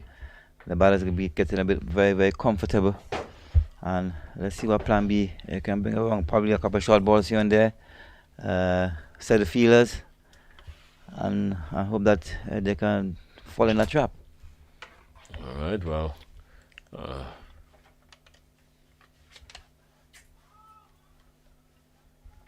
much better over from Ryan John to this point. He is only conceded just one run so far and one delivery remaining. In the meantime, I will drift off after this delivery and pay attention to the other two matches which are currently on the way in Antigua. One, of course, that we're paying particular attention to is the one happening at the Sir Vivian Richards Cricket Ground between the Leeward Islands and Trinidad and Tobago. Darren Bravo is in his 80s and looking for another first-class century. The Windward Islands are in a good commanding position. They've got the Guyana Happy Eagles 110 for 6. Happy Eagles still trailing by 183 runs. And no doubt, if there was ever a time for a miracle, the Happy Eagles will need to call on it now because they would definitely need it. The rebuilding stages has started. The partnership has yielded 42 runs. So very good. And John Ramsey will take us to tea. Johnny, she's all yours. Well, the volcano bowlers, the fast bowlers, keep working hard, keep plugging away. Hope that Captain Athenaeus can probably see what the spinner Denver probably has to offer on this flat surface. Welcome back in, John. Thank you very much, Junior. And thank you very much as well to Jason. You haven't seen Denver's yet. You've been calling his name. Yeah, we need to see Denver. A bit of variety. The policeman continues from the Darbo end. He's been looking very good. Nice high action for Darius Martin. But the partnership is growing. Could be a threatening one for the Volcanoes. And like you mentioned, they may want a bit of variety to see if they can break this partnership. Yeah, this partnership is growing very slowly. It's a partnership of 43 so far. And hope that Captain Athenaeus can come to plan B. So the pair at the moment look very comfortable against this fast bowling attack, so let's see what the spinners can bring to the table.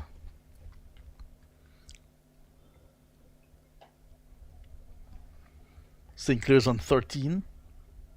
Very solid. Number 43 on his back, like Mahendra Nagamoto used to wear.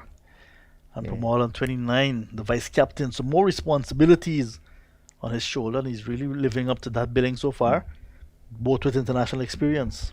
Yes, these are two guys that have won the Maroon Cap, so they know what it's all about to fight for themselves and for their country, and they're doing it at the moment. 1 for 27 already for Martin. Well, one thing I observe about Martin when he bowls a new ball, he tends to get an early breakthrough, and after into his second and third spells, it looks probably a bit ordinary. So probably something that he can work on. Probably do a bit of bowling in the nets with a bit of old ball, get a bit of variety. Use your fingers on the seam, keep that one side shiny, and see if you can get some inward and outward movement. Even also some reverse swing. I think can be a great help to him.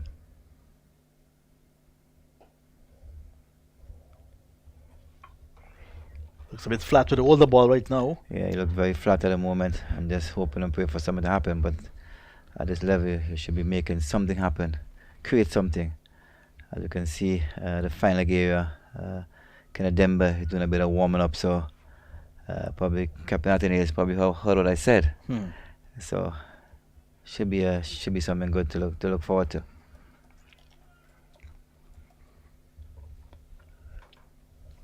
Sinclair and Pama look as if they've been there a long time. Not only in this innings, but at this level. Look Yes. quite comfortable. They are very comfortable. Pommel been around for a while. Sinclair's getting into his first class season. And he have a bit of international experience under his belt, so they're doing a fantastic job at the moment. They're building nicely, partnership going very nicely, and I hope that Captain Anthony will look at that and see what he can come up with to bring his partnership.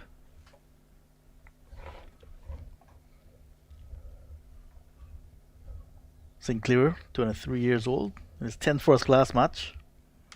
Plays for the Rose Town Youth and Sport Club in Berbice. Short ball. So earlier we saw the ball, maybe at that same length, going over the shoulders of these bowlers, of these batters. This time, just setting up nicely. Over completed, 113 for the loss of 6. It just shows that the wicket is getting a bit easier and easier. The short ball is not getting above the batter's shoulders anymore, and the batter seems to be in a very, very happy place. Just pull him around for an easy single. As you can see, Kenneth Demba is coming in at the other end. The batter just taking off the helmets, put on the floppy caps, and making himself a bit more comfortable at the moment. Still a long way off. 1 runs away. So it's a far way off. Very far way off at the moment. So a lot of batting to be done by this pair and those to come. So they need to get some partnership going here at the moment. Nothing to write home as yet for the Guyana Harpy Eagles. When we really look at this batting card, Chandrapal Hemraj with all of his experience, 4. Matthew Nandu in his second match at this level, 2. Tevin Imlak coming off of a pair in the last match, 3. Kimal Savory also in his second game, 20. Leon Johnson under some pressures as a batsman, 5. Bramble, just hanging around a little bit, 21. So nothing really to write home as yet, and because of that, you're not getting the partnerships. Yes. What they're trying here, Sinclair and Parmal. There was a little bit of a fight between Savory and Bramble with 40 runs before Bramble was dismissed. So the four-side of spin is a big appeal. Good start there by Kenneth Demba. Let's have a look here. Very first ball from Demba. Very first ball from. And he's already asking umpire Gregory Bradwit some questions. Let's have a look. Wow, it looks a bit high. To me, it looks a bit good. To make it look at a very good appeal. Low full toss, and this time he gets runs off of Demba Sinclair. Could be height, the only factor saving him. When he's a factor at the moment, there, it looks a very, very good appeal. Ball pitch and straightening.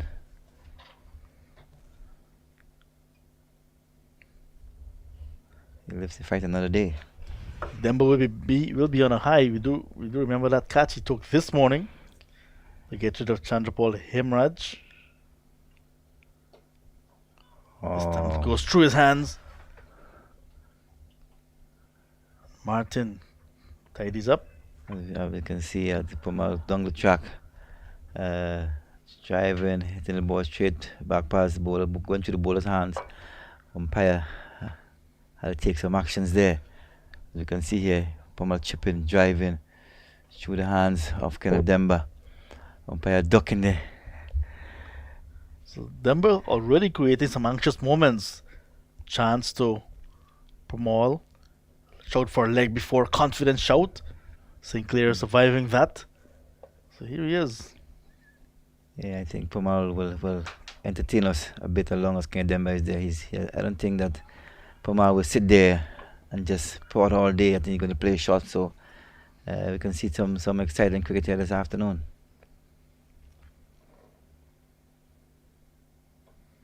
This time going over extra cover. Sinclair will get a boundary. Kenneth Demba, like I said, this over has everything in it so far. And Demba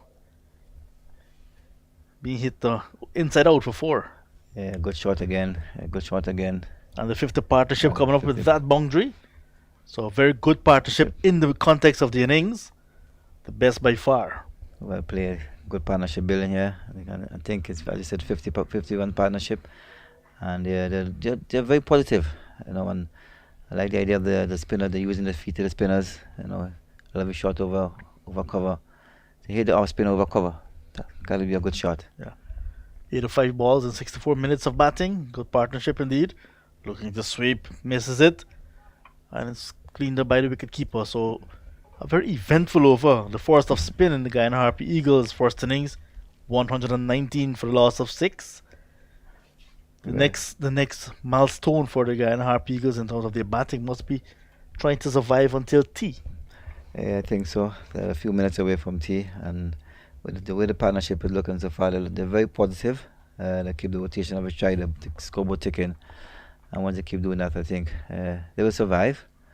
They're very positive in their approach. As you can see, Ryan John getting his guard set for another over.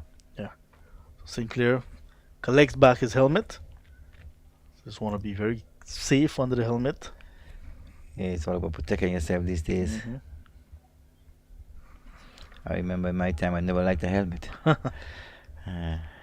You know, back in our time, we had the side pieces. Remember the side pieces, Yes. John? Yes. I prefer with the side pieces than the grill. But time has changed. Still 48 overs remaining in the day's play, so lots of time. They go until tea at 2:40 p.m. local time, and then all of the last session in the day's play. So lots can happen in that time. What's going to happen? Whether the Guyana Harpy Eagles will survive or will they be bowled out? We'll just have to see. We'll have to wait and see, and then maybe we can see the Volcanoes batting a second time today. You never know. Yeah, I think it's all about survival out there for the Happy Eagles batters. At the same time, I got to keep the scoreboard ticking. But the Volcano bowlers have other ideas and want to see the back of them as quickly as possible.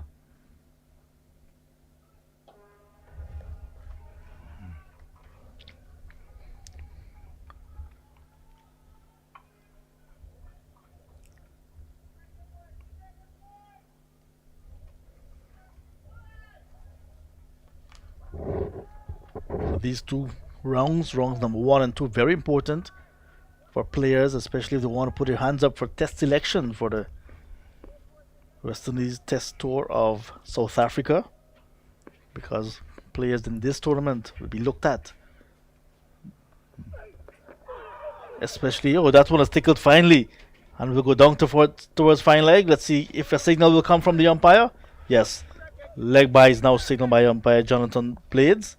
That must have been very close to the leg stump, however, because there was Pramod walking across his stump. Very, very close. I think that one, the bowler kept a bit low and very, very close to the leg stump. And I see the bowler there shouting for a leg before decision.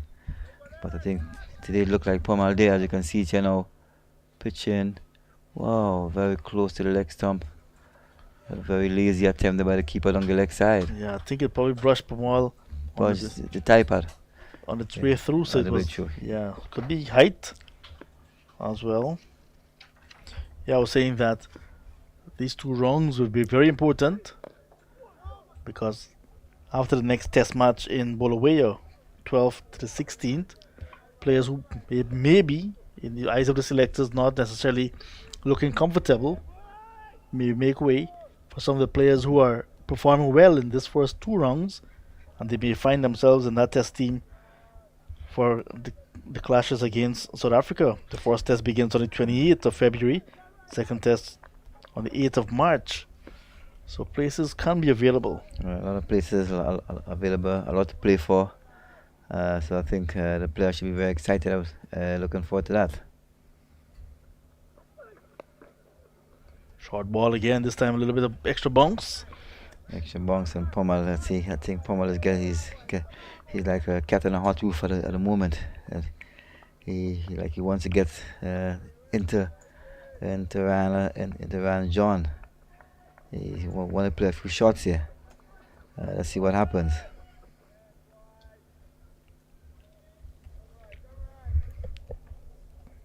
So Ryan John, hero in the first match with the ball, none for 33 so far, so wicketless.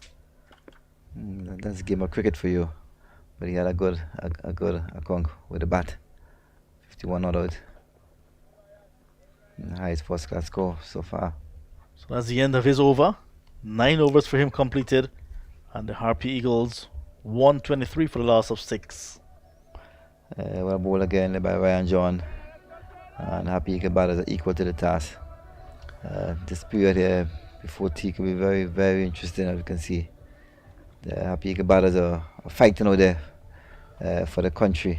Still trailing by 171 runs, the Guyana Harpy Eagles. They need to at least wipe off that 71 to make the Volcanoes bat again and to avoid the follow-on. Yeah, so they have some work to do. But looking at cricket these days, if the Happy Eagles happen to get all out now, I think the Volcanoes will be going to get a bat again. I don't think they will send back in the Happy Eagles. Dembo starts his second over. But you need to consider as well that because of the weather we had yesterday and today, rain could become a factor in this game as well. Dembo continues. Well, ball again by Denver. Plus, you need a lot of time. Yeah.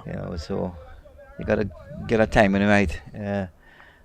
Set the situation nicely and make your decisions. And one of the things you have to look at Grenada National Stadium is that yesterday, just about 5 o'clock, it was dark because of the overhead conditions, and there's no artificial light to switch on. Yeah, that's another thing. That's something we're all looking forward to, see some lights at the National Stadium. I hope the authorities are listening, can get into work very quickly. Nicely swept by Sinclair, runs for him, he could get a boundary. Gonna go very close to the boundary, and the captain Athanaze, but he's given up. I think he's indicated to the umpire that it is a boundary. So Sinclair got a ball that was on the line of the leg stump, and he swept it nicely, turning with the tide.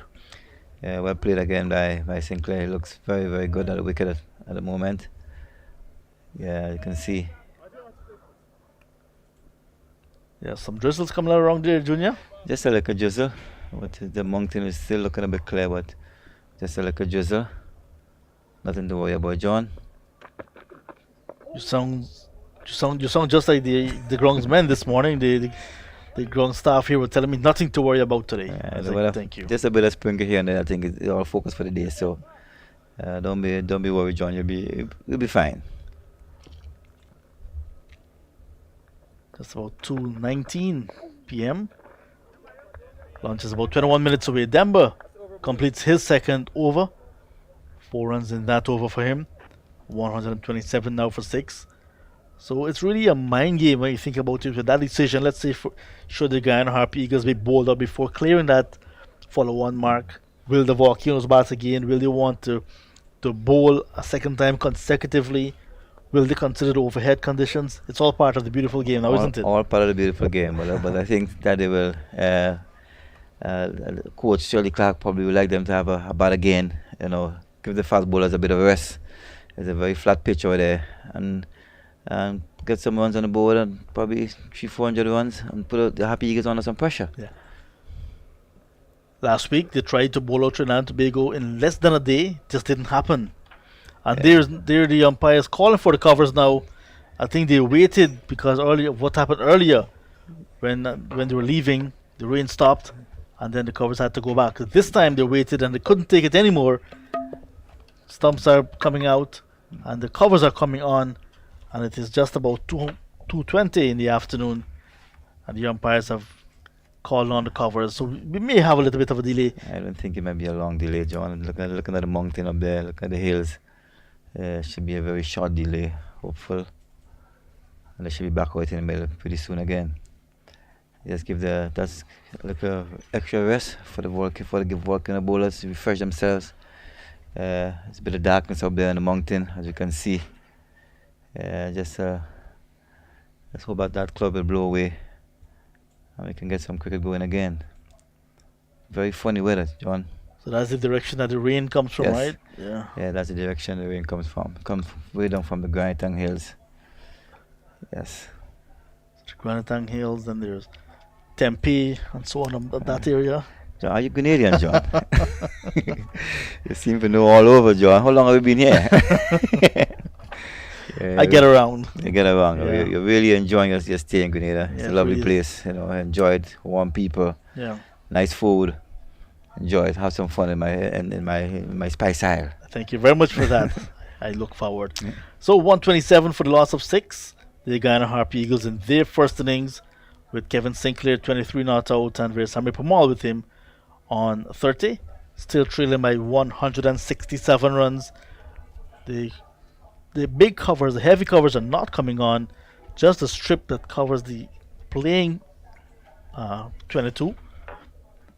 And it seems as if the rain has stopped now, Junior. Yeah, it's just blowing away nicely here now. So probably the hills are looking a bit dark still, but I think should be over very soon. Gunsmen, they're just looking at the hills. The big covers are still there. The sun trying to peep through. Everything happening at the same time, John.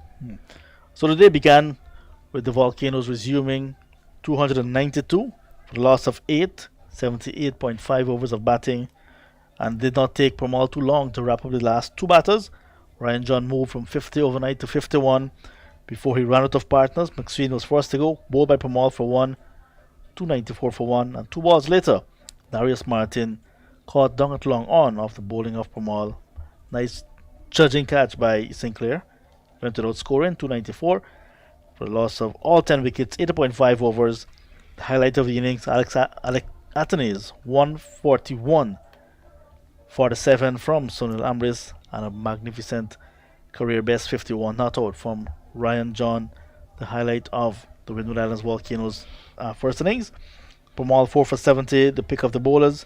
2 for 66 for Kevin Sinclair. Shamar Joseph 1 for 47, runs were beaten 2 for 50, and Niall Smith 1 for 51. In reply, the Guyana Harpy Eagles, who started in the morning session with their first innings, lost Chandrapal Hemraj, who was hooking and caught brilliantly by Kenneth Demba one-handed at the deep backward square boundary for 4. It was 10 for 1, and since then wickets started to tumble in a bunch. Matthew Nandu, who opened with Hemraj, was adjudged leg before to Justin Greaves for 2. He went with a score on 14. Devon Imlak caught wicketkeeper Walcott, and he was hooking a short ball and got a little bit of glove of the bowling of Max Sweeney. He went for 3. Kemal Savory caught at a wicket as well off the bowling of Greaves for 20. Leon Johnson leg before to Greaves for 5. Anthony Bramble caught a second slip by Athanaze, diving in front of the first slip fielder. And there was Anthony Bramble going for 21 off the bowling of Greaves. Wickets going down at 10, 14, 14, 28, 68, 6-9. And here we are now in a fighting partnership of 58 between Sinclair and Pramal, trying to hold the innings together. But so far, good bowling. Max Sween 1 for 26, Darius Martin 1 for 28. But the pick of the bowlers by far, 14 overs, 5 maidens, 4 for 18, Justin Greaves. Well done again by the Volcano bowlers. I think the game is in the balance at the moment with the Volcano players just in front. Just a little bit in front. Just a little bit in front. With the Happy Eagle batters putting up a nice fight. So just a bit of a drizzle here now, and hope that they can come back out very soon and we can get some good cricket again. Still to come for the Guyana Harpy Eagles, Shamar Joseph in his second first-class match, and Niall Smith and runs for beaten. So no play at the moment. We're getting closer to tea. Whether the umpires will call an early tea and have an extended final session, we still have to wait and see, or whether they wait until the rain and then come back out, then go back in for tea. We still have to wait. So what we're going to do, Junior, we'll take a break, and when we have live action, we will come back right here at the Grenada National Stadium. We urge all of you to join us then.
All right, well, we are back at the St. George's Cricket Stadium, the National Cricket Stadium in beautiful St. George's, Grenada, where rain has delayed play for just a little bit, but the pictures on your screen now will give you the full story that the rain has subsided and the umpires are out. The players are right there behind them, and everyone is taking their positions in an effort to restart. We had an early tea, and no doubt we'll be playing into just around after 5 o'clock. So we're getting ready to start what will be the final session of the day's play.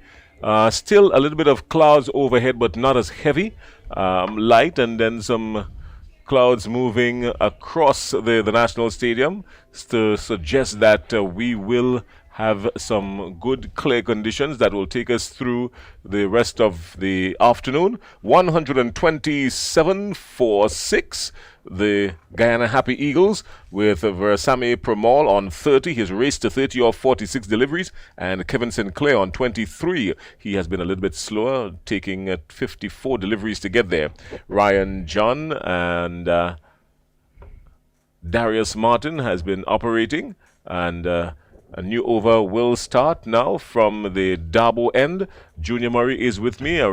John Ramsing has just ran down for a minute. He will come to take you through, but we are into the start of the final session of the day's play.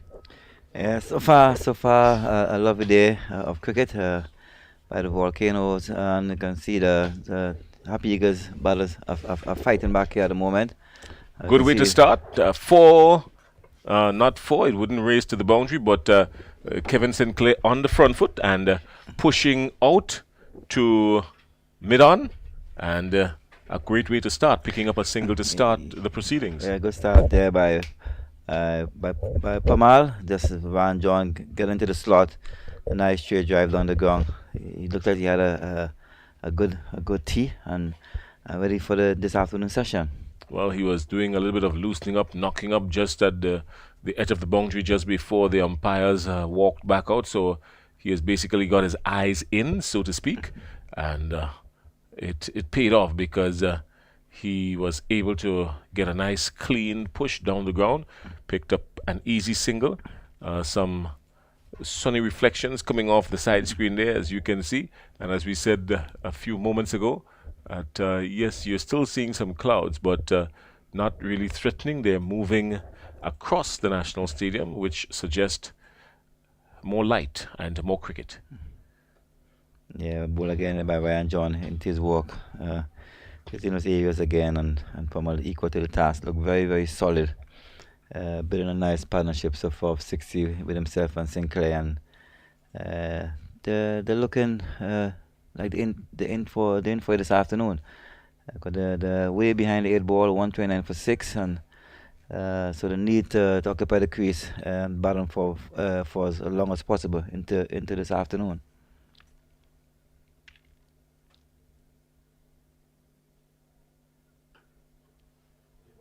Versame Pramal on 30. He has played very well for his 30 runs. A very clean strike of the ball. He has been in good nick, really, to this point. A partnership that has brought 60 runs. So the Guyana Happy Eagles will be happy about that. They are not in the best of positions, but rebuilding something here. And I'm quite sure that their captain would love to see them go all the way through and bat out the entire session. But I think Captain Anthony will have different ideas. Like to see them back in the hut as soon as possible.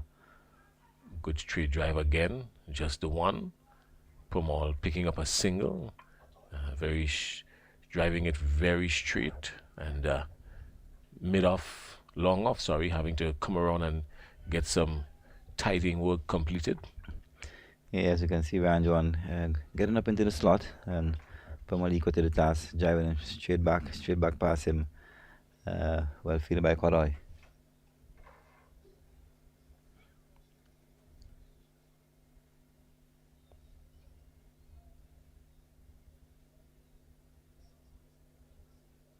Sinclair is flashing at a wide and lifting delivery outside the off stump. Well taken by the wicketkeeper, but he really should not have played behind that. And he is gone. Just as he came to the wicket, he is gone. I mean, really and truly, he had no need to play behind that shot. I mean, he had absolutely no need to play at that ball. You can see a short, a wide ball outside the off stump.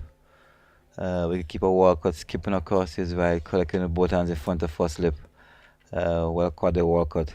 There's a loose shot there by Sinclair right after the tee break. Well, your screen is suggesting that Sinclair is the batsman still inside, when in truth and in fact it's the other way around. Sinclair was the batsman you just see now playing at a wide delivery outside the off stump, and a good take by the wicket-keeper. But really and truly had no need to play at that delivery. He would have looked a whole lot better just leaving it alone and looking at it go into the gloves of the wicket-keeper. Well, that brings a little bit more discomfort to the Happy Eagles. 130 for 7. And no doubt they're in a spot of bother. John Ramsing is here, and he's going to take us through the next few overs. And Junior Murray is here with him just before Clyde John joins us. 130 for 7. The Guyana Happy Eagles in reply to the Windwards total of 294.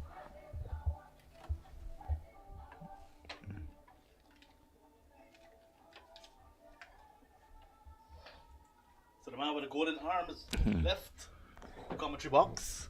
Every time Jason Skeet is in the chair, wickets tend to fall. Something happens. And you can see Ryan John getting some good reward for hitting those areas consistently, building the pressure on the batsman and inducing a forced stroke by Sinclair. Well caught behind by Walcott. He's gone for 23, 2 fours in his innings, some 55 balls for Sinclair. So it makes way now for Shamar Joseph, playing just his second first-class match. Let's see what he's made up for the bat. He looks pretty good with the ball. Let's see what he does with the ball here facing up to Ryan John. Not yet out of the woods. Still 164 runs they're trailing by. It means they need to wipe off at least 14 runs. That's still behind a bit, but whatever happens, I think the Volcanoes would like to have a second bat as early as possible. Joseph is left-handed and he receives his forced ball. It's quite compact, he's very, like I said the word yesterday, a hustler. Over comes to an end, a successful one for the Volcanoes, over in which Ryan John picked up his first wicket. He has now picked up 1 for 36. Yeah, first ball faced by the youngster. He looks full toss, stroking it back to mid-off. Probably you can see a bit of tactics here. I hope that the Volcanoes skipper Atenes can, try and get his batters out as quickly as possible. Give yourself enough time in the game to get a second chance to bat, put some runs on the board and try and force an outright victory. Yeah, I think they need the points here at the moment. Speaking of points, Guyana collected 20 points from their first round match against defending champions, the Barbados Pride. A game in which the Guyana Harp Eagles won quite handsomely by 183 runs. 1 week later, totally different ball game. Yeah, that's a game of cricket. It's a game of glorious uncertainties. But the Volcanoes continue to play very well at home. You can see that they're really accustomed to the conditions here.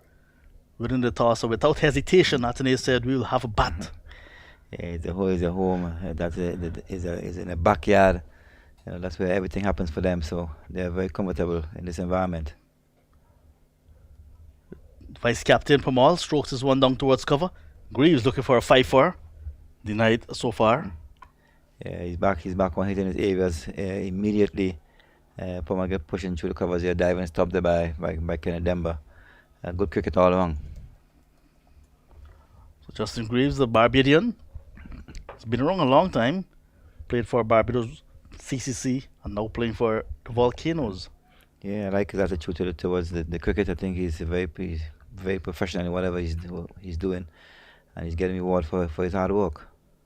Approaching his 29th birthday, born on the 26th of February. Very young guy, very young man still. Been around for a while. He seems to have been around for decades. Yeah. He's still a youngster, still fresh. A lot of cricket to be played by him. Yeah, made his one international debut for the West Indies against Ireland. Played 3 one international. Those were played last year, January. So he's looking to make his way back into international colours. It would be nice for him to see him get back there. I think he has attitude towards the cricket, and I think he deserves to be there. Appeal for a leg before. Umpire Bradford walks away. That gives the indication that he's not going to give a decision to the bowler. He seems to want to get driven on the leg side a bit. Umpire signal there, not out. With the ball, he has 2-5-4 at the first class level, Greaves. Wow, but the pommel is way across the off stump. That looks a little bit high, or it looks a bit dodgy there. Let's look at it again. Pommel is way outside the off stump. Hit him. I think it's height. What do you think, Johnny? He looks pretty good. Looks to be lucky to be there for Sami Pamal. Yeah, he looks. Greaves just targeting the stumps. Very good bowling from Justin Greaves. Joseph playing in the line, so. Well, ball again, McGrath hitting his areas. He continued from that first one game. He just keep nagging away, and he can continue this game, and he'll be rewarded by 4 wickets so far. A good bowling by Justin. Genuine all-rounder, Justin Greaves, already with a first-class century to go with 6 half centuries. With the ball, he's picked up 56 wickets before this game. 2 5-wicket hauls, a best of 5 for 41. So he's been around. He knows what to do. Beautiful shot from Shamar Joseph to get off the mark. He will open the count with at least 2 runs. The chase is on by the police officer. Martin pulls it up, but that's a very good looking shot. A lovely cover drive there by Joseph. Pitched the ball there by Justin Greaves, looking for a bit of outswing there, just in the slot. And Joseph driving through the covers for 2. Like I see, I've seen the drive. I haven't seen a hook yet. I like to see if I can give him like a check upstairs and see what happens upstairs. Set the field and give him an early check. I think he may want to hang around for a little while, Joseph, so you may see everything coming out. Let's hope he does. Let's hope he hangs around for a while. I want to see a few shots are there. This one goes down to fine leg. Let's see if there's a signal from umpire Brathwaite. Yes, there is. The signal of leg by. So that's the end of Justin Greaves' 15th over. Still 4 wickets in that column. He's searching for that 5-4. He's looking for that 5-4. It's well bowled again by Justin. Just wanted driven on the leg side into the pads and of Joseph. 1 leg by. Good over so far. The fast bowlers will keep pressing along. The working bowlers will keep pressing along. And see if we can get as bad as they out as quickly as possible. They need to be batting this afternoon. Let's hope that can happen. Still trailing by 160. So it's 134 for the loss of 7. So they need to wipe off 10 more runs to avoid an innings defeat. 10 more runs to make the Volcanoes bat a second time. So we did not lose much time because tea was taken while we were off the field for rain, and then came back promptly at 3 p.m. So just 20 minutes lost. So the umpires are going to play up to 5:20. Inside edge. Can run pretty close to the boundary, but the chase is on. Preston McSween is after it, and he's going to chase it right down. Perhaps taking a page out of the book of Kirani James, running right down to the tape. Right onto the tape. Well, ball again by Ryan John. Inside edge, Joseph. Down to final for 3 runs. So Ryan John still keep knocking away, still keep hitting his areas, and doing a good job of it so far. So when Guyana Harp Eagles get to 144, they can breathe a sigh of relief. That's some 7 runs away. They're very close. Hope to get there. Sometimes it's really amazing that the top order would go. And then the batters will be in the dressing room cheering on the lower order to get the runs that they did not get. And again, that's what I call teamwork.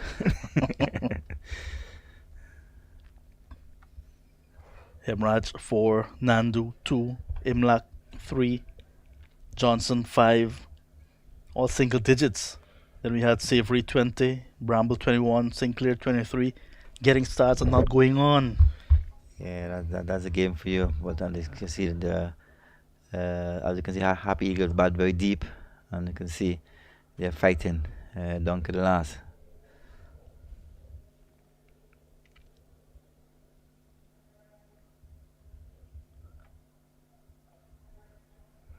Handled it nicely, just steering it down towards third man, where Samir Pamal should be looking for the third. Joseph is very quick, youthful exuberance there, and the third one taken in the end comfortably. Yeah, good running, good shot well played. See Percy McSween running around from the point, have a lot of work to do, and he couldn't stop 3 runs. Good rotation of strike, at least the fighting, keeping the scoreboard ticking, which I think is a good idea.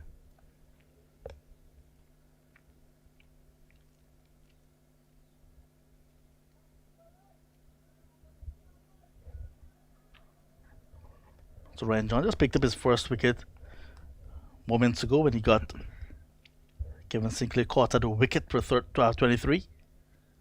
There is Joseph too close to cut. That's the area I like to see Ryan John hit a bit more regular. That in between that length there, and he's doing it so far so good at the moment, creating some rash shots by the batters.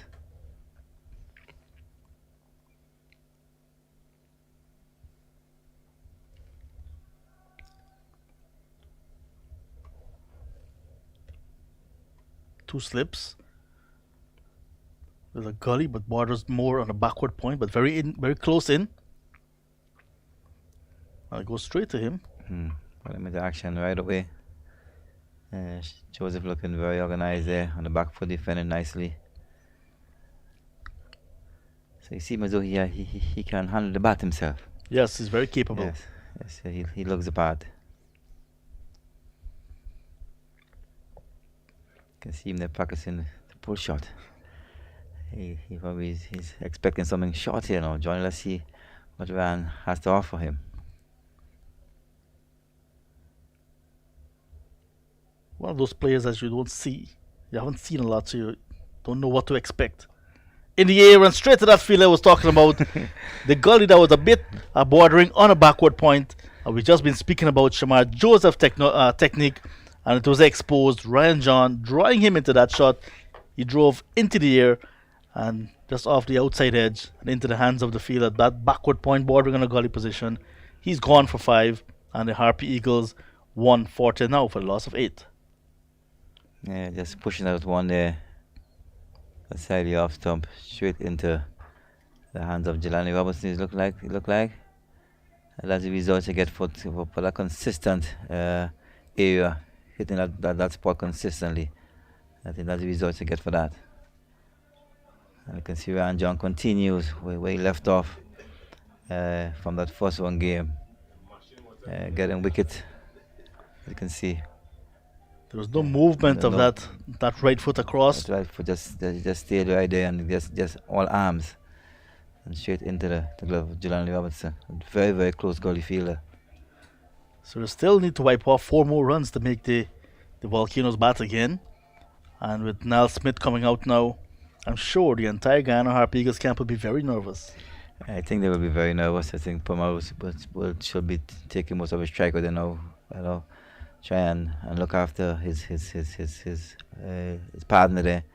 I'm not too sure how good a batter Mr. Smith is, but I think that Puma will try and keep the strike as much as possible.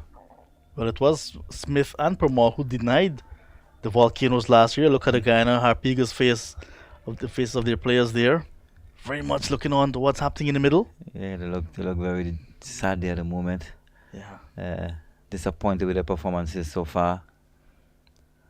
Yeah, it was Niall Smith and Versamy Permaul last season that got the Guyana Harp Eagles over the ropes.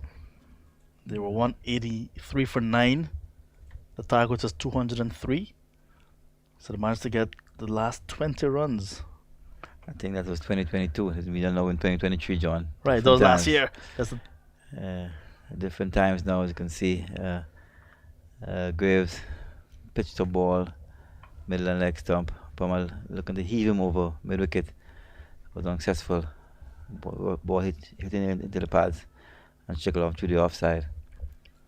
Pomal should be aware as well because of his experience and with his extra responsibilities as vice captain. He should be aware that the follow-on mark is just 4 runs away. Not sure if he was looking for a boundary in that last delivery. Yeah, I think you're looking for a boundary. And I can see Swing and a miss this time, but he's walking across the stumps quite appreciable. Yeah, he's walking way across the off stump. So I think the straighter Graves bowl, I think he'll get that 5th wicket he's looking for. Or probably can probably deceive him with a bit of a slow delivery. Because he's looking for it in the slot to go over the top. You can see the field's all set for it. Long off and long on, waiting. 2 fours and a 6 in his innings already, Pomal. Swing and a miss again. This is good bowling.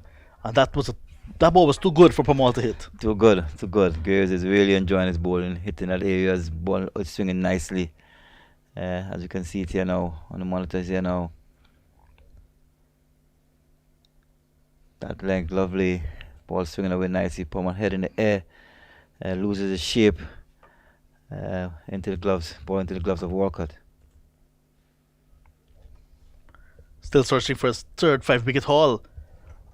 Justin Greaves, the 28-year-old. Good use of the short ball. Nicely handled as well. You get the impression that Pomal was expecting it. Yeah, good use of a short ball. I love that. Pomal jump in there.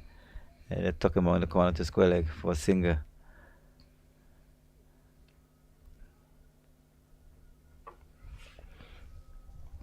Yeah, you mentioned the fact that last year when they had to get 20 runs more to win with the last pair of the crease, they can do that last year, but this is a different year, you're saying. This is a different year, different environment, different song, different pitch. And they're at home as well, the Volcanoes. Volcanoes at home. They're backing loud in the backyard and looking very good at the moment, protecting their environment.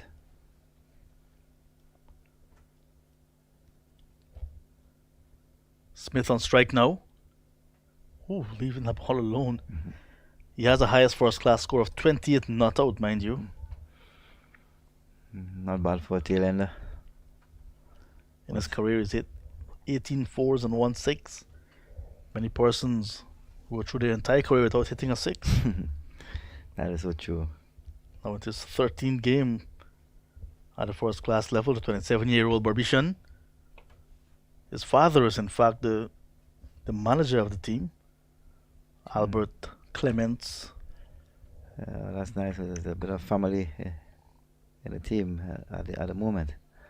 A ball again by Graves, shorter side off stump, moving away into the gloves of Walcott. But did not put the pressure on the batter, was just too wide. End of the over nonetheless, 141 for the loss of 8. And the Harpy Eagles still trailing by 153 runs. 3 runs away from avoiding an innings defeat. 2 wickets in hand in their first innings. They're replying to 294 all-out made by the Volcanoes in their first innings. Whereas Sammy Pomal on 37. The highest score of the Guyana Harpy Eagles first innings so far. Next best came from Kevin Sinclair, 23. 21 from Bramble and 20 from Kemal Savory. All the other batters into single digits. Mr. 218 has left us. Clyde John, welcome back. Yeah, thanks, John. Good to be back as we see the sun forcing its way out again. So the sun is back with us. Also, Pomal walking across the stump again. Caught in a tangle and that ball almost rolled back onto his stump. You got to be very careful with that stance that he has taken up now. Very Sammy Pomal.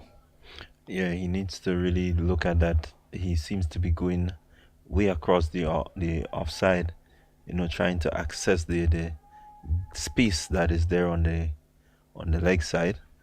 There's also quite a bit of space over the cover region, so I would expect that he would not try to bash the ball, but maybe look to just get back on ball and ensure that the 4 runs or 3 runs needed now.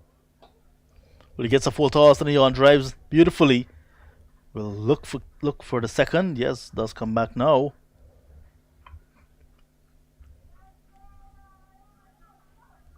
Somebody in the crowd chanting, "Let's go, Guyana, let's go." Yeah, there seemed to be a good bit of Guyanese support in the stands. The few persons that are there. But are you sure that's what they're saying, or they're saying, "Let's go, Ryan, let's go"? It sounds like Guyana, man. It can be Ryan as well. Or maybe two persons are cheering. Small but vocal. Yeah, very much so.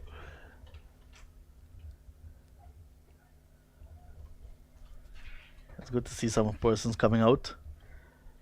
Yet, whenever I go around the island and I tell persons that I'm here for the cricket, they're asking what cricket. A little bit more, a little bit more effort maybe in that part of it, advertising of the game. Only the diehards will know that the cricket is on. Yeah, I think there needs to be another medium maybe in terms of getting the message out. It's on the radio, it's on the television, but it's on social media. But somehow,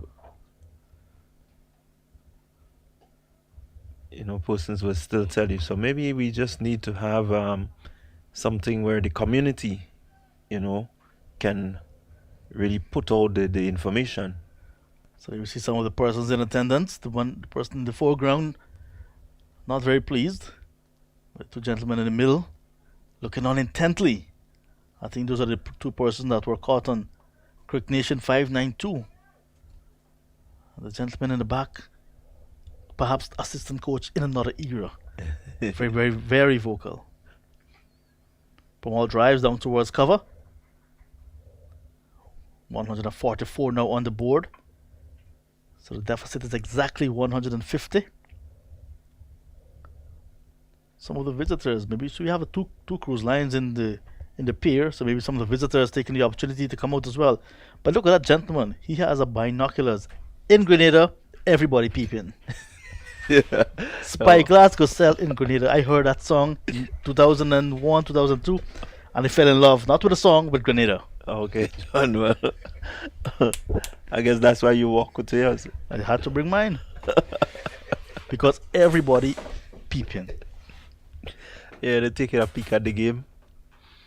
Really looking closely at that delivery that John has just bowled. That's a very important single for the Guyana Harp Eagles. It means that they've avoided an innings defeat. It means that the Volcanoes will have to bat a second time. Over comes to an end. Ryan John, 2 for 45. And the Harpy Eagles 145 now for the loss of 8. Yeah, good fight back there by the Happy Eagles. Yeah, at one stage, one wondered whether they would actually get up to 100, but the last two partnerships have been, really fighting. And Pamal continues to fight. He's on 40, and looking as if he wants to be promoted up the order. They had a good partnership of 40 between Savory and Bramble. And then Sinclair and Pamal put on 61. So those two very important partnerships in this low-scoring first innings for the Guyana Harp Eagles. Very important. Here's Greaves, still searching for his 5-4. There's Smith. Quite easily tucks it around the corner. Yeah, Niall seemed to be fancying himself batting there too. Looking good. I guess he's trying to send a message to the top order saying that the wicket is good for batting. At the other end, Pamal, 3 first-class half centuries. He also capable, very capable with the bat. Highest score of 86 not out.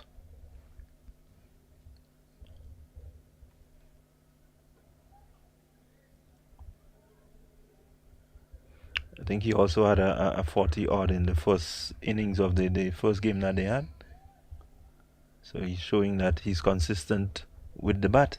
Yes, he was among the runs in the low order in that game that the Guyana Harp Eagles won 37 and 33. Important match for him as well. He crossed 500 wickets for Guyana itself. He has way more than that in his career, playing other first-class matches. Leaving alone, and big shout and given. Congratulations to Justin Greaves. Third 5-wicket haul to the 29-year-old Barbadian, and he celebrates in grand style. It is the wicket of Niall Smith, leg before for 1, and the Harpy Eagles losing the 9th wicket, 145 now for 9. Oh yeah, good delivery there. Smith choosing the option of not playing a shot. That ball came back sharply at him, hitting him plumb in front. Umpire had no doubt that it's going to go on to hit the wicket.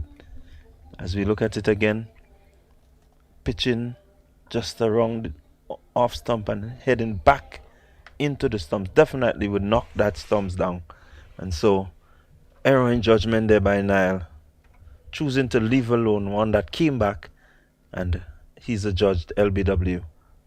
So 5-wicket haul to Justin Greaves, and the Windward Islands Volcanoes are very happy that they have acquired his services, and he's showing them that he has value for money so far, picking up a maiden 5-4 for his new franchise in his very first season, second match of the season for him. He went wicketless in the last match, this time coming into the party in a grand way, picking up 5-4.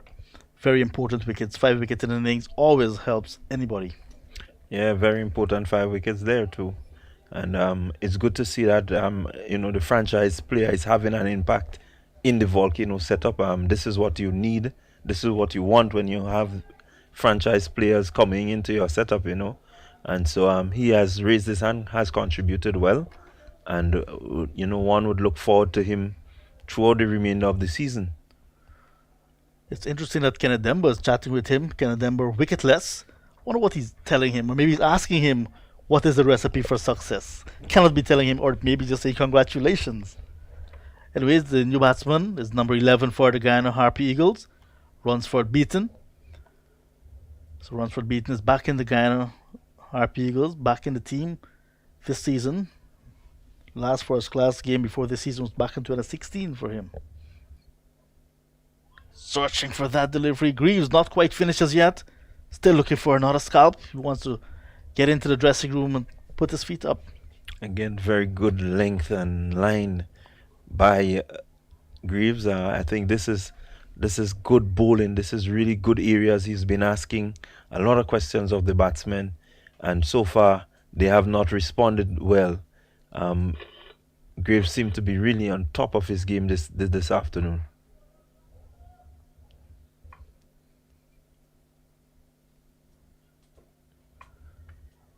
Beaten on top of this one. Covers up nicely. So Pramal on 40 may very well be like Ryan John running out of partners.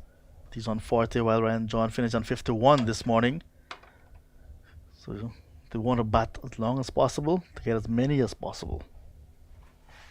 Yeah, with some 40 odd overs remaining in the day, it's a lot of overs. There's a long time still before the end of the day's play. So these two batsmen would want to stay as long as they can. Short ball, and it took a lot of effort to get this one over the head of Beaton, who is a tall man. End of a successful over for Justin Greaves, over which he picked up the wicket of Niall Smith, leg before for 1. The Harpy Eagles 145 now for the loss of 9. And Niall Smith opting not to play a shot, hitting him on the back foot, and he was crouching. That one definitely an easy decision for umpire Brathwaite. Yeah, definitely. Yeah. Error in judgment by Smith.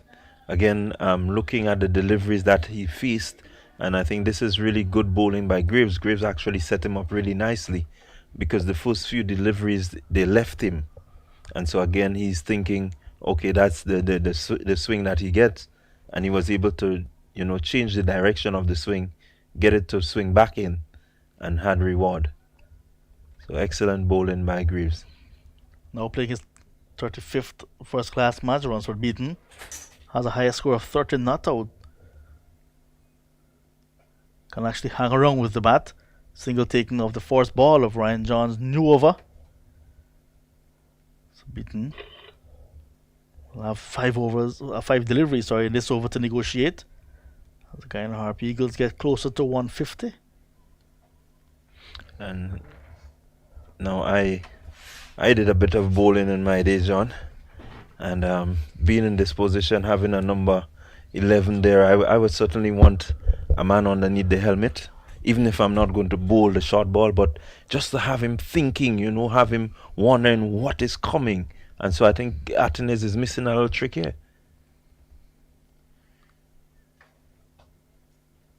Well, 2 slips, a gully, backward point, cover, and mid-off on the offside waiting. That would be the area that John would want to be bowling, just outside that off stump. Looking to force beaten into a drive to induce the edge. When you said you did a little bit of bowling, I was almost thinking if it's at Lavo Lanes down as we head towards the airport, the Maurice Bishop International. I was just thinking, I wasn't too sure. All right, okay. Well, But I'm glad you confirmed. Okay, John. Well, you on a roll today. You're really on a roll. But yeah, I actually played on the 15 cricket for Grenada, so Must be stated.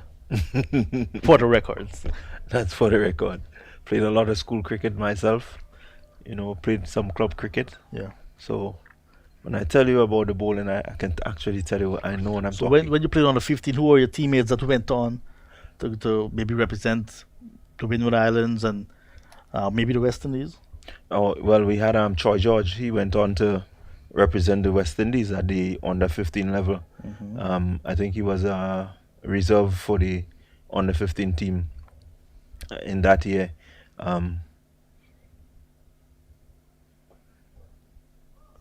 So Beaton is off the mark. Just a single to forward square. And can get overthrows, 4 of them. A little bit of a naughty bit of feeling there. It will not get to the boundary actually. It will stop in front of the ropes, in front of the scoreboard. And that open stand. And there's the fielder apologizing. Looks as if it is Darius Martin, the police officer. Yep. Yeah, a bit of untidy work there by Darius. And no one backing up. I think no one expected him to throw that ball there. And so he gave away a couple extra runs. They seem as if they ran 3 in total because Beaton is not on strike. Kieran Kotoy is on the field as a substitute fielder. Many felt that he should have been backing up. That was not the case.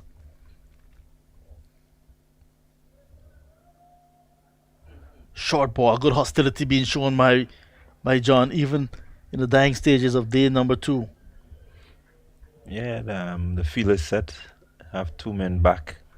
One at fine leg, one at deep square leg. So definitely you want to ensure that Pomal, who's looking to lift that ball somewhere either over the onside or over the offside, is expecting that full pitch delivery, and so he had to take evasive action, and well played.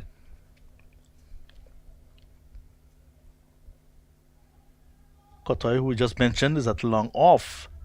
Just a few meters in from the ropes. Then there's also a deep cover, a few meters in from the ropes as well. Mal takes a quick single to the bowler and could very well get overthrows. Almost lost his wicket via the run of truth. It was very close. Yeah, good hustle there by John. Having a shy and missing. So he's kept the strike at the start of the new over, and the 150 is on the board now for the Guyana Harpy Eagles. 150 for the loss of 9, 53 overs gone. Pamal is on 42, and with him is number 11 runs for beaten on 3.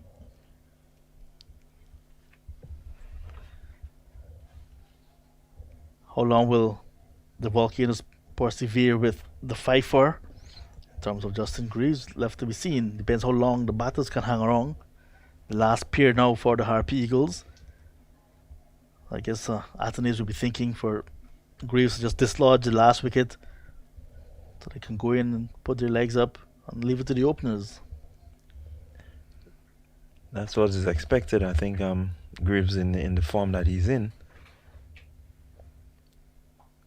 is definitely expected to, get this last wicket and so that they can rest up. But again, I'm looking at the field and I'm seeing that you're sending men out instead of you're closing it in and forcing them to actually go over the top. So yeah, I'm wondering what is the strategy. I'm wondering why, is it that they're not ready to go in, or maybe they don't want to have too many overs to bat this afternoon. One wonders what's the strategy. I think they're spreading the field so that Pamal can get an easy single.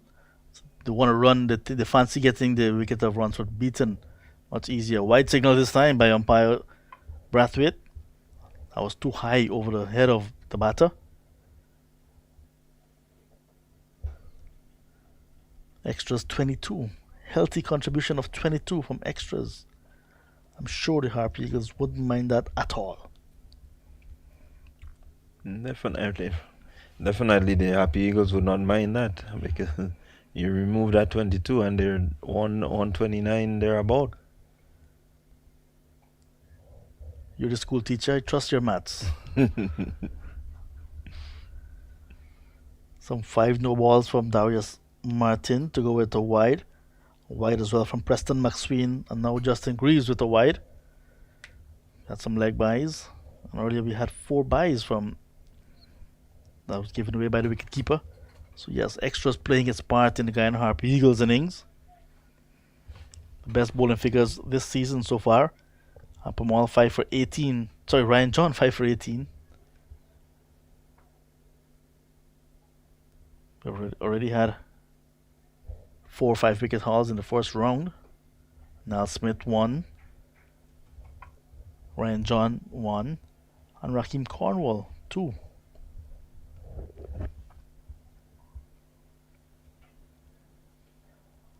So 5 for 18, the best. So if Justin Greaves get a 6th wicket, it will be the best bowling figures across the 2 rounds so far.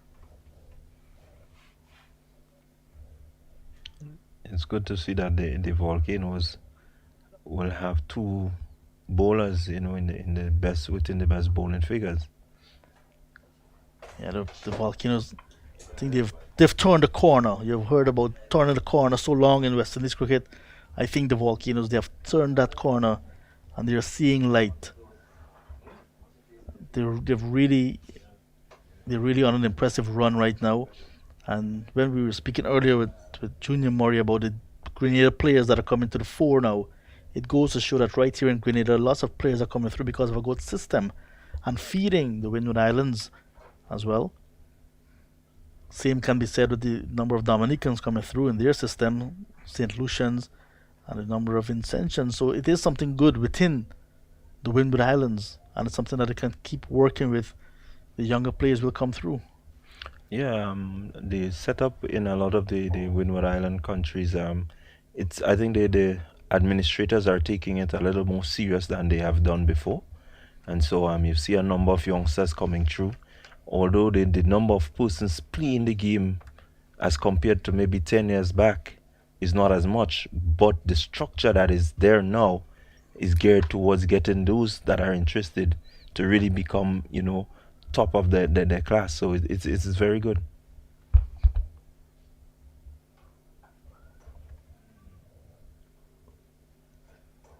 Negotiated. And that's the end of Justin Greaves' 18th over 153 now for the loss of 9. Guyana Harp Eagles in their first innings. When you look at 425 for 5 declared in the last game without one of the most, if not the most prolific scorer for the Windward Islands, Devon Smith. This innings, 294 without Devon Smith. It goes to show that other players are stepping up, which is very important. Atene's 100 today. We had a Kimani Milius 192. So you need guys to do the heavy lifting and make a big contribution towards a team total that it can work with. And it's the younger players that are stepping up. Yeah, and it says something about their maturity. It says something about the hard work that they would have put in, and the fact that the administrators back their skills, their talents. They can go out and express themselves. So definitely, we're moving in the right direction. Again, you want to make sure that even at this level, there's a lot of support for these young players that they could continue to do what they're doing. So Ryan John with 10 wickets already this season, looking for his 11th. Not to be, beaten is long forward. Yeah. Yeah, and so you definitely want a system where, you know, when you get these really good youngsters, you can actually work with them, you can nurture them, you can, you know, put that sort of system that they would not be afraid, even if they didn't have a good game or if they didn't have a good season, you know, that they would not have that opportunity. So I think it's good where, you know, training and constant training and these sort of things, that's a good recipe for success.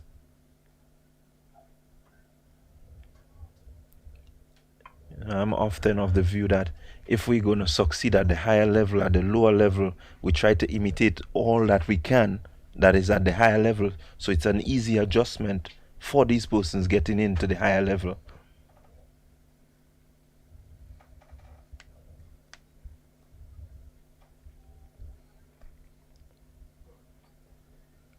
So once again, you want to say good afternoon and thank you very much to Dr. Kishore Shallow, Dwayne Gill, Miles Bascom. These guys have really done a lot for the Windward Islands cricket. And there are many other persons behind the scenes that we're not seeing as well. You know, if you look at the coaches around it and persons at the club level, very important. The club level will feed the sub associations and the associations, and of course the big franchise. And it's very important that everybody play their part because there's a bigger picture. Yeah, you definitely need the club structures, and I think over the years we've seen a dwindling in terms of the club structure, you know. But we again, the administrators would want to, you know, help to put some system in place where even if you have 10 serious clubs, you know, at least you can work with these 10 serious clubs to help to develop the youngsters, you know, and bring them through the system. Years gone by, you had many clubs, many teams, but now you recognize, you know, the numbers are not so big. So what we need to do as administrators is to make sure that we have proper structures where, you know, there is integrity, where there is, you know, continuity, where the players themselves, you know, even after they come from a first class game, can fall back into their clubs and help develop, you know, the youngsters that are there. So it's a building process.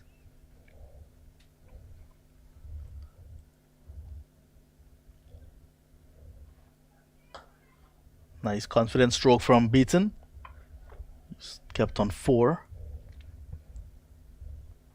While still there on 43. When you look at resources, resources can mean so many different things to many different people. We have a very good ground. This is a good resource already.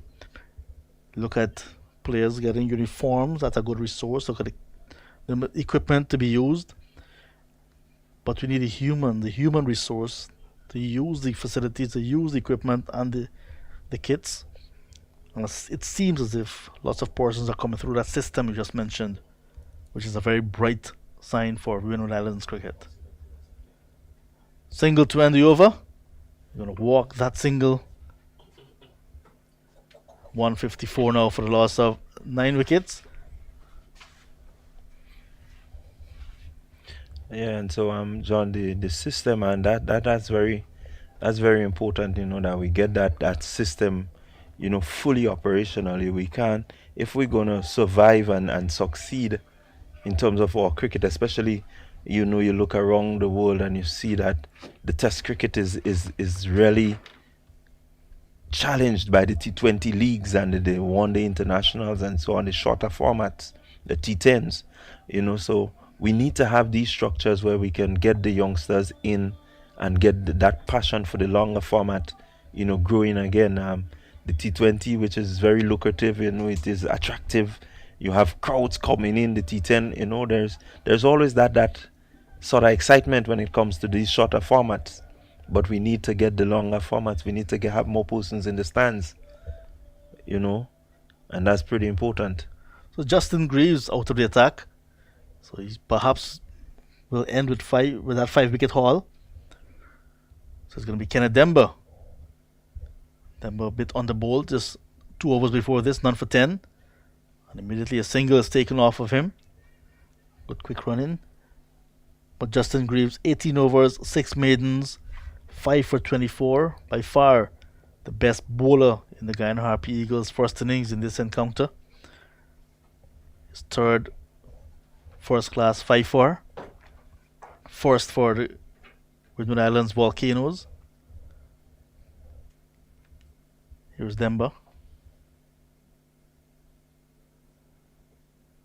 Last season, Demba with 15 scalps was the best bowler in terms of wickets for the Volcanoes in an otherwise disappointing tournament for the Volcanoes. Down the track, hits him in between the fielders and goes all the way over the ropes for 6 runs. So good use of the feet. Veerasammy Permaul getting closer to his half century. He's now on to 49, but that was a very good hit. Yeah, good shot. Use of the feet, getting himself really close enough to the ball to make sure that he gets the power that is needed to clear the defense, and actually hitting a good shot.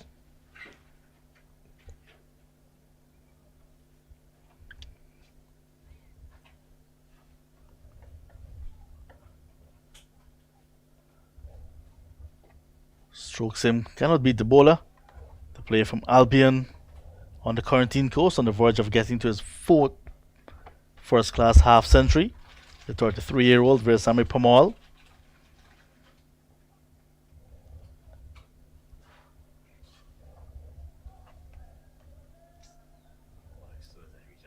It's good to see them by just slowing up, the deliveries, getting a little bit of purchase of the wicket. Demba saw him coming, pushed in quicker, and in the end, just had to defend Permaul. So 49, he will remain. Beaton will take strike at the start of the new over. 161 now for the loss of 9. Demba just finishing his 3rd over there. So more from you, Clyde, and then Jason Skeet could be able to wrap up the Guyana Harp Eagles innings. Well, every time Jason comes to the chest, something happens. So I like your statement. As it could be. But definitely, Beaton and Permaul will have something to say about that. So far, they've been, really toiling. 16-run partnership. Of course, Permaul being the aggressor of the two, he's looking set to get his 50. Just needs Beaton to see out this over from Hodge, and hopefully he would have that opportunity to get at that 50 yet another half century. So Permaul fighting for the Happy Eagles and hoping that they can get as close to the total of 294 as possible. So Jason was asking what's happening in Guyana in the near future, but I can tell him on Valentine's Day there's going to be a lovely conference that will be opening, the International Energy Conference and Expo at the Guyana Marriott.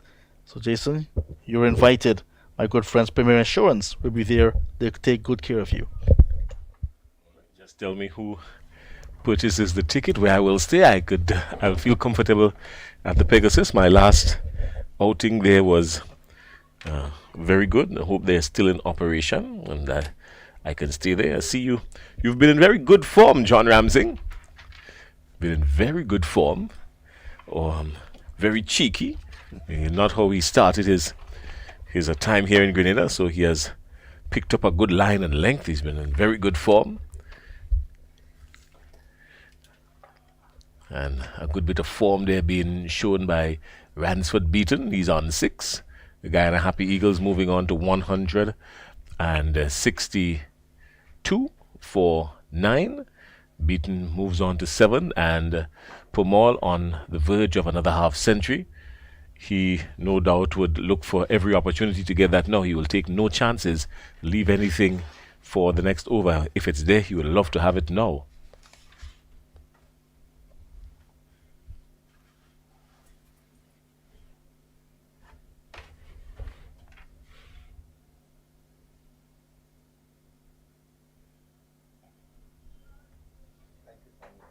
Not yet.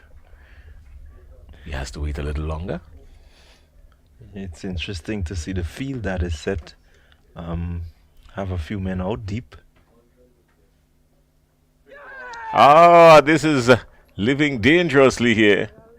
He was really looking for it, looking to go after it, and a quick flash outside the off stump could have proven to be fatal there. Yeah, good delivery there, good faster delivery there by Hodge. Pomal looking to cut, missing everything, and keeper just checking to make sure that the umpires are there. Wicket keepers have to do that ever so often, keep everyone engaged. Have to talk to the bowler, send some words of encouragement down to the bowler, speak to the slip quarter next to him, and even a shout into the outfield. And most definitely ensures that there is air in the tires of the umpires. Yeah, most definitely. You don't want anything to be missed at this stage, yeah? Start of a new over. Kenneth Denbar from the River Road end. Just into his fourth over. No wickets. Wicket column empty for him.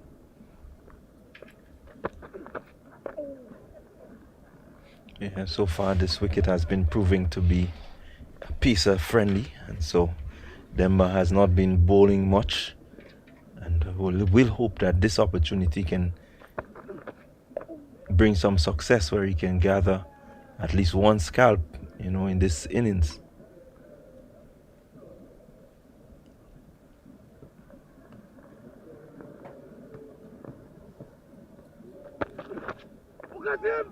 Oh, it's a good chance there. It was always dipping.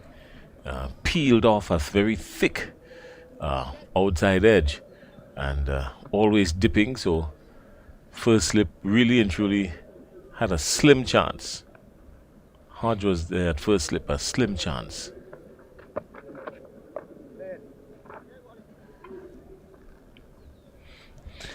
Beaton looking really solid out there, doesn't want to do anything rash. Would want to stay with Pomal.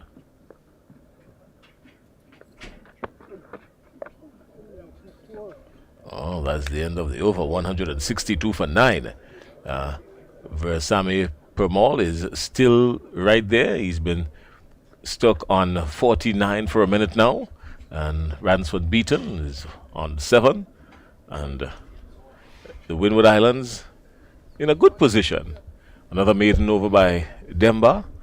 Windward Islands in a very good position. Have the Guyana Happy Eagles still trailing by 132 runs. It would be really nice for the Windward Islands from their perspective to start another innings with a lead of over 100. Yeah, having a lead of over 100, is really important. You can gather, if you can grab, some early runs, really put the opposition out of the game, with that 100 lead. So definitely, they would want to get these last two men out. Guyana, on the other hand, would love to chip away at this lead and try to get it down under 100, and by as much as possible. A partnership that has yielded 17 runs to this point, and no doubt they would love to build on that just a little more. A little bit more flight being given, and Versamy Permal is still on 49, well fielded there by, it looks like Kenneth Denbar, who's at mid-on.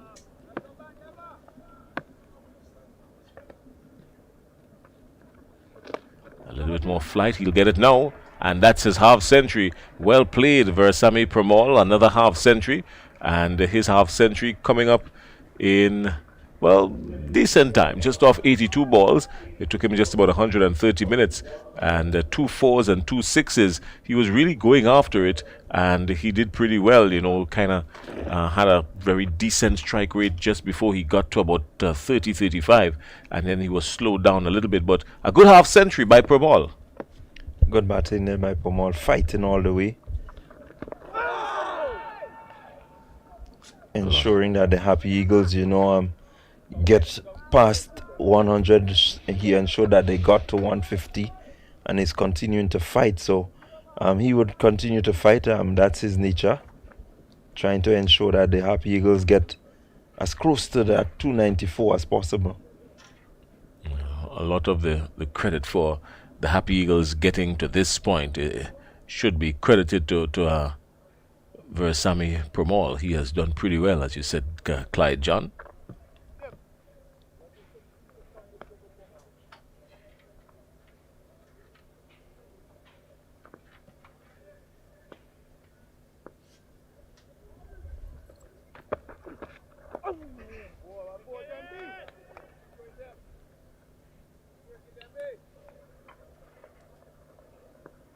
Just trying to get some quick scores for you in the other match being played at the Sir Vivian Richards Cricket Ground, the Sir Vivian Richards National Stadium in Antigua.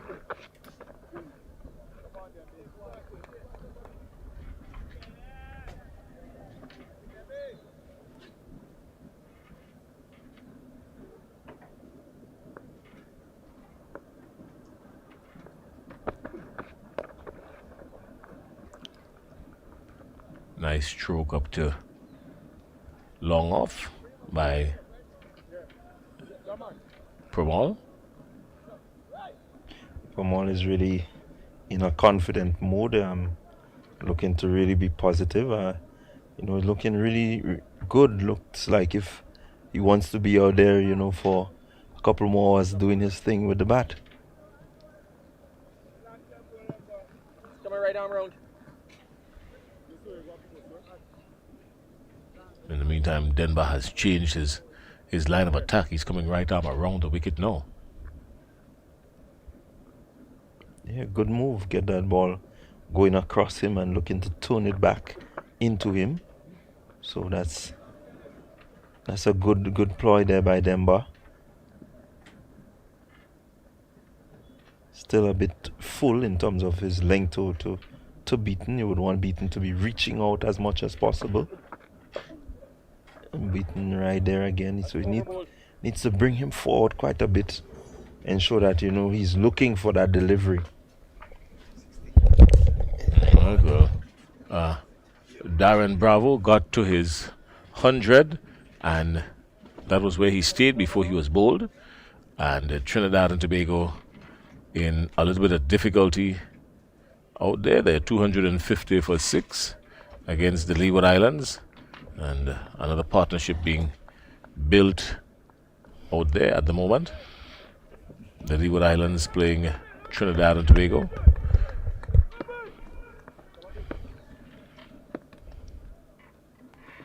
Junior Murray joins us. He's back in the chair. Yeah, welcome back, Jason. See if we can build a nice partnership here among ourselves.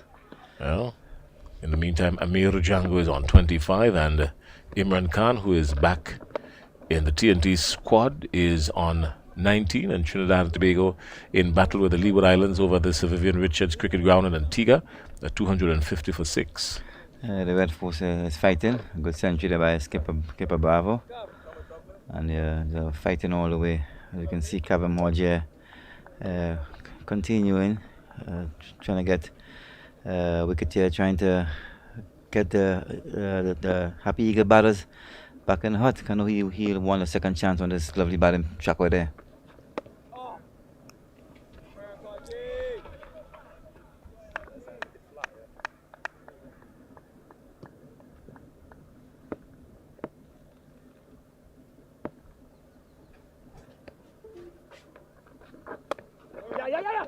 Well played.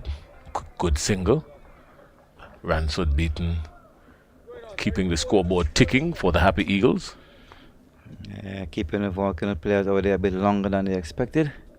Rotating the strike. Well played. Half century by Pamal, the veteran. Been around for a long time.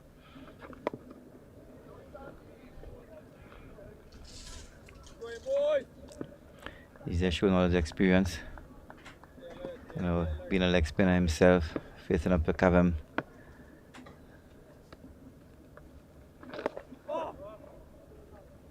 Sammy's driving, cannot beat mid-wicket. Kenneth Denbar is there at a short mid wicket. I can see them walking the players bouncing around.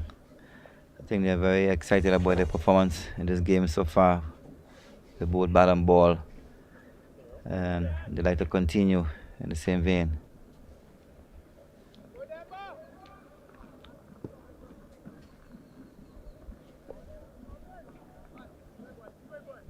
So at the start of a new over, Ransford Beaton is on strike, 166 for 9, the start of the 62nd over.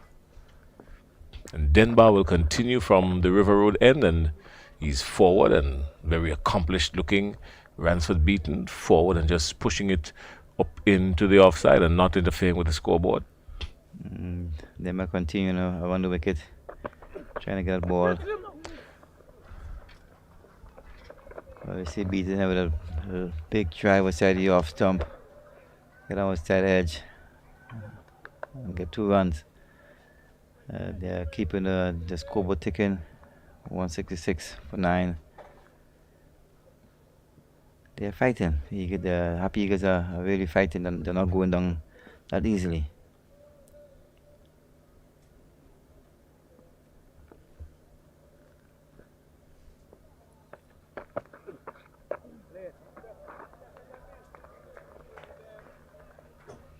I'm quite sure that Junior, with the Happy Eagles in this position, they would do well. They'll be eyeing a possibly, at least taking it in stages, looking for maybe 175 to start with, and then a possible 200. They'll have to take it in stages. Don't you think? Yeah, I think so. It's all about taking it in stages. But I think I would like to see Captain Artenes couple of different plan again. I think the batter they look very easy there with the spin bowling. They can come back now. Either one of the quicks, 2, 3 quick, fast bursts, and is into the tail enders now. The last pair of wicket now, a quick burst. You don't want them. You don't want the Happy Eagles to be chipping away this runs that easily. They're still trailed by 126, but you want to keep it high as possible.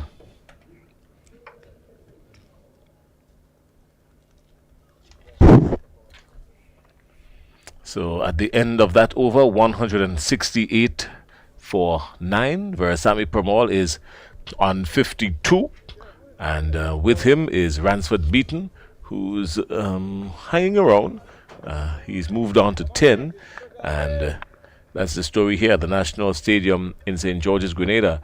Coming in from the Dabo end, Kavim Hodge will continue, and he's driven past him up to mid-long on, and just one because Ambrose comes off the boundary, does the tidy work there. So the score continues to tick-tock along for the Guyana Happy Eagles, and they wouldn't mind that, not one bit. Yeah, I think they're enjoying the batting. I think we can see Permaul just using his feet to cover him and driving nicely down to long one.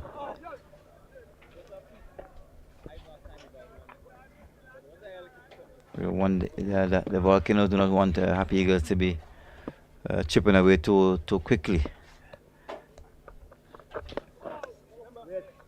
Right, over at Coolidge, Jamaica playing Barbados, and that game has restarted. A very long rain delay they've been dealing with some serious rain delays in Antigua in particular, and over at Coolidge, the Barbados, the Barbados Pride actually 165 for 4. Dorridge is on 28, and Shane Mosley eyeing another century. He's on 81, eyeing another first-class century. He's on 81. Slow getting there, but based on all the rain delays, he has done pretty well to try and hold Barbados together. Barbados, the defending champions in the 4-day tournament. And bouncing back nicely after that defeat by the Happy Eagles. Doing a pretty good job of it so far. Batters are getting some runs underneath the belt. Right now, Barbados Pride leading by 25 runs, and so trying to put some runs on the board for Jamaica Scorpions to go after. So we're following that, and we're going to keep you up to date on that because, of course, this cricket has been streamed right around the world from the Cricket West Indies YouTube page, and it would be nice for Mosley to rack up another century. He's on 81, so we're going to be following that for you.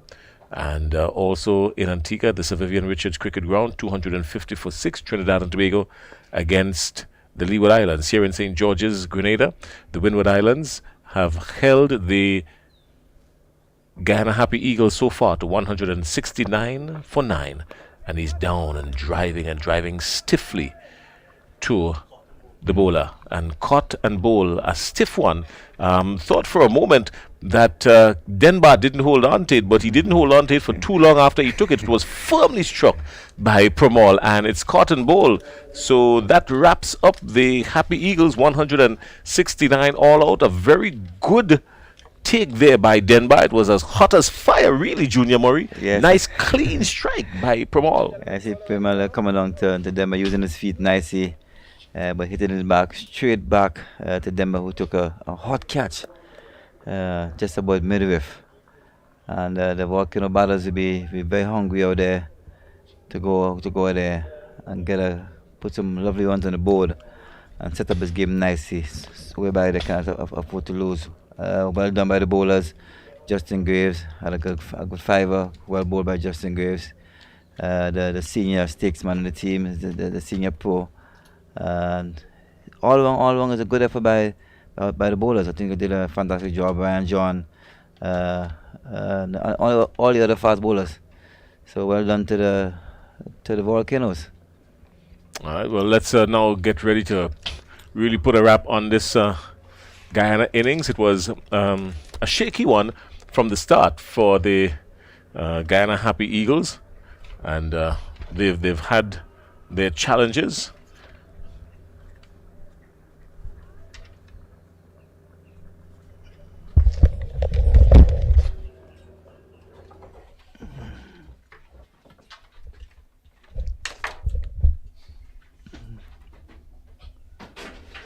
So just to bring you the scorecard for the Guyana Harpy Eagles.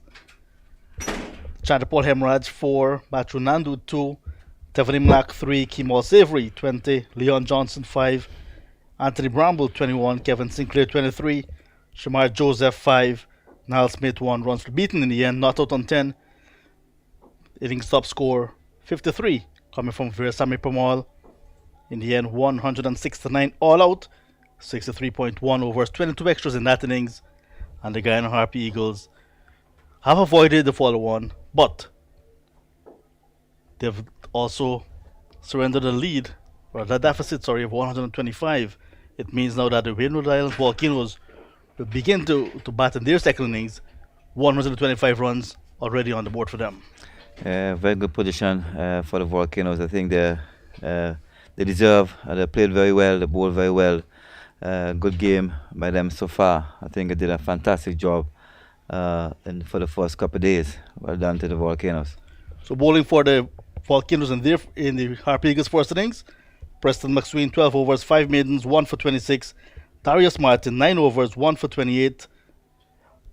Ryan John 14 overs, 4 maidens, 2 for 52. Kenneth Demba 6.1 overs, 1 maiden, 1 for 20. Kafim Hodge with his left arm spin 4 overs, none for 5. And the pick of the bowlers, Justin Greaves, another 5 for this the first class level, first for the Volcanoes, 18 overs, 6 maidens, 5 wickets, 24 runs. Exceptional bowling from the Volcanoes. Great bowling by the Volcanoes. At least the hard work paid off. Their consistency with line and length really paid off. As you can see, Justin Graves and up in a 5 for Ryan John did a fantastic job hitting his areas nicely. And all in all, good effort by the Volcano bowlers. They can be looking to relax themselves a bit now. Let the batters go out there and enjoy themselves, and come back out again in the second innings, whereby they can force a outfight victory. So maybe about 26, 27 overs still to go in the day's play. We'll have to wait on the official check. The official scores will confirm that. But the Volcanoes 125 runs ahead when they begin their second innings. We'll take a break and we'll come back when we have the start of the Guyana Harp Eagles bowling effort a second time. Volcanoes in their second innings. We'll be back in about 3 to 5 minutes.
So we are back at the Grenada Cricket Stadium in beautiful St. George's, Grenada. On your screen, you can see a little bit of blue skies to the top of your screen, and that's because the heavy clouds have more or less drifted out to the sea and over this venue here. Still some sunshine. Local time is just a little bit after 4 o'clock, about 18 and a half minutes after 4.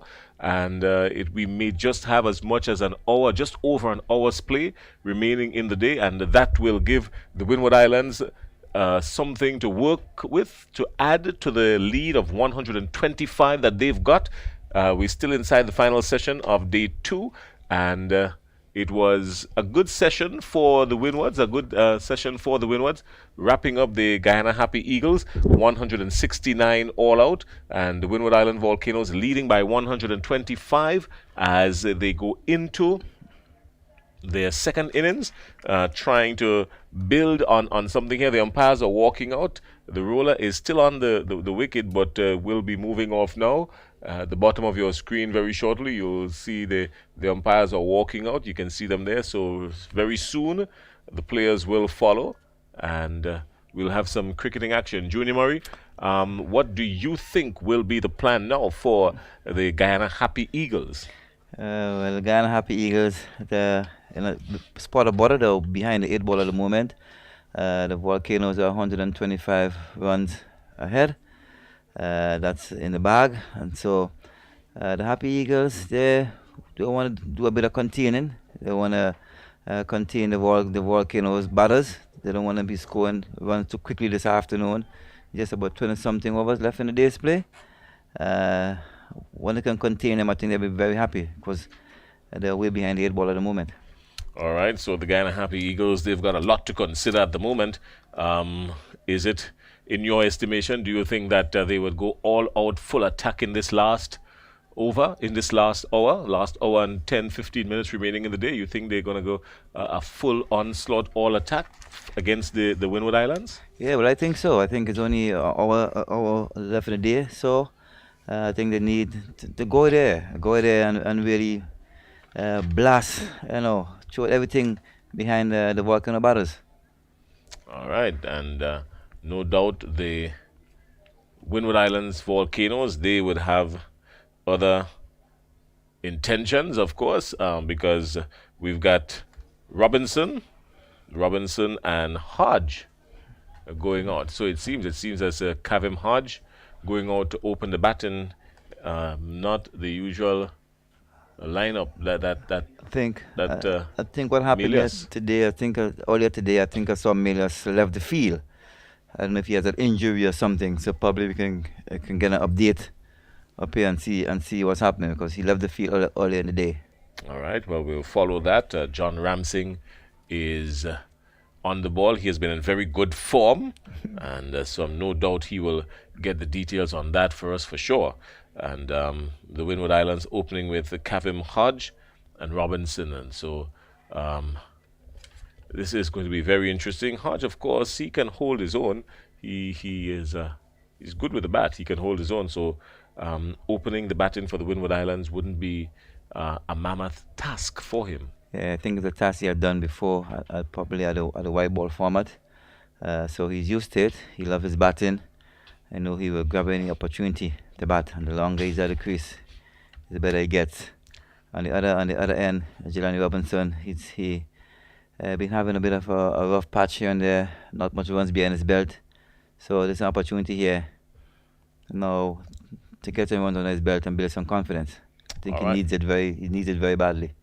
All right, well, Niall Smith is going to open the bowling for the Guyana Happy Eagles. He'll be operating from the Darbo end. Niall Smith, born on the 22nd of October back in 1995. So still pretty young, still has a lot of cricket left in him. He's only 27 years old, and he's done pretty well with the ball, actually, for Guyana. He's had two 5-wicket hauls, first-class cricket, so he is no stranger to making the ball do some damage. He starts against Robinson, and he's down the leg side, and a very good take there by the wicket-keeper. A very good take. Not taken cleanly by the keeper. Drifting down the leg side, a loosener. Yeah, I think I can see Niall Smith. He had a rough first innings with the ball, a bit of no balls here and there. First ball in his innings, way down the leg side, not taken cleanly by the keeper Bramber. But he looks a bit loose. He looks a bit eager in this spell. Just by judging him by his first ball, he looks like he's ready and up for the task. All right. As I said earlier on, Bramble is one of the very few wicket keepers that I've seen not using any headgear. He looks very comfortable behind the stumps. He's been around for a while.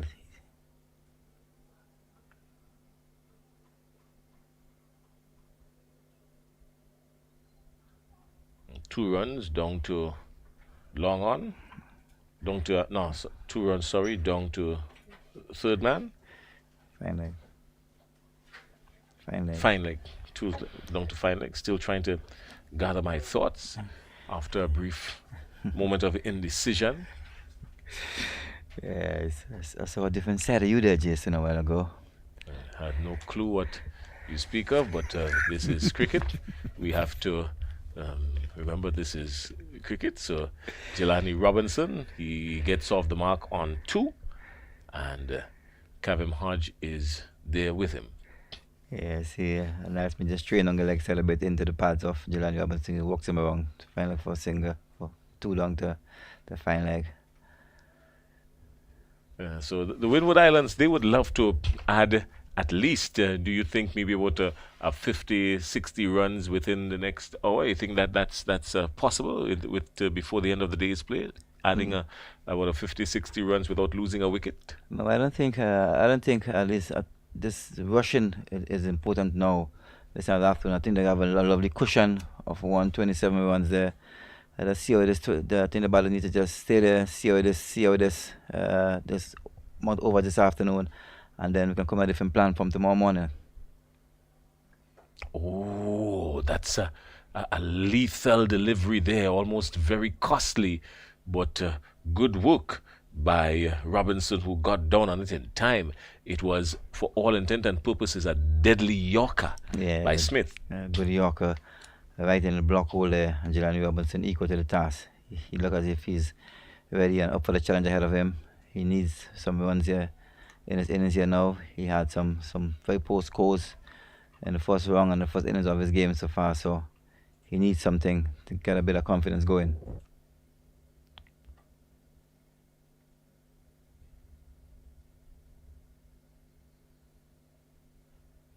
Good work again by Bramble.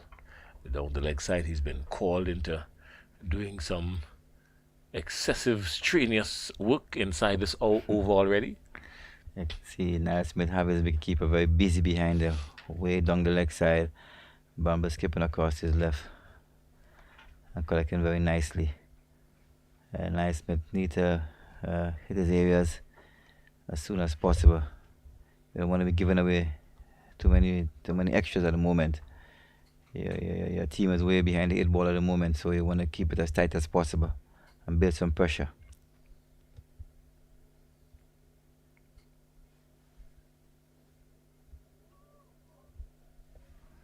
Yeah, I can see where ball again by Niall Smith hitting his areas nicely there.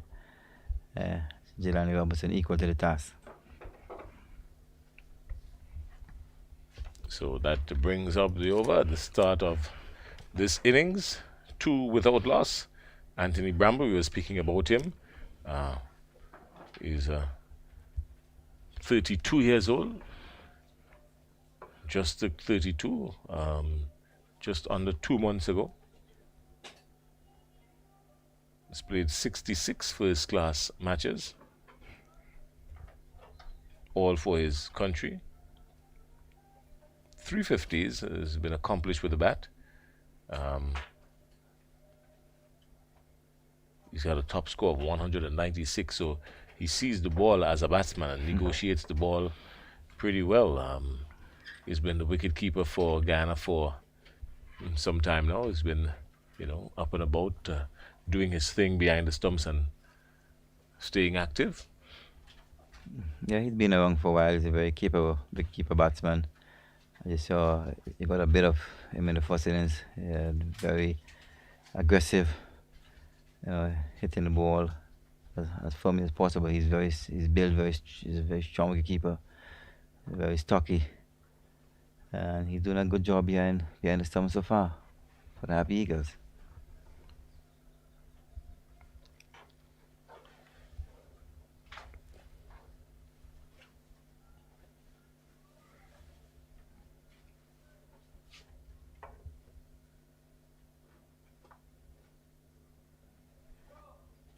Well left. Beaten. Coming in hard from the River Road end. He's generating some pace, so it seems his very first over of this innings, and seems as though he's generating some pace. He's coming in very purposeful. Yeah, he looked very well in the first innings. I guess he's continuing from where he left off in the first innings. Ball hitting his areas nicely. Ball is carried nicely to the through to the wicket keeper. Hodge is on top of it, in control, and plays it out into the offside. The batsmen think about two, but decided against it, wisely so. And it stretches the Windwards lead. The lead stretches now to 128. Short ball outside the off stump. Cavem Hodge on his back foot and punching it through the offside. Typical Cavem Hodge shot. Looks hungry as always and loves his batting. And once he settled in, and he's in for a good score there today. Well left again. Good batting by Robinson. Well negotiated. Well ball again by Beaton. Very consistent in that area. As you can see, Robinson there going on there and tapping that in between length area. Where he just levels one outside the off stump into the gloves of wicketkeeper Bamber.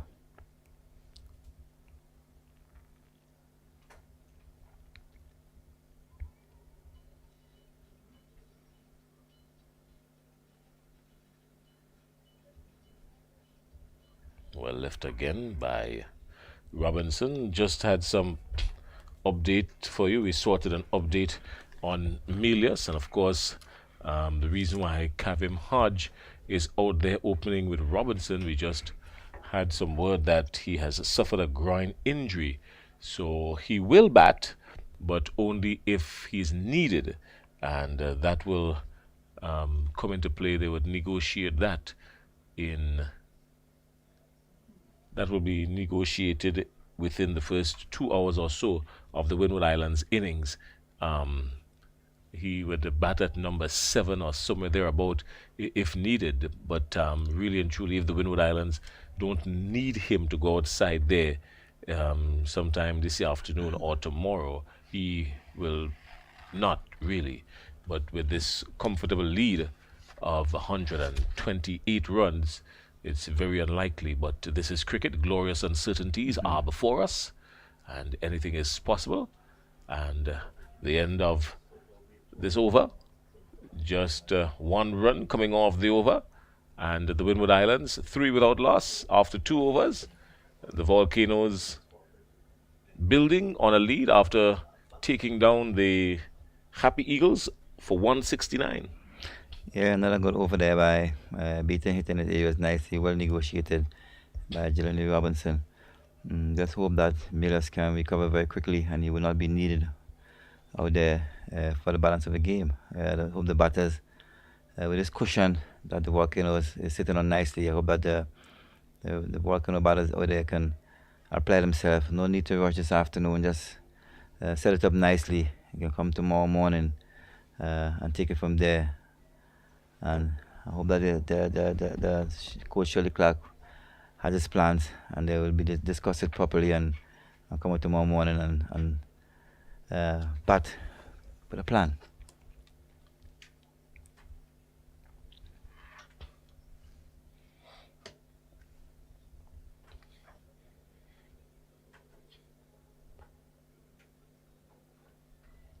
So Niall Smith will continue from the Darbo end.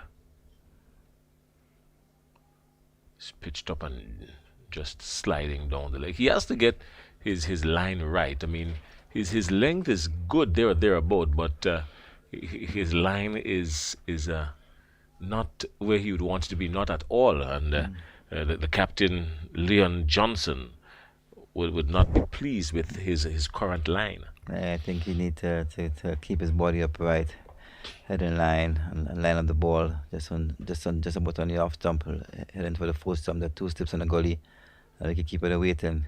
What causes that? Do you think it's maybe trying to generate a little bit too much pace? Yeah, I think he's trying very hard. It's better. And I think he's trying hard. There goes another no ball again. He's suffering from that first inning disease again, that no ball disease.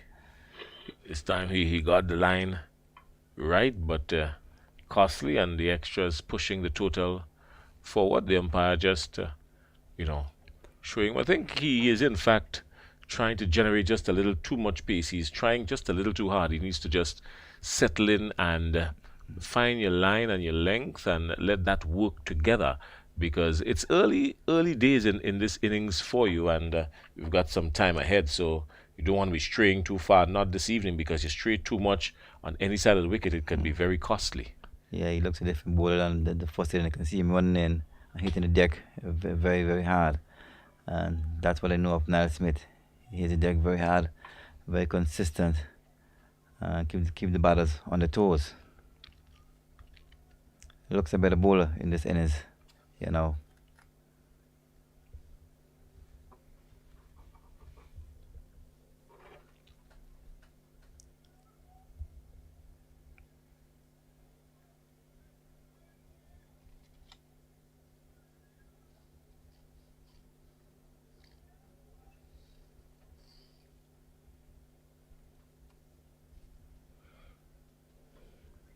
Better delivery this time, just Midland leg, and it's turned away nicely by Hodge, and Beaton does the work down on the fine leg boundary.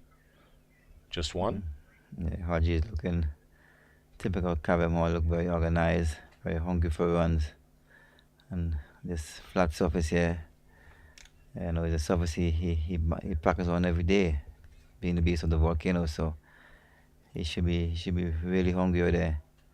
Didn't get much in the first innings, but I think he's looking for a big one here in the second.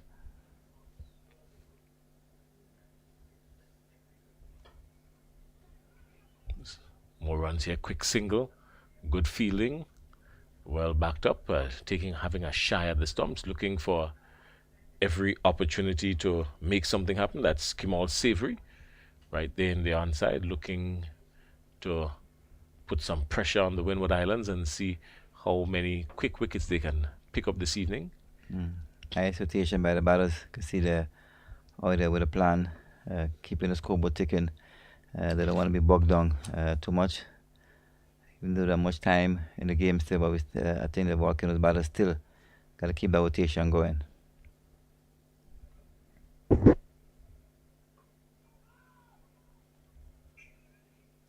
I think that is where he wants to be more and more often, just within that corridor of uncertainty for the batsman. So he's caught in a bit of an indecisive mode, the batsman that is, not knowing where he really wants to go at all times. And if Niall Smith continues on that line and length, it could be very productive for him.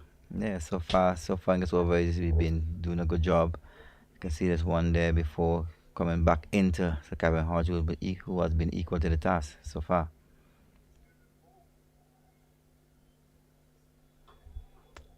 This time Hodge is up on his toes, and good work there, Matthew Nandu, getting into the action, and that brings up the end of the over. 6 without loss for the Windward Islands Volcanoes, and the Happy Eagles are being stretched, but they've got the fighting spirit. And if anybody knows about the fighting spirit, as you get closer to the Amazon, you would know that it is something that is critical. And the Guyana Happy Eagles, they know about that. Yeah, well, ball again there by Niall Smith. It's in the deck, hard outside the off stump. Kevin Hodge on top of it. His toes and gets punching it through the offside.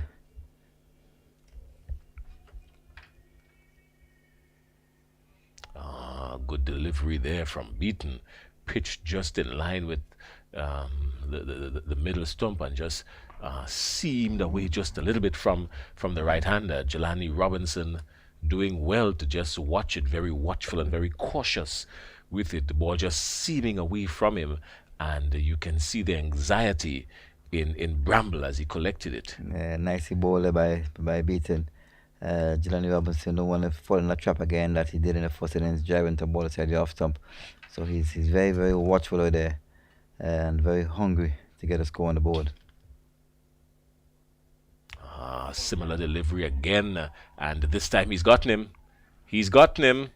This time he has gotten him similar delivery to that of the previous one, just pitched just within the line of the center stump and seamed away just a little bit and collected the edge, Junior Murray. So the Happy Eagles have struck and struck early at that. Well, ball there by Beaton, hitting that length, as we said, Jason, that in-between length. Caught Jelani Robinson just there didn't know whether to come forward or play back. Yeah, he and was. And he got caught behind. He was operating on the periphery of indecision, whether to go or whether to come. Wasn't too sure which direction he was going, and that has lured Alec Athenes, the Windward Islands captain, to the wicket. He has decided no more chances. He's going to go out there and lead from the front. So Athenes has decided to offer himself in the late afternoon to steer this ship for the Windward Islands. And the Happy Eagles will be very excited to see him come out, knowing that there's a huge possibility now under these conditions that they can pick up the Windward Islands captain as well. But a very good delivery there from Beaton.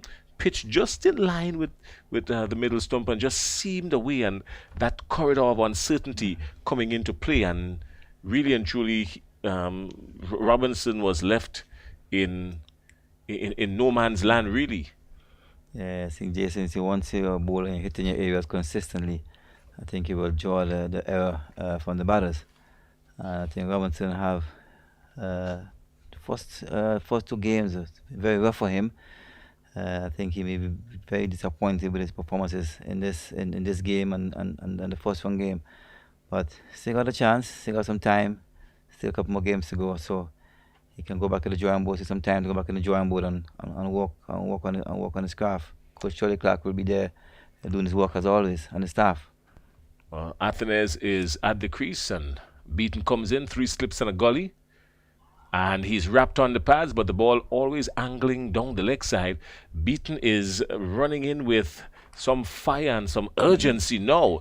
And the Happy Eagles are feeling good. 6 for 1, the Windward Islands. No doubt they've got a little cushion, but not something that you can take for granted. We mentioned that earlier on. This Happy Eagles team is not going to go away by any chance. They're going to be always right there asking you questions. Yeah, I think the Happy Eagles really need to keep the working about us quiet this afternoon. Can't afford too much easy runs, and they're doing a fantastic job at the moment.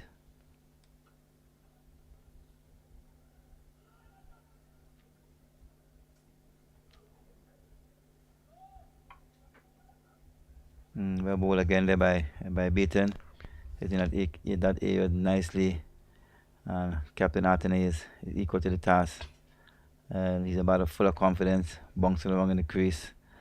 He always say he thrives on pressure. So I think this is a moment for him.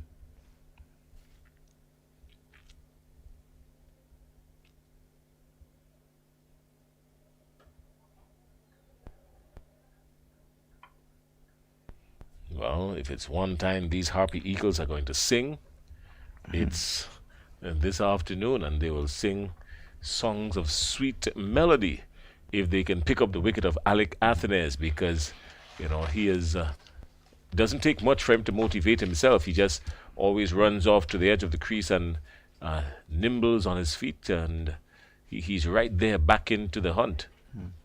He's a batsman full of confidence, full of form.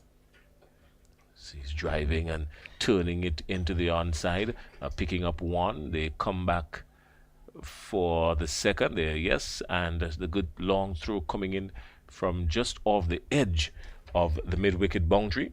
So Athenes picks up a few runs here. Obviously beating on middle and leg stump with Athenes. Athenes just into his wicket, walks him nicely through the vacant mid-wicket position for 3 runs. He looks as a batsman, well set and hungry and ready to go. 9 for 1, the Windward Islands Volcanoes at the end of the over. Alec Athenes just picking up 3 runs off the last delivery, and that brings the total to 9 for 1. And the Harpy Eagles are serious about their business here this afternoon. Niall Smith is going to continue operating from the Darbo end. He's been a little bit expensive, well, not so much expensive, but a little bit wayward in his first over. He has brought himself back into the second over, really, his second over, where he pitched a little bit more consistently in that middle and off corridor and, forcing the batsman into something. Let's see what he does with this over to the left-hander. He's bowling to Alec Athens.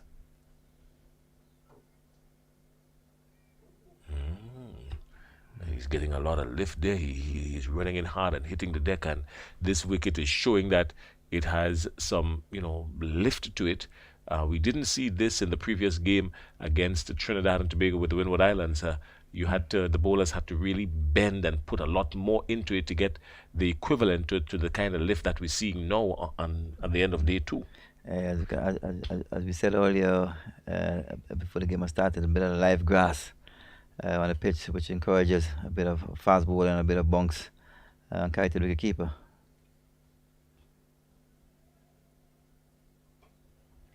This time it's well negotiated by Athens. Well bowled again by Niall Smith, hitting that area again. Athens is equal to the task. As you see him bouncing around. It's probably something he has in his army now, just skipping around at the edge of the crease. And getting his stuff going. Seemed to be working for him.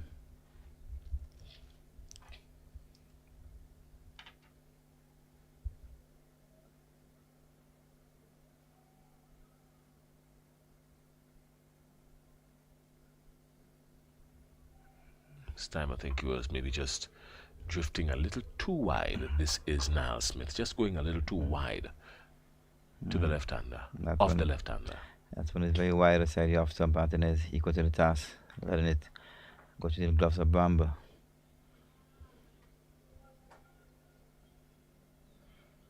You can see Vice Captain Palmer having a nice little chat with his bowler as he gets back to his mark. The senior stakesman in the team, trying to motivate his fast bowler. As you can see, he's coming around the wicket now with a change of angle.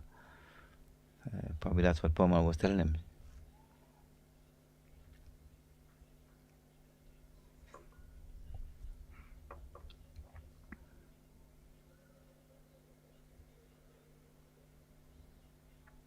Still well negotiated by Alec Athens.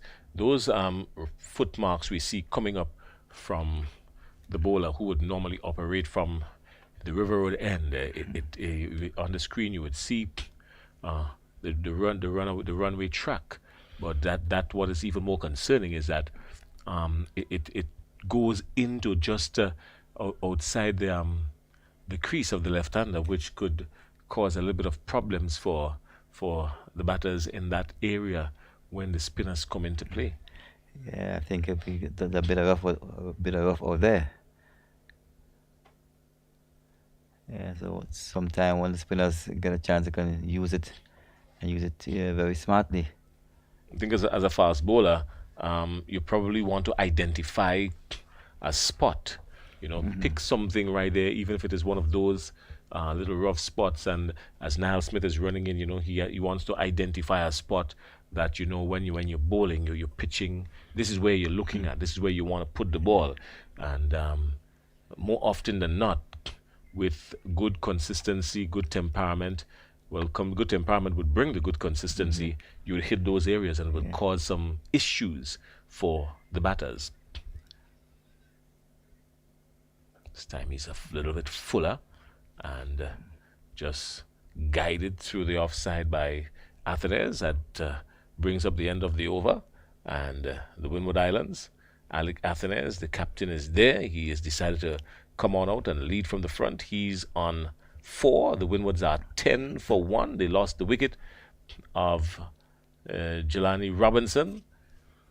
It's a neat delivery, and he had no choice but to go. He was caught behind off a good delivery from Beaton that was pitched up just right there, and he had to play at it. He had absolutely no choice, and it induced a nice edge and well taken by Bramble, and Robinson was back in the dressing room, which brought out Alec Athens to the middle. You know, Jason, a while ago you were talking about the bowlers looking at the spot. I'll give you a story in a while after this delivery.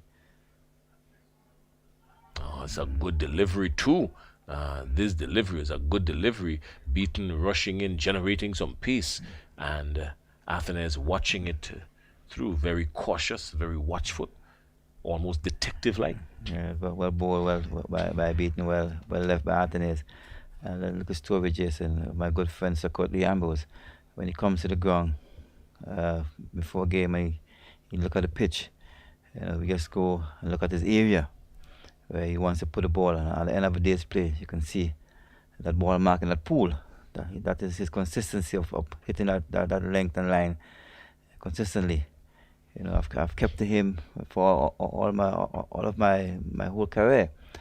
I can tell you, Jason, on one hand, how many balls I caught down the leg side. It wouldn't go past 5. That's how consistent he was hitting a line of length outside the off stump.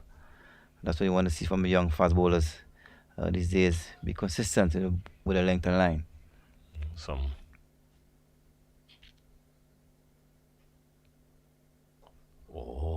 Some lateral movement there for Beaton. Athens would get one, but not in very convincing form because he was driving through, hoping to put it just a little straighter down to long on, but the lateral movement there, and still the ball hitting the bat very hard as peeled it out to mid-wicket. Some good words of advice there for those of you who are watching and you're a young fast bowler. You want to, adopt some of the trademarks of the greats. These are some of the things that you do to develop. I'd give you a story in a while as it relates to adopting something from those who would have gone before me.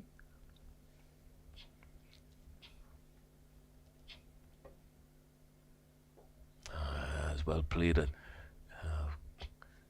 Saved a couple, but really was placed under a little bit of pressure there at mid-on. Well played again by Kevin Hodge, beating equal in his task. Full ball on the middle and leg stump, and Kevin Hodge just walking him along through the vacant medical region for a single. So still 2 slips and a whitish gully for Alec Athens. The time he's driving just wide of that gully, and he gets one, this time in a lot more control of the shot. Well played again by Athens. Looks very, very hungry, organized. He's a batsman full of confidence, enjoying his batting. I know for sure his teammates, and his friends around the region want to see him go on to bigger things. Sooner or later, probably we'll see him wearing the maroon cap. Let's hope he'll be very consistent with his performances.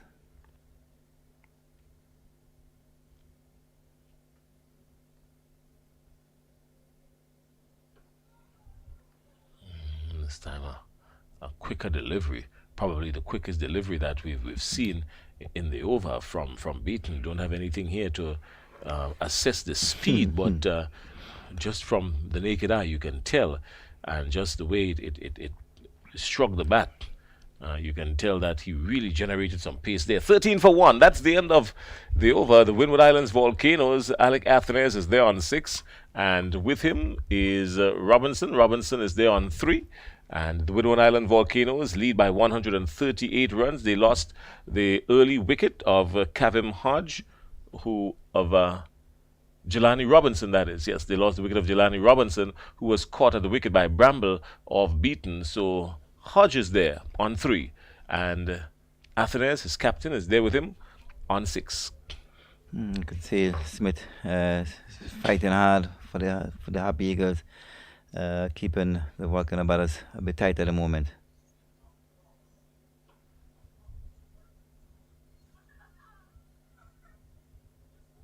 Never flustered, always seems to be in total control of the situation around him. He never seems flustered, never seems worried. It would take a lot to get him off his game. Speaking about Alec Athens, the captain, very good temperament for captaining a regional team. he continues along that line, I'm quite sure his name will come up when it comes to leading the regional squad. But he has shown very good temperament, never flustered really, never shows any signs of bother, always in control.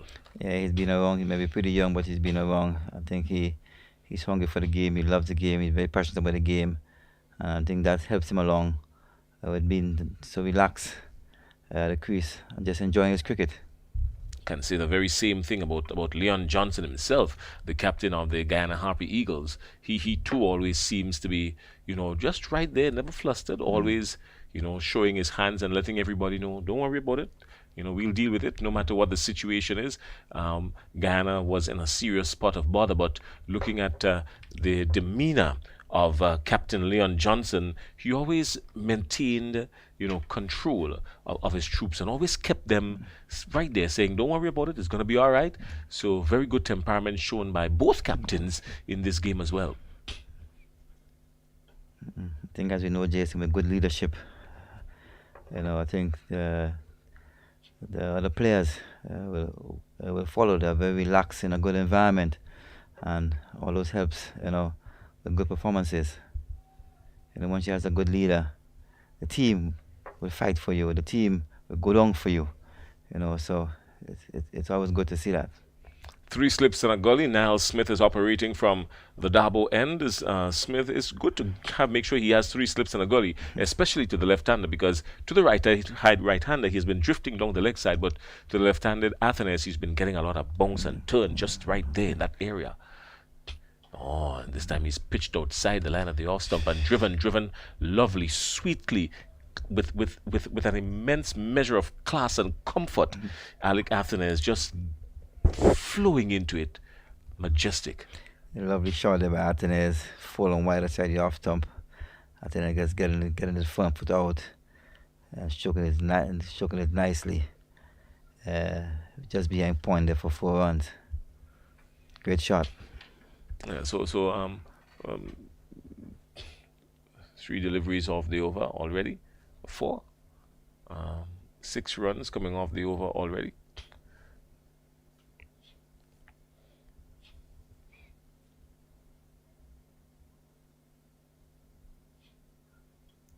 Similar shot, similar delivery, and this time he is walking because a thick edge has been called into play. Alec Athenes has gone. It was a ball that was pitched up just like the previous delivery where he got 4 runs, but Niall Smith didn't panic. He put it back right there, same position, looking to entice Athenes with the same shot. Athenes played the exact shot, but this time he was caught at second slip. Good bowling, good thinking, and good temperament there from Niall Smith, and a bit of lapse in judgment from Alec Athenes. Yeah, that's the result you get for good, consistent bowling. I think Niall Smith looks much better. As we run up, he looked much better. His control in this innings here, and he just keep hitting that length and line outside the off stump there. Athenes went for that big drive and was caught at first slip. Let's have a look at it here now, Jason. It's pitched up wide and just very wide, loose. full and wide outside the off stump. No feet.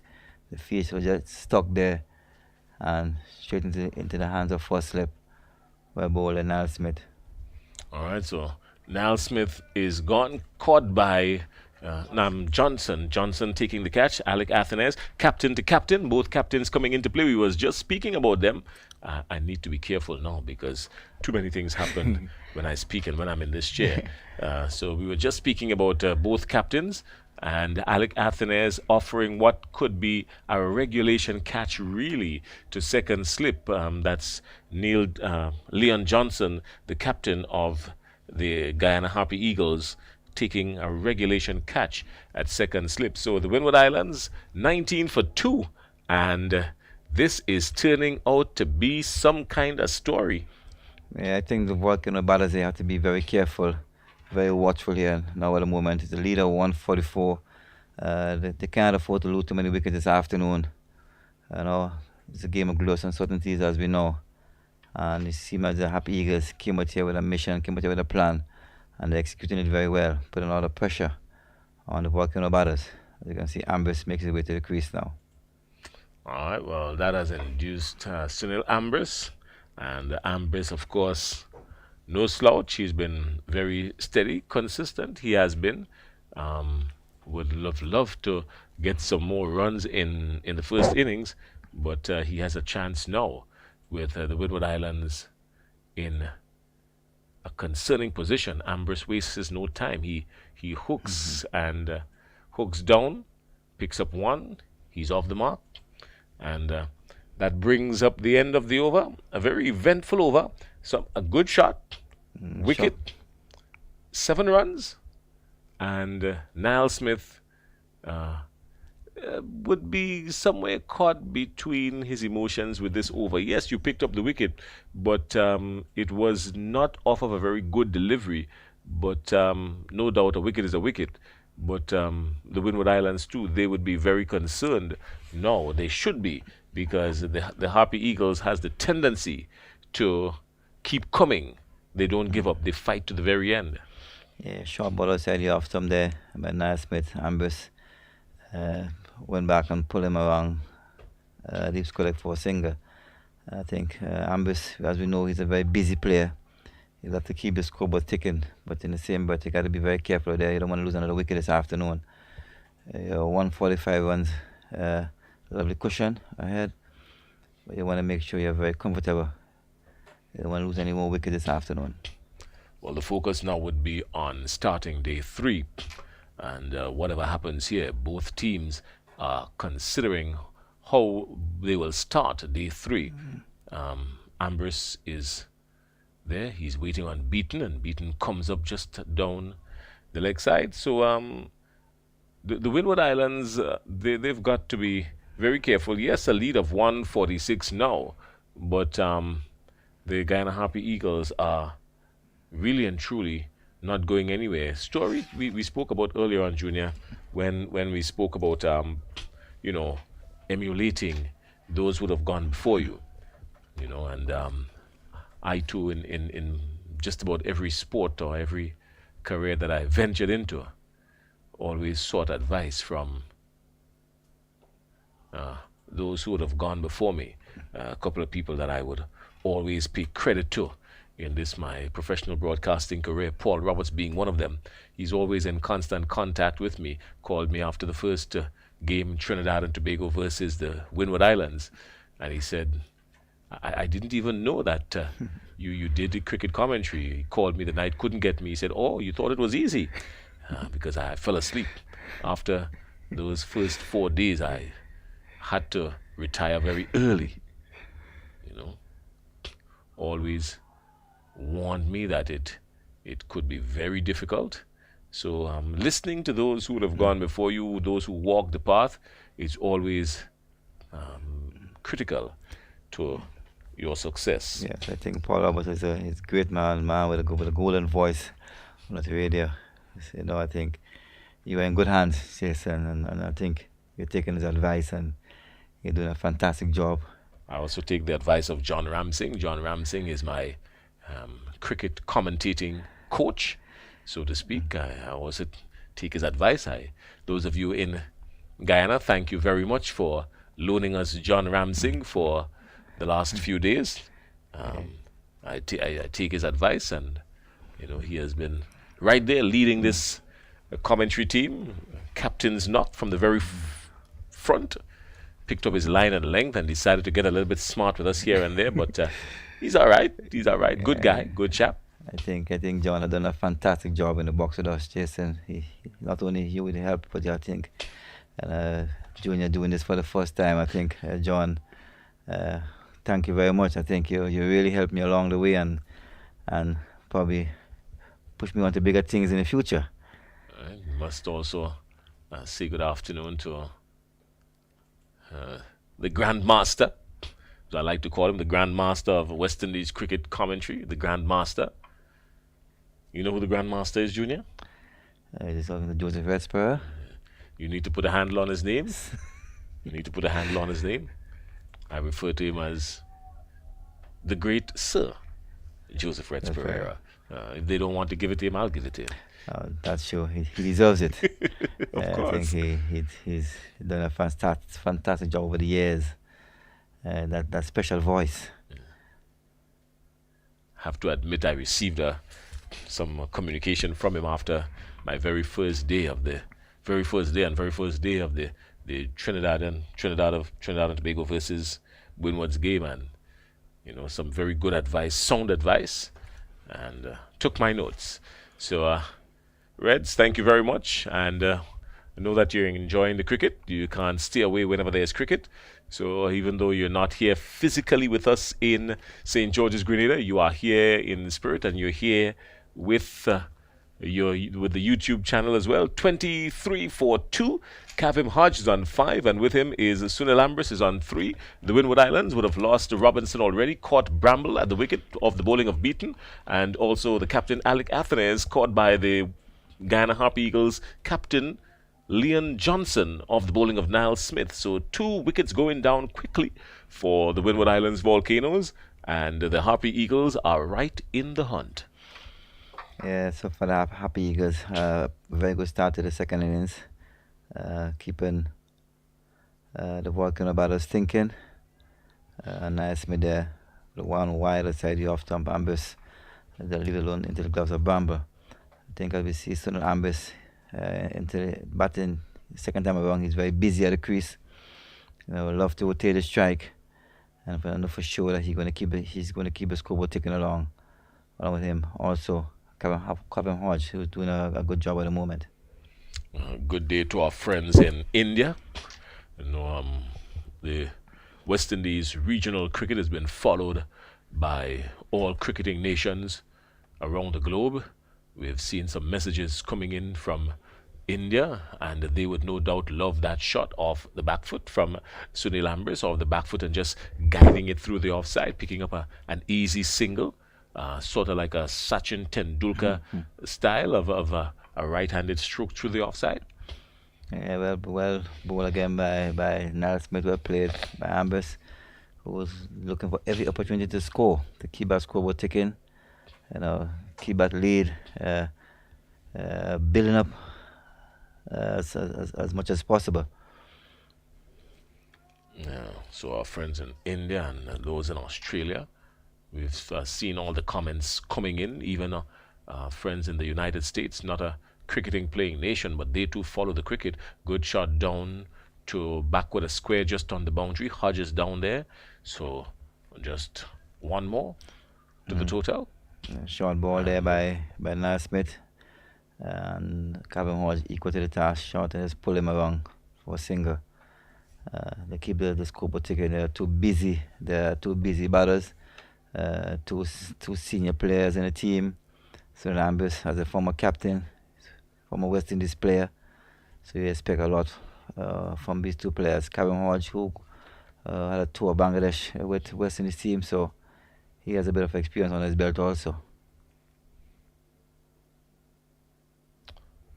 Wide delivery outside the off stump, and let's take you over quickly to the Sir Vivian Richards ground in Antigua, where Trinidad and Tobago is in an enthralling encounter against the Leeward Islands. Trinidad and Tobago 307 for 7, with Terence Hines on 16, and Imran Khan back into the team after being left out for the first match. He has knocked up a half century in quick form too, of 53 deliveries. So a very good knock there for Imran Khan, coming back into the team and showing why he should not have been left out in the first game, really. And he too has been a stalwart in Trinidad and Tobago cricket. Also Darren Bravo, who picked up another 100. He was bowled on an even 100 today as well. So Bravo and Imran Khan, some of the veterans around the getting of the runs today for Trinidad and Tobago Red Force. Yeah, it's good to see Khan getting some runs. Was wondering why he was left out of the first one game against Volcanoes, but I guess the Red Force staff had different ideas.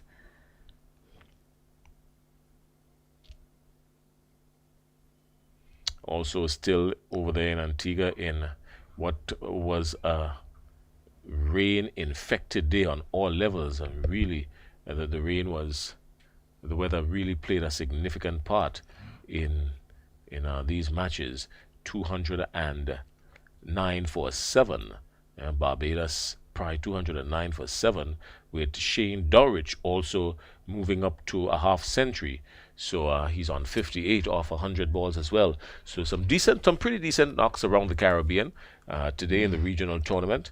We had some good knocks here in Grenada as well. We're going to give you those details, but Shane Dowrich really holding the Barbados Pride innings together in the latter part.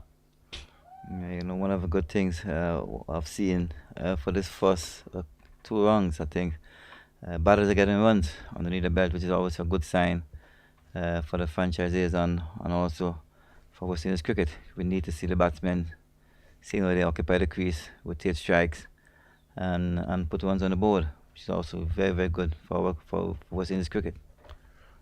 Well, it's 8 minutes after 5 o'clock local time. Still about 16 overs remaining in the day's play. Not quite sure if we're going to get all 16 overs in. We may very well have an early start tomorrow, but we're going to be monitoring that with the umpires. And the Windward Islands are 25 for 2 with Kavim Hodge on 6 and Ambrose on 4. And this time he's driving. That's Hodge driving well just through the covers, but being fielded there. No damage done really, just the single. And the Windward Islands Volcanoes now have developed a lead of 150. So they will be very pleased with that. Ransford beaten. He is still racing in from the River Road end. Both bowlers picking up 1 wicket each. Niall Smith picking up 1 in his 5 overs for 15 runs. And Ransford beaten, who is in his 5th over, picking up 1 wicket for 11 runs to the deficit. BC beaten, doing his work. Proper hitting the deck hard, running in. Really he's bowled him. He's bowled him. He's gone. No. Oh, it looked like it looked very clean there. It looked very clean there. We thought for a moment we saw the off-stump shift, but wow.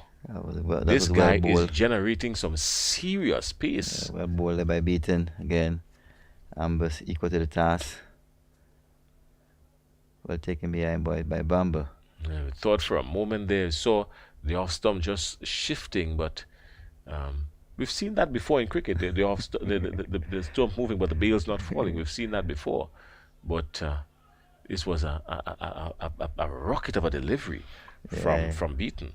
It was well bowled again by Beaton. Amber's equal to the task, coming forward nicely. But I think he's really enjoying this. He's really enjoying his bowling. He's really having a good time in the first innings and second innings. He's really, really enjoying this time at the moment. Well, John Ramsing, I know exactly how you feel going for that marathon this morning. Maybe my marathon has been a little bit too long, just maybe. So after this over, Ramsing will take us to the end of the day's play, no doubt. I love his rap. He wraps up so cleanly, so neatly. Always look for the opportunity for him to close out the session because he's very meticulous in his reporting. Always has the fine details down to the T. Never leaves anything to chance. So I always look forward to John Ramsing putting a wrap on any session, of course.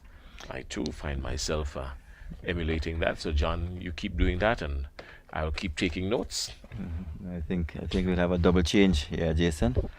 I think John will fit into my chair. John fit into your chair. Well, let's decide who goes first because we both can't go together, even if it means flipping a coin. And he's hooking him this time. Nice clean strike of the ball. Just rolling out. And good work there. That looks like Niall Smith, who does a lot of the work, brings you over to an end. 28 for 2. And the Windward Islands Volcanoes with Kavim Hodge there on 7 and Sunil Ambrose on 6. The Windward Islands Volcanoes are 28 for 2. And the Happy Eagles in a slight spot of bother. The lead has climbed to above 150. And Clyde John. You'll hear from him, and then you'll hear from John Ramsey. Yeah, good afternoon again, and good going there by the Happy Eagles, really pegging back the Volcanoes, putting a bit of pressure on them right now. But you have two of the most experienced players in the Volcanoes set up outside there in Kavim Hodge and Sunil Ambris, and so definitely they would want to, consolidate this position and ensure that they get back here tomorrow. Wouldn't come if he's playing shots like these though. Put the post shot there by Kavim Hodge. I think he would be mindful of the position and would want to ensure that tomorrow he's out there to work hard and do what he loves to do. So John Ramsey in again. Thank you very much, Clyde. After this 15 overs still to be bowled in day number 2, so still lots of action. There we see Ambrose telling his partner to be very watchful. Very wide of the mark, and this time it is signaled wide by Gregory Brathwaite, because I saw a few overs ago Smith getting very close to being called wide, but this time he goes a bit too far. Umpire Brathwaite had no hesitation. So extras now 2. Smith also had a no ball very early in his spell, so still struggling for some rhythm. This is the 6th over on the trot with a new ball. Sharing the new ball with Ransford Beaton, who has a little more control, a little more pace.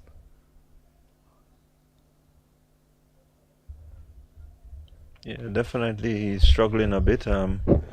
Right now you can see that he's down in pace compared to that couple overs that he bowled to Athenes. Just looking to probably get that rhythm going again.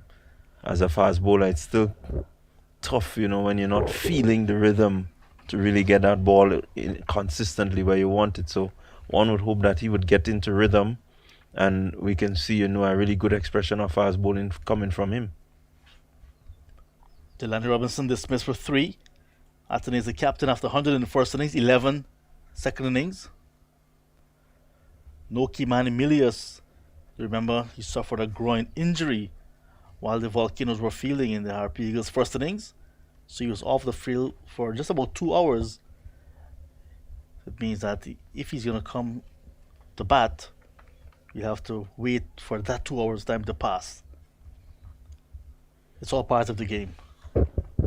Yeah, a game that has rules and conditions, and it's good to, be aware of the rules and the conditions, John. Especially for the youngsters who, want to go in and, learn and really be at that level.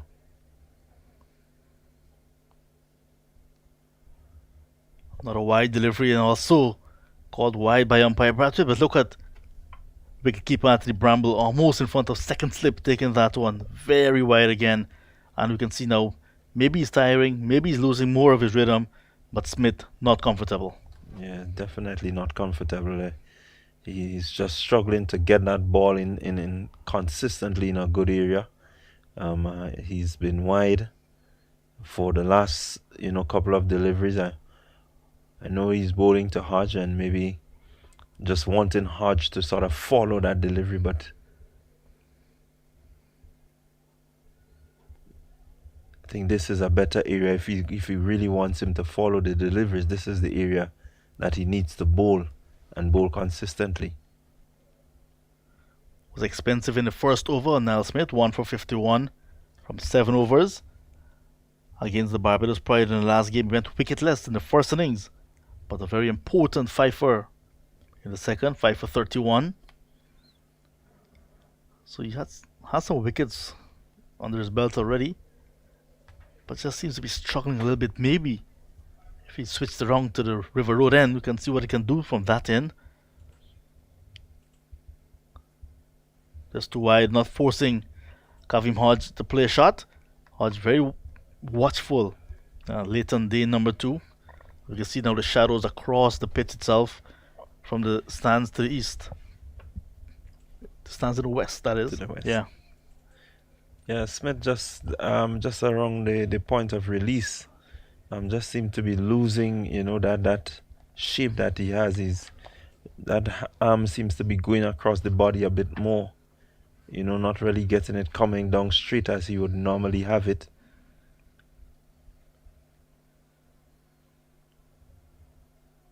That's much better, much closer to the batsman.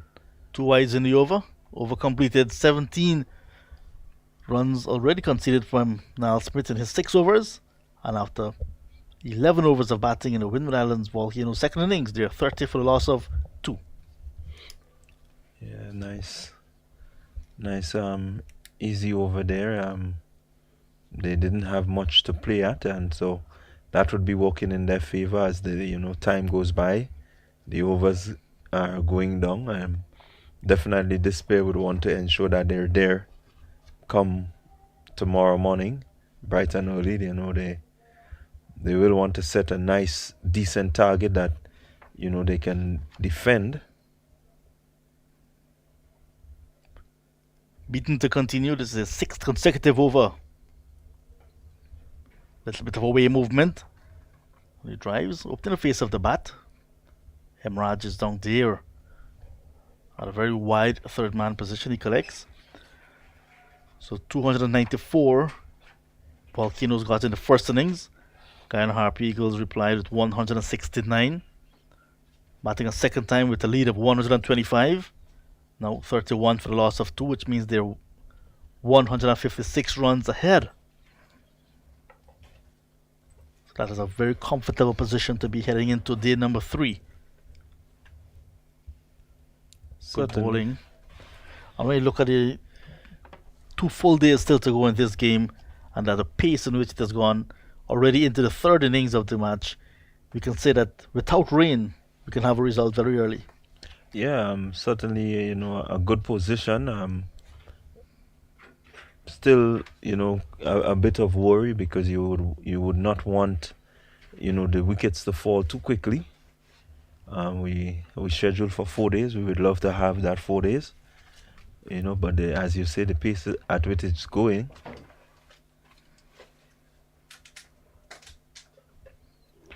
Good away movement, but good feel as well from the fielder in the gully, Kevin Sinclair.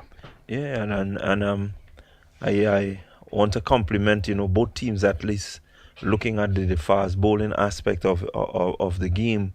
The fast bowlers have really done well in these 2 innings.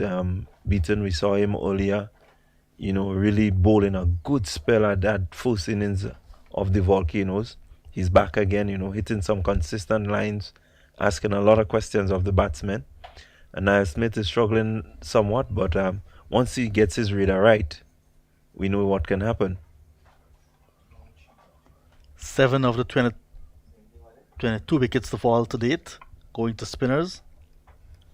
So bulk of it going to the seamers. Today with a lot of overhead clouds hanging, we had the overhead conditions that helped the fast bowlers. Justin Greaves helped himself to 5 wickets. Yeah, and that says a lot. On a good batting track to get 5 wickets is always, good, and you would always back yourself, once you're getting movement and so on as a fast bowler. So Beaton continues to be steady just outside the top stump, probing away. Kavim Hodge remains very watchful.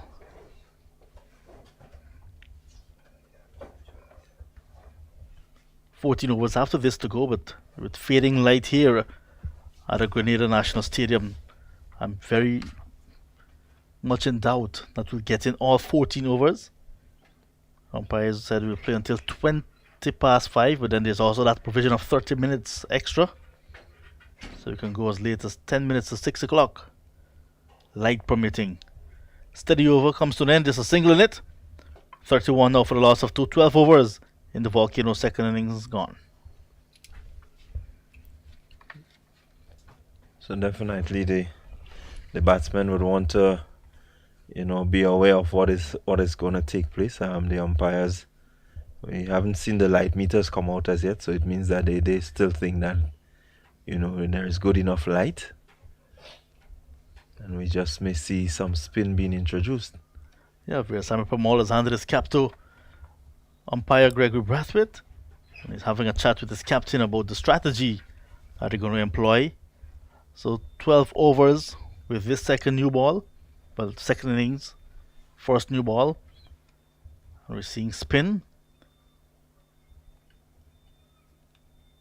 So Pamal with 4 wickets in the first innings, no doubt to be coming in with his tail up. He also had 4 wickets in the first innings in the last game against the Barbados Pride. So 10 wickets already for the champion left arm spinner. He went wicketless for a long time in the Volcanoes' first innings, but then came back nicely to clean up the tail. 4 for 70 from 22 overs and 5 balls. So here he is now. In fact, he got his first wicket was that of the Centurion, Alec Athanaze, who nibbled to the wicketkeeper Bramble. And then Pamal came back to clean up Demba. No score. McSween this morning for 1. And Darius Martin, no score. So here he is now. His first ball of the second innings. And that lead, 156. Both teams will be looking at that lead very closely. Yeah, it's an important lead. A good partnership here could send that lead further. But as you said, Pamal, champion bowler, will want to ensure that he keeps things tight, keep some pressure out there on the batsmen, not giving them anything free. They will have to work hard for whatever runs that they will get. As we know, he probes. He's always asking questions and has settled in already on a good length, forcing Ambrose to come forward. Ambrose made his debut against the Guyana Harpy Eagles in 2014 at Providence in Guyana. Very much capable as a batsman who can play spin. In that very first innings of his, he got 114. When the Guyana attack include Pamal and Devendra Bishu. And that tells you he's very much accomplished. In that game as well, Narsingh Deenarine bowled some off spin. So, yeah, Ambrose, 100 in debut. Very good start to his first class career. But in the second innings, he got just 8.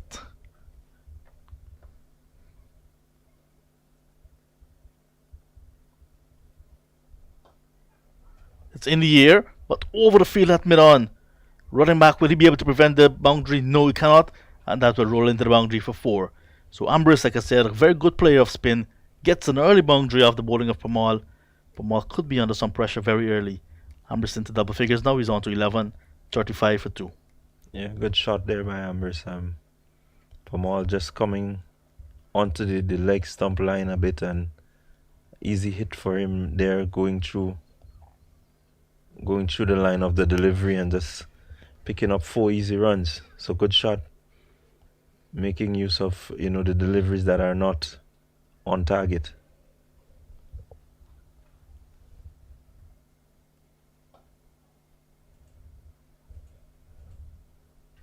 Still 29 years old. Been around a long time, Ambrose. Over completed the first of spin in the Volcanoes' second innings. That lead now 160. 36 for the loss of 2. Batting a second time.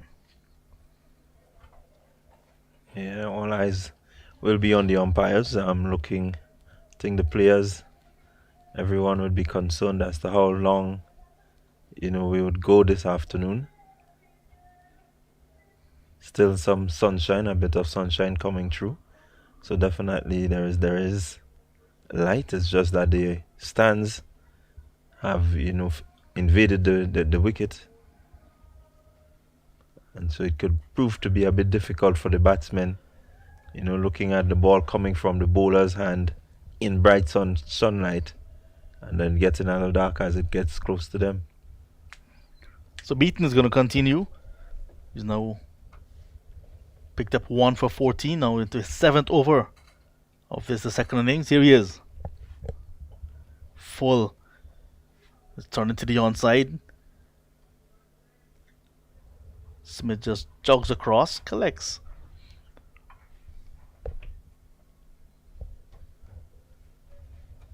So 2 more to the Volcanoes.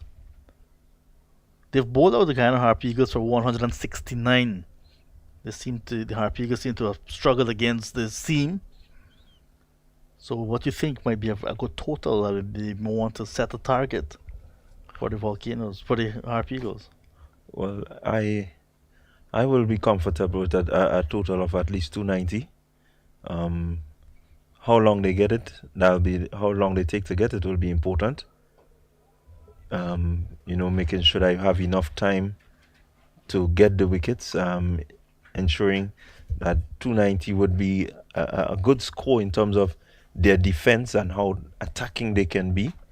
You do not want to be in a case where you don't have enough runs to defend and you have to juggle between strategies trying to save runs and trying to gain wickets. So you want a comfortable total where you can, safely challenge the batting of the Happy Eagles.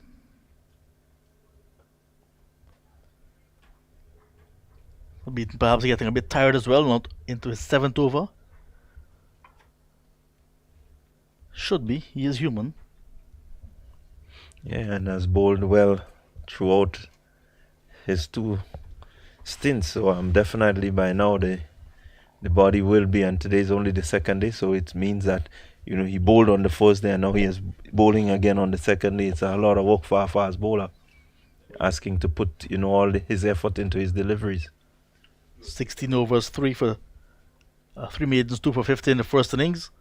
Once again, string on that leg stump line. And Kavim Hodge helping himself to 2 runs. So Beaton, he was called for a suspect action in his international career, then had to go to remodel, and then came back now playing after 2016 at the first class level. There was a report that came out and was issued in the Guyana press about his action being cleared by one of the recognized universities of sports science around the world. So he got his opportunity in the last game to play, picked up some wickets, and here he is again. 2 in the first innings and 1 already in the second. Yeah, I remember him busting onto the scene as a very pacey bowler.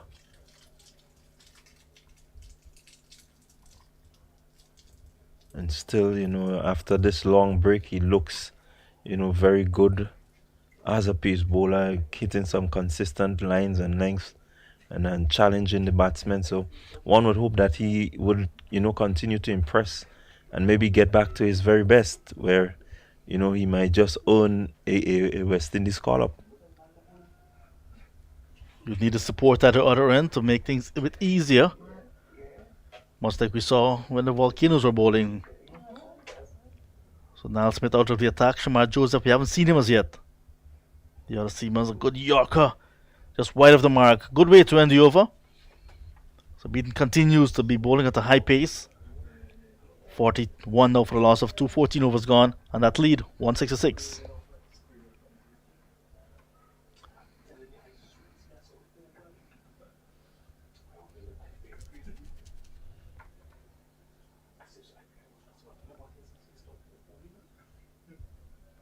So the third umpire, the reserved umpire, Guyanese Nigel Duguid, just gave something to the other umpires. Could be the light meter, isn't it? Yeah, it looks like the light meter, so definitely the umpires have it in the back of their mind that the light is fading.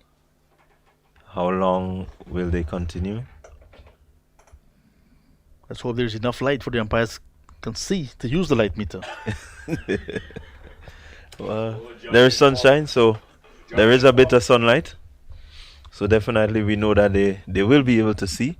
It's not a matter that the ground is really in darkness, but it's just the shadows coming across the ground that has brought that bit of darkness.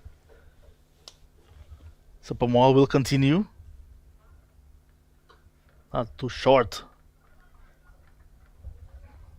So the report came through about runs for Beaton's Bowling action from Dr. Mark King, Professor of Sports Biomechanics, School of Sport, Exercise and Health Sciences, Loughborough University. So They did a complete analysis of his bowling action and cleared him to bowl again. and it's always unfortunate for me, John, when we have our young pieces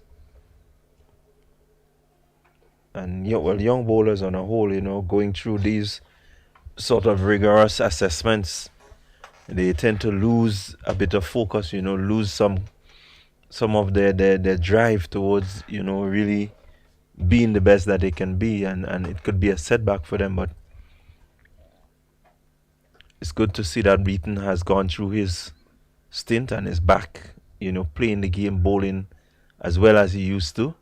A loose work from Niall Smith and allows the batters to come back for a second run quite easily. I think he was thinking that the batters would just settle on one, but the batters saw him and that he's relaxed and they run hard for the second. Pamon not happy at all. Yeah, definitely, one would not want to be happy with that. Just a little lapse in concentration. They're not really focusing on the batsman Smith.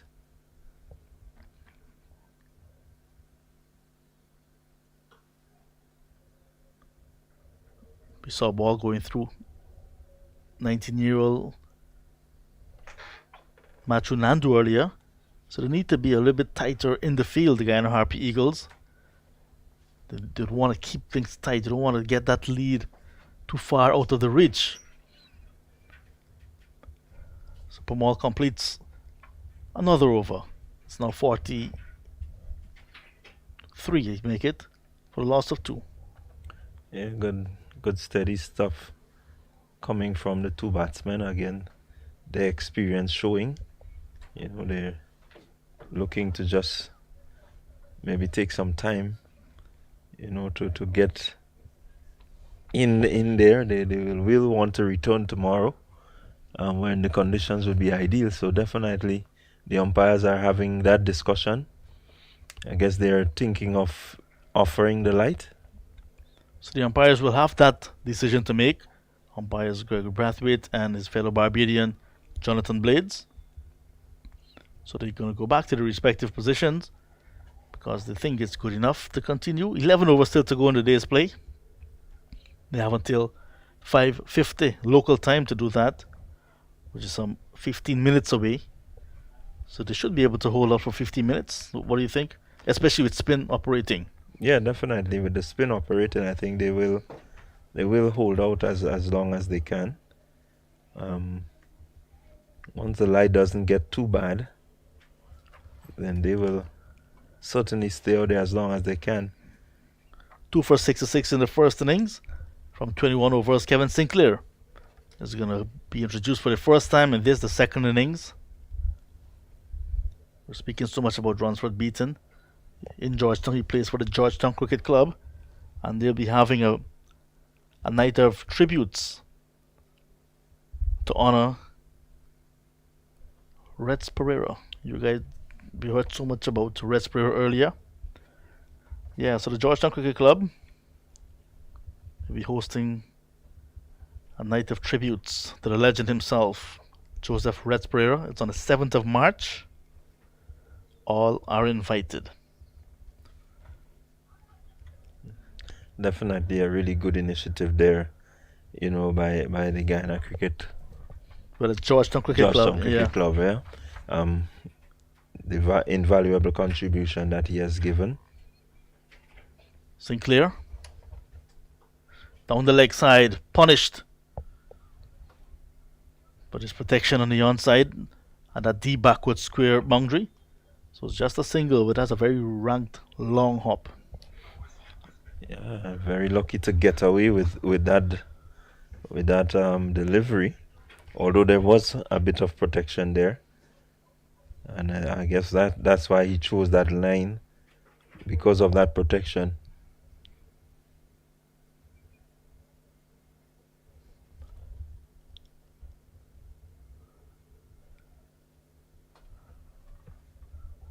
straying on the line of the leg stump again. This time Ambrose will just get an easy single. So the 7th of March will be a night of tributes. On the 9th of March, 2 days later, public disclosure on sport and unity. And the day after that will be a press conference hosted by the legend, Joseph Ratsprayer, who now resides in St. Lucia. Appeal for a caught at the wicket.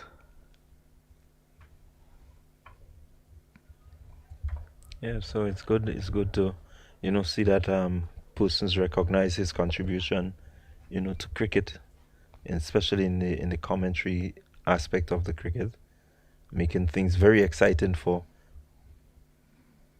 listeners and viewers.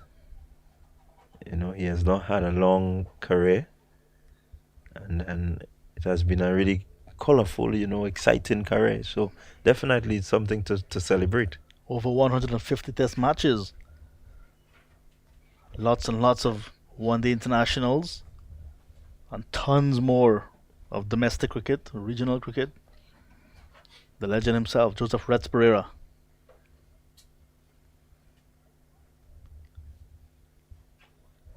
And for any young up-and-coming commentators like myself, you would always want to sit at his feet and listen. So let's leave out the word young for now. 3 overs from Sinclair's first over. 16 gone. It's 4-2 for the loss of 2. Any up-and-coming young commentator like yourself. So we can continue from there. I tell you, John, you're certainly on a roll.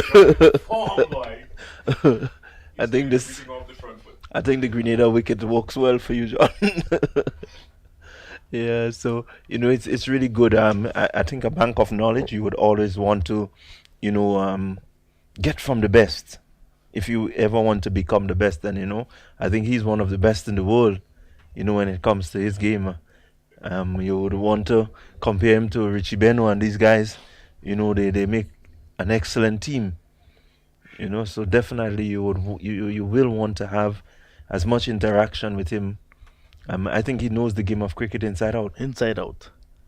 So a little bit of buying time now. We see the substitute fielders for the Volcanoes coming out with towels and helmets and gloves and everything else. Umpire Gregory Brathwaite trying to get them to hurry up as well. I'm not sure they were needing 2 extra helmets. No. So Teddy Bishop, the apprentice, came out there. Last season, strange enough, Kimani Milius was injured and then was replaced in the match by Teddy Bishop. This time it's not a concussion, just a groin injury for Milius. Ball continues. And so Milius will want to make sure that he recovers quickly. Don't want to spend too much time, out from the middle. And so I think the break coming up will do them well. Yes, after this round, the next round, round number 3, will begin on the 15th of March. He opens the face of the bat, Hodge, and come back for the second. Sinclair chasing almost right down to the boundary. So legs begin to get a bit rubbery at this time of the day. Yeah, fatigue will definitely begin to set in.